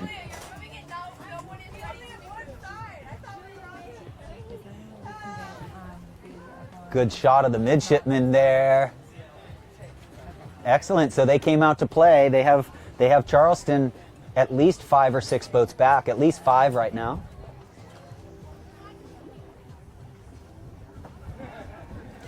I'm going to be honest, I hear some of that breakup playlist again, and I'm not sure where it's coming from still. Well, way to go, Parker Loftus, a junior. Olivia de Olazara is a freshman, and Emma Remus is a junior. The midshipmen came out to play in this last race. It could tighten up. Big spread in the fleet. We have got to be getting close to that weather mark, John, and this is going to be our first indicator where they stand and exactly what kind of work they need to do to make their way to a desirable position within that fleet and hopefully get some of those good scores up on the scoreboard. So, John, really quick, before we get up to that weather mark and I start calling sail numbers, conditions-wise, where would you want to be on the course? Well, the spread of the fleet means the wind is not that dicey right now. It's pretty steady. What we're seeing right now is a left phase. Those left boats are up for the further ladder rung. A little while ago, boats that got to the left are just smiling right now. The crew is really excited. So if Navy's on that side and their crew is all fired up, that's only going to make Parker there sail just that much faster. All right, everyone watching at home, if you've got teams out here racing, friends or family, etc., sound off. Who is it you're rooting for? And we're going to make sure that we try to bring you all of the sail numbers as they make it through that finish line. But for now, like I said, we're focusing on just a few. We know that these scores are so close. So here we are headed for that weather mark. And it is incredibly tight. Now, I see Yale number 11 out here on the right-hand side, and it does not look like they've got a great spot into that weather mark, but they do have Charleston out here with them. Now, being that they are very, very deep in this fleet on their way around that weather mark, we have got to find Navy because that is going to rattle some scores. And we have Navy in boat number 9, so we got to find them in. They're about mid-fleet here. So around the weather mark first, let's show them some love for crushing that leg because it was a tough one. That is Boston University Terriers in second. We've got Stanford Cardinal, definitely top-placing teams in that last B race we saw just finish. In number 18 here, we've got Old Dominion Monarchs. Looks like number 8 just after that, and that is the Boston College Eagles. None of the top teams up in the front. So there we go with number 6, 7, and 9. So in 6, we've got UC Santa Barbara. 7 is Tufts. 9, again, that's Navy, and there is quite a spread between them, Yale, and College of Charleston, and that split between Yale and College of Charleston just got pretty big too. Yeah, not enough for Navy. They're still they accomplished their goal. They rounded ahead. They just don't have enough boats. But yeah, Yale really was able to scooch out there and put some boats between them and Charleston. Yeah, so we saw fresh off the starting line, all three of them started at very different ends of the line. And so being that none of them are close together on the course, not only does it make that really challenging to control the people that you know you need to beat, but here it seems like they still haven't quite figured out what that secret sauce is for getting up and around this course. And that is just such a big variable. Why would they play it that way? Exactly right. So I wonder if we're on course 4 or 5, and definitely within the next 20, 25, 30 minutes here, folks, we are going to have some highly deserved celebrations going on from someone. All right, word from the B fleet from Charles. Again, thanks for plugging all that in. He says that Navy is well in first, crossing the fleet in B fleet. So we've got Navy in 2 races. The two final races out here on the water, and Navy is leading, and they have got a commanding lead on both Yale and Charleston, and I don't know how many points it takes for them to end up winning, so someone please do that math for me before I ruin it and maybe cause some people unnecessary anxiety. But yeah, well, it's not surprising. Joseph Hermes, a freshman, Anna Meyer, and Sean Linden, they are putting on a clinic in the B division this weekend, folks. So that's just continuing. Amazing sailors there. Ian Berman, been there, a long-time coach at Navy, former Coronado High School coach. They won 2 or 3 nationals with Coronado High School in San Diego before he took the Navy job. He's a great coach. All right, John, I just used my really expensive iPhone to do math because it's over the number 5. It looks like Navy only needs 12 points to end up tying with the College of Charleston for first, based on the standings headed into race number 16. Now, we do know in A confidently that they are well ahead of Charleston, and they are definitely ahead of Yale as well. So assuming that they can pull off 13 points ahead of College of Charleston with Yale behind them in both of those races, this could be Nail's Forgotten, Navy's Regatta after all. Yeah, and we might be throwing Coach Ian in the water at the end of this. I don't envy that. This water is around 52 degrees, but if you asked him right now, would he get in just for this win? He'd jump in right now if we told him that. So, wow, look at that middle, Navy in the middle there, the only one on port tack, trying to get a lane. All right, and Charles, update again from him. He says Charleston and Yale are close together, not far behind Navy, but it does seem that Navy might be in the lead. So we are nail biting. I can't sit still. I know, I'm chewing on my nails right now. Do you have any skin in this game, John, with these Well, top I am teams? really nervous, just because I just love this stuff so much. So yes, I want them all to win, but. Brooks in the comments, no, we are not going to get to 18 today. They cannot sound a warning signal after 5 p.m. So this is it. What we've got on the water right now, we are just about halfway through race number 16A. This will be a course 5 finish upwind, so there are 3 legs left for these teams to turn their spots around here. There's Navy going to squeak around, hopefully be able to get around there. Nope, they're going to end up in bad air, but I think that was the better buoy to choose. I think they picked the better buoy. Look how close this fleet is together. Now, we are going to see a little bit of a parade once we leave these gates, and a part of that is just by nature of all of these teams rounding in such close quarters. Yeah, Navy just got fast death there. They're really in a really rough spot down there on exiting your screen over there. So it's a game of inches here. Port starboard right in the bottom of your screen there. Good, 15 right away. That worked out. So Charleston did take a little bit of a bite out of Yale at that gate, and that is they just need to keep making steps up the race course, and hopefully for them, if they can make it just ahead of Yale, all they need is to finish in front of Yale. That's all they have to do at this point. All right, so we are bringing you the picture from both race A and B. Number 16 up on the top left-hand side of your screen. This is the A fleet headed upwind just after that mark rounding. This is their second weather leg. And down on the bottom right, that is B fleet approaching that weather mark for the first time, so we can get a really good idea of what's going on during both. And both divisions, folks, have the same numbers on their sails. So Navy in 9, in both fleets there. Sounds like from the B fleet, Charles Higgins, thank you. Yale dropped a main sheet and attack to lee bow, so that is definitely not ideal and probably not working out in their favor. So here we go around that weather mark for B fleet here. Trying to catch those sail numbers for you. Again, we're looking at Yale in number 11, Charleston in 12, and Navy in 9. So Navy does have the lead in that B fleet race around their first set of marks, and 1, 2, I'm counting the boats, 3, 4 spots behind is College of Charleston. And looking for Yale after that last. Okay, so they rounded 11. just a few spots behind Charleston, but probably not enough depending on where they stand in A fleet. Right, so it's 12 points between them. So Navy with has Yale to, and 13 with Charleston. Navy's got to close the door to 12 points to tie with Charleston, 13 to beat them. And that is doable, especially with where they stand in these A and B fleet races. So we've got our B fleet headed down to that leeward gate mark for their first leeward rounding. And again, A fleet is headed up for their second weather mark rounding. So we are nearly at the halfway mark for A fleet.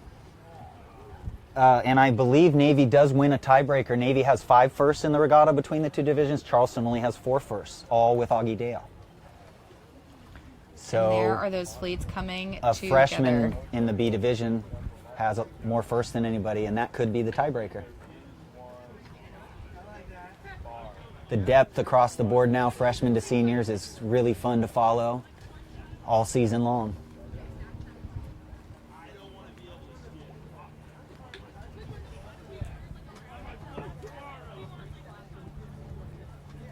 Now I don't see a finish line upwind. I'm wondering if 4. Is this a course 4? I had assumed that it was going to be a 5. That's how they've been doing it for the second race in each sequence. But, John, they've also been finishing between the weather mark and a finishing boat. So that's what we're going to be looking for.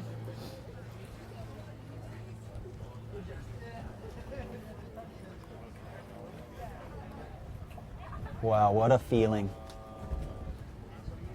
In your nationals, so in the leading comments, the pack. The tiebreakers, there are 3 separate rounds of tiebreaker identifiers, and in the first set, it comes down to who beat who in more races. So it's not about how many firsts. Yeah. Okay, great, thank you, because I just went by the racing rules of sailing, not the the procedural rules of college sailing. Okay, so we're going to take a quick and hard look at A fleet because they are nearing the end of their race, and we will get back to B for updates in just a minute. Okay, let's focus on A for a little while. It's just hard for us to see on camera, that's all.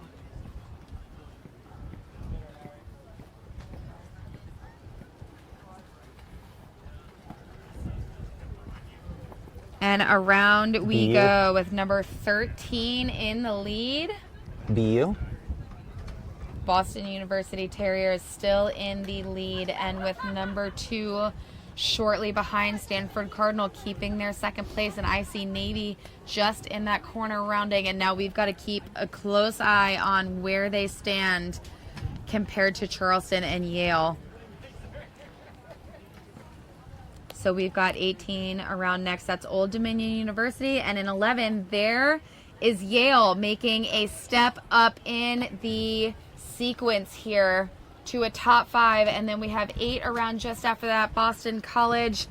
And then 7, 9, 6, which is Tufts, Navy Midshipman in 9, and 6, UC Santa Barbara. I can't see Charleston, right behind 6. Okay, so little bit of distance. Charleston definitely in trouble with Yale. Navy, not great that they lost the lead over those 2 teams, and I'm curious to see in B fleet how it's going to pan out. So this is our downwind, last downwind in race number 16A here on screen. of the 2019 College Sailing Gill Coed National Championship, and we are getting closer and closer and closer to figuring out who is going to end up taking that top spot. Yeah, and the other interesting thing is that Augie had 5 points on Nick going in for the Robert M. Allen A Division winner also, and they're 5 boats apart. So there's another competition going on. Who's going to win the A Division? All right, Charles Higgins with another update. In B at Gate, Navy 1, Charleston 3, Yale 7, and splitting right. So Yale trying to get a little bit of space. It sounds like not a bad idea at this point.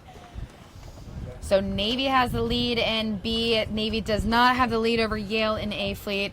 In A Fleet, our top 3 are ranked Yale ahead of Navy, who is ahead of Charleston, all with about 3 boats in between, and in B Fleet, a different order. So once these scores are final here, for A Fleet, it's going to be up to B. Now, John, one of the dynamics we have not talked about, being that everything is so close, B Fleet has no idea where their A Fleet partner stands, and so they don't know what work they've got left to do. How tough is that on you mentally?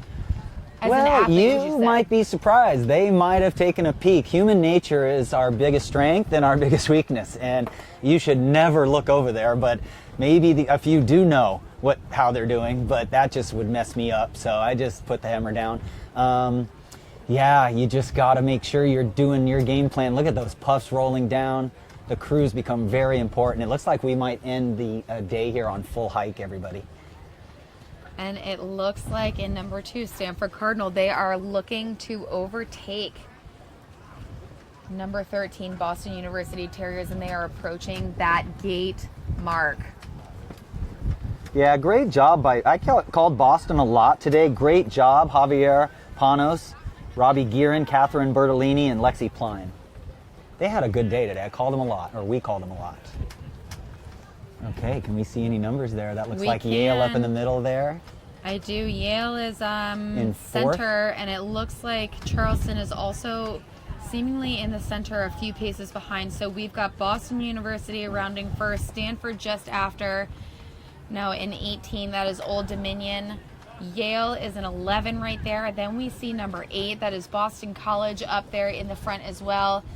In number 7, Tufts Jumbos out on the right-hand side, most likely going to opt for that right-hand gate as well. And College of Charleston right behind them on that right-hand side. Huge puff across the course, and this is definitely, we know Augie is quick pace, and this is his chance to just send it. And we got Navy just behind. So we have Yale, 1 boat ahead of Charleston, 1 boat ahead of Navy, and they are splitting on the course, headed up to the finish of race number 16 here, everyone. Yeah, the scrapper, as I call him, Augie Dale, scrapped there, and at least 4 boats passed on that run, and you know, Navy was definitely ahead of them. Wow, look at that Augie, able to gap up to windward in squeeze mode and maintain speed. Boat 12 there gained a lane. That was just a remarkable performance around the leeward mark, folks. Go back and watch that, kids, because that was an amazing spin around the mark, keep speed, and then just gap out to windward there. Okay, 1/4 of the way up this final leg here. We've got Yale here in number 11, Charleston here in number 12, 1 boat separating the 2. And Navy went out to that left-hand side, splitting the fleet. And in the first leg, they were leading. So here's a look at where we are for both of these races so far. We've got Navy still leading in B Fleet, and we do know that Navy has split and gone left from Charleston and Yale in that A Fleet as they neared their finish. Yeah, it's just awesome. In these conditions, folks, you hike your brains out. Don't even play the main sheet. You just hold the main as hard as you can to keep the head stay tension, and then the crew is steering the boat with the jib. All right, so Navy officially in B Fleet. Navy officially around that last weather mark rounding and headed downwind. And we do know that A Fleet is headed up to that finish here shortly, and they will actually finish right next to that mark that we see B Fleet rounding just now. So we've got Charleston in 3rd place in B Fleet around, Navy leading them by just 1 point, and Yale is folding in here 3 boats behind Charleston in B Fleet. So We have a race win so far as it stands for Navy. Charleston rounding in third, and 3 boats behind them is...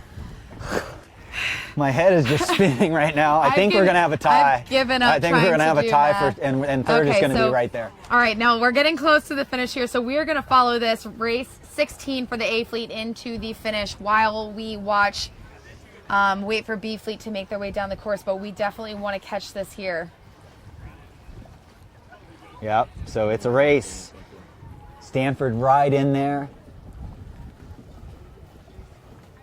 And there is that finish line in sight at the top left-hand side of your screen. You can still see the few boats remaining in B fleet headed around that weather mark, and that would be the pin end for that finish.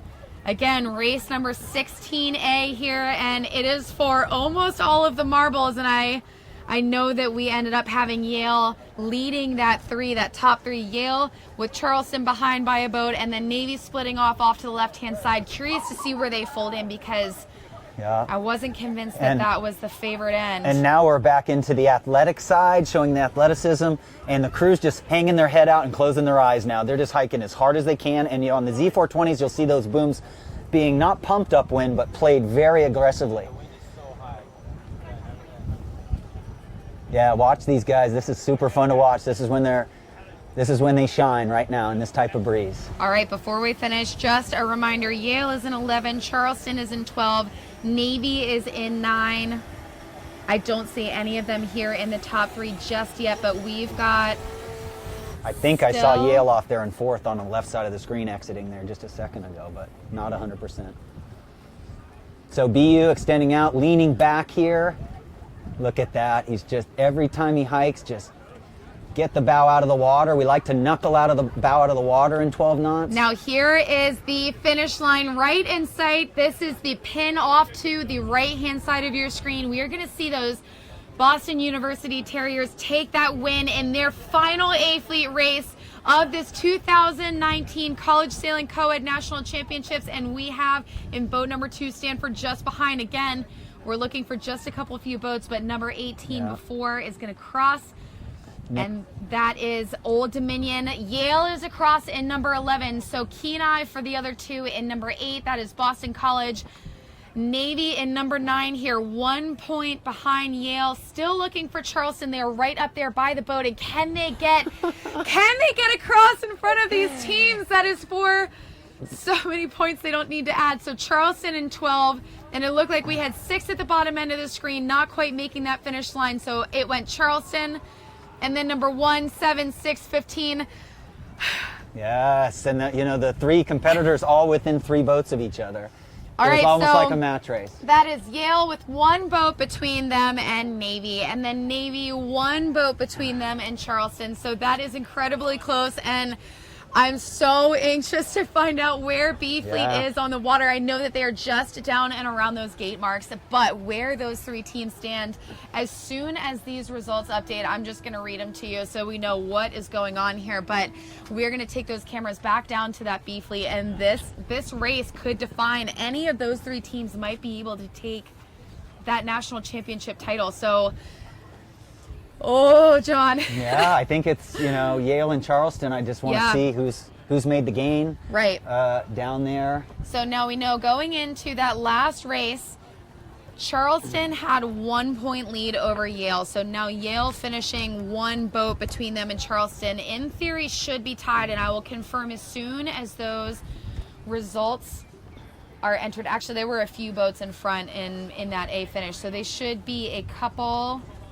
of points ahead, and now we got to figure out where everyone stands in B Fleet here. And this might come down to who has their stronger, more powerful crew. I mean, these are 100% hike crewing conditions. The crew just closes their eyes and they just go, what's your happy place, man? You don't even move. You just put all the trust in the skipper, and you just put your head out there and hammer as flat as you can, mast straight up and down.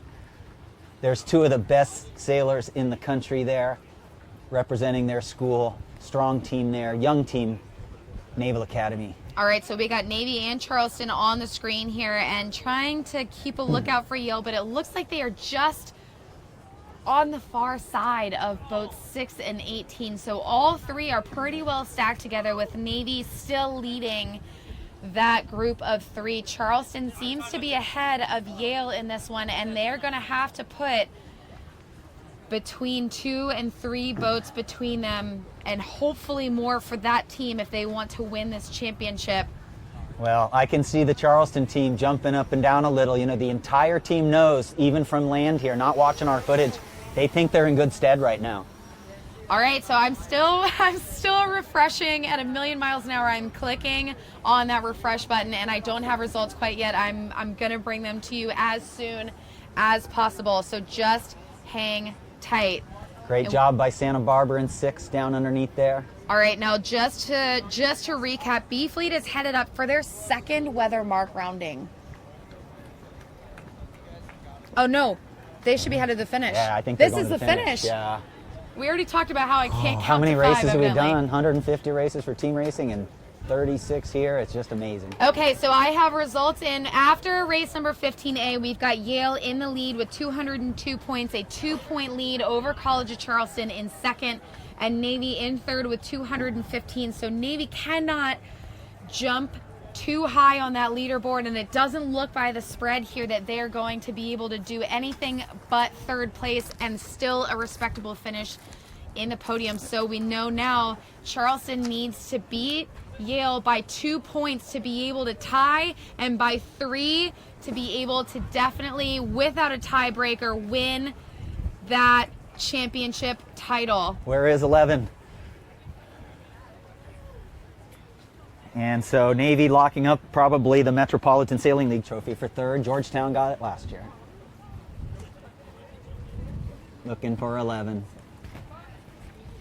I am so antsy in this chair. I don't know if you guys can hear it rattling. I'm literally shaking as we go into the finish. This is so close. Yeah, the breeziest part of this Coed Nationals here in the last 2 days. It's exciting. We ended on a really interesting easterly, but beautiful Newport conditions nonetheless. There is your finish line in frame. That is how close we are. Now we are going to be finishing between the rightmost orange buoy, that is the pin, and then that white boat, if you all can see, it has an orange flag on it. That is the finish line boat. That's where we're headed, and it is coming down to these final moments. Now we know Yale is in a 2-point lead. Charleston needs 2 boats between them to tie, and it sounds like, based in the comments, they're going to win that tiebreaker. So here we go into the finish. Navy still winning this final race, number 15B. We see College of Charleston on frame, and I don't see Yale yet. So hoping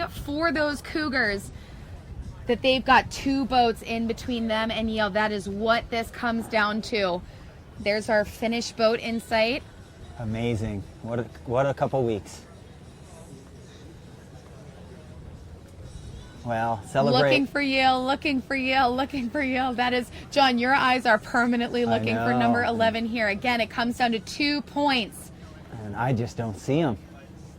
And what it must feel like to be a freshman and win races at your first nationals. So it seems like Yale's going to be coming out of the right-hand side. We've got Navy across in number 2. We have Stanford across in second. That is College of Charleston in third, looking for Yale now. Again, 2 boats is all they need for a tie and a win to the tiebreaker. There is number 6 is across. That is boat number 1. I see the Charleston team hugging each other over here. They think they got it. And that is number 18, 2 boats between them and Yale. And it looks like we have our new national champions. That is the College of Charleston with more than 2 boats between them and Yale. Yale just finishing at the pin. Charleston at the last final races today, taking the championship out of the grips of Yale and Brown University, and they have now won the remaining race here in the 2019 College Sailing Gill Coed National Championship, and they are celebrating here on shore, and we're gonna go get back with B Fleet is on the water in boat number 12 out there. That is such an exciting close to this championship, and a dramatic one at that. That came down to the very last leg. And that is such a classy way for all of those three teams at the top of the leaderboard to finish this event, bringing it down to the wire within a few points. And that's it, everyone. We have been here for a whole week and a half at this point. We have been through 2 other national championships. And we know that some of the sailors out here, these women sailors, have been competing since the very beginning last Monday, 2 weeks ago. And this is it. Yeah, and now the ICSA board can start to look at the FAL trophy results for the top team at all the nationals. And we have the Henry A. Morris Memorial Trophy going to the College of Charleston. MIT last year winning that. Yale taking the Oxford University Trophy for 2nd overall. Nothing to be ashamed of. What Such a battle, an 36 impressive races. And finish. All right, so there we go. There are our College of Charleston Cougars B Fleet Sailors on site.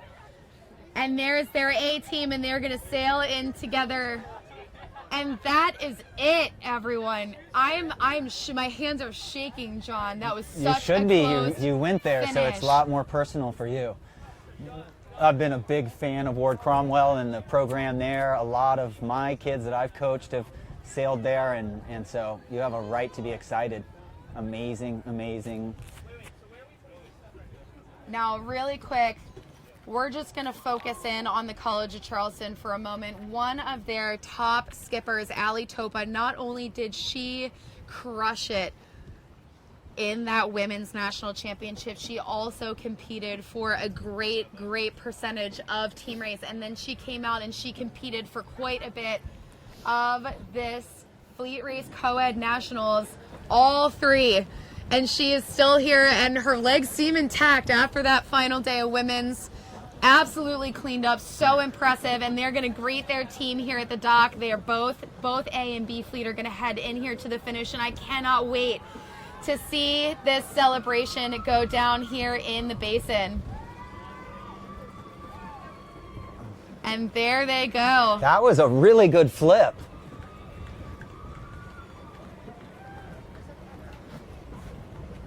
Your new national champions here. Yay, that's what it's all about right there. A few tears flowing, man. This is a culmination of an amazingly long season. Traveling thousands of miles, hundreds of miles a month to be around all your friends, but compete at the same time. Yeah.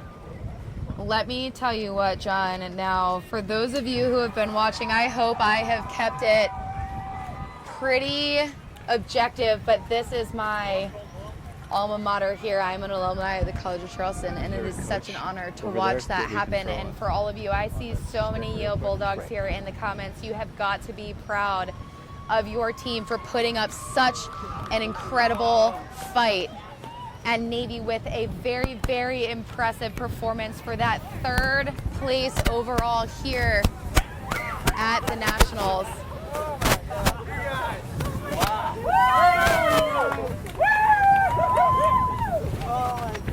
Still some celebrations out there on the water. Looking like we might see a backflip out of Augie Deal. He can play the ukulele, he can do backflips, he can crush it in A Fleet. What a talented kid. All right, everyone, so that is Can you go brag about 16 races for A Fleet, 16 races for B Fleet in the books. That is the wrap for the 2019 College Sailing Gill Coed National Championship, and that is a wrap for all 3 of our spring championship series. And as we watch them continue their little victory lap and wait for some of those other boats to get on their cradles in the basin, we'll see Charleston sail in here for further celebrations. And in the meantime, we do have the new program director for College of Charleston, Kevin Jewett. So Kevin, this is year number 1 for you, right? And year number 1 for assistant coach Colin. And we saw such an impressive performance in women's, a great performance with a little bit of drama in team race, and now you've got that championship win and a really tough bid for that FAL trophy again. So what's running through your mind right now? How are you feeling? How's the team feel? Well, I mean, there's nothing but sweeter. You're breathing heavy. There's nothing sweeter. I literally just drove through Newport. I was on the wall watching from the other side and listening to your coverage the whole way over. Nice job, by the way. Oh, thank you. It's all for you guys. Yeah, it's a big, it's just a huge accomplishment. It's doubly sweet. My son, Augie, was A division skipper. Yep. So it's kind of... He's trying to catch his breath here on site, so you really did boogie on over, didn't you? I did, yeah. I ran from the parking lot. I don't normally get this excited, but this is a special circumstance. And awesome. So they've worked really hard all year. Ward and Connor have been road warriors, just giving it everything they could. And the three-peat in the FAL is, I don't know if that's even possible, but anymore for us. But that was our goal, and it's been a great year, a great season. I'm really excited to be the new director of the program, which has got such a great heritage. So I'm. Well, welcome to the Cougar family. Thanks, Laura. I've got one more thing. So we have from Stefano, who has been literally staying up all night. So for all you Cougars watching, Stefano has been texting me, Instagramming me. He's been up all night in Europe watching this coverage, and he says that now Augie is officially better than you. I think Augie's been reminding me of that for years. Yeah, and for plenty of years to come, I would imagine. He will probably continue to do so, and I've said 100 times, if I could come back as anyone, I'd come back as my son. He's awesome. He's done some great things, and I'm really proud of him, but also the team. It's been a heck of a year for me. So. Awesome. All right, so we're going to let you get back to the team, but one last thing, I got a question for you. So you're new to the program this year.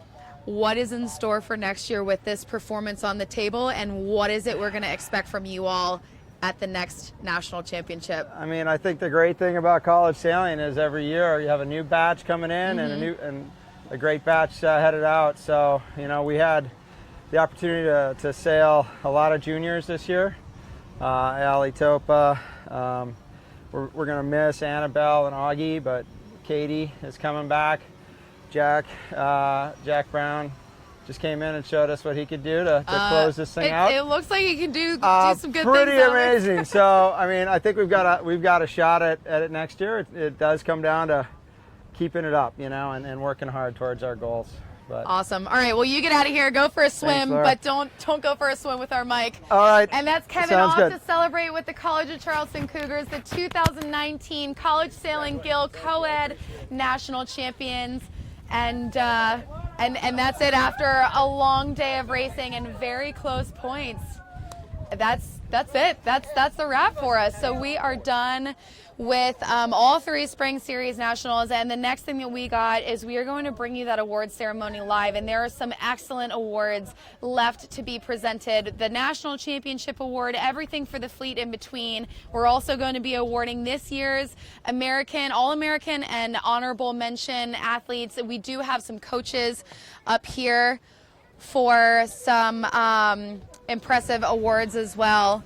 And then so we're going to see all of that unfold live. So everybody hang in. And then I do know that the FAL trophy is up for grabs, and I'm really curious to see who's going to end up taking that one for the cake. So everybody stay tuned. Thank you for watching, and we will see you live for the awards ceremony. Thank you.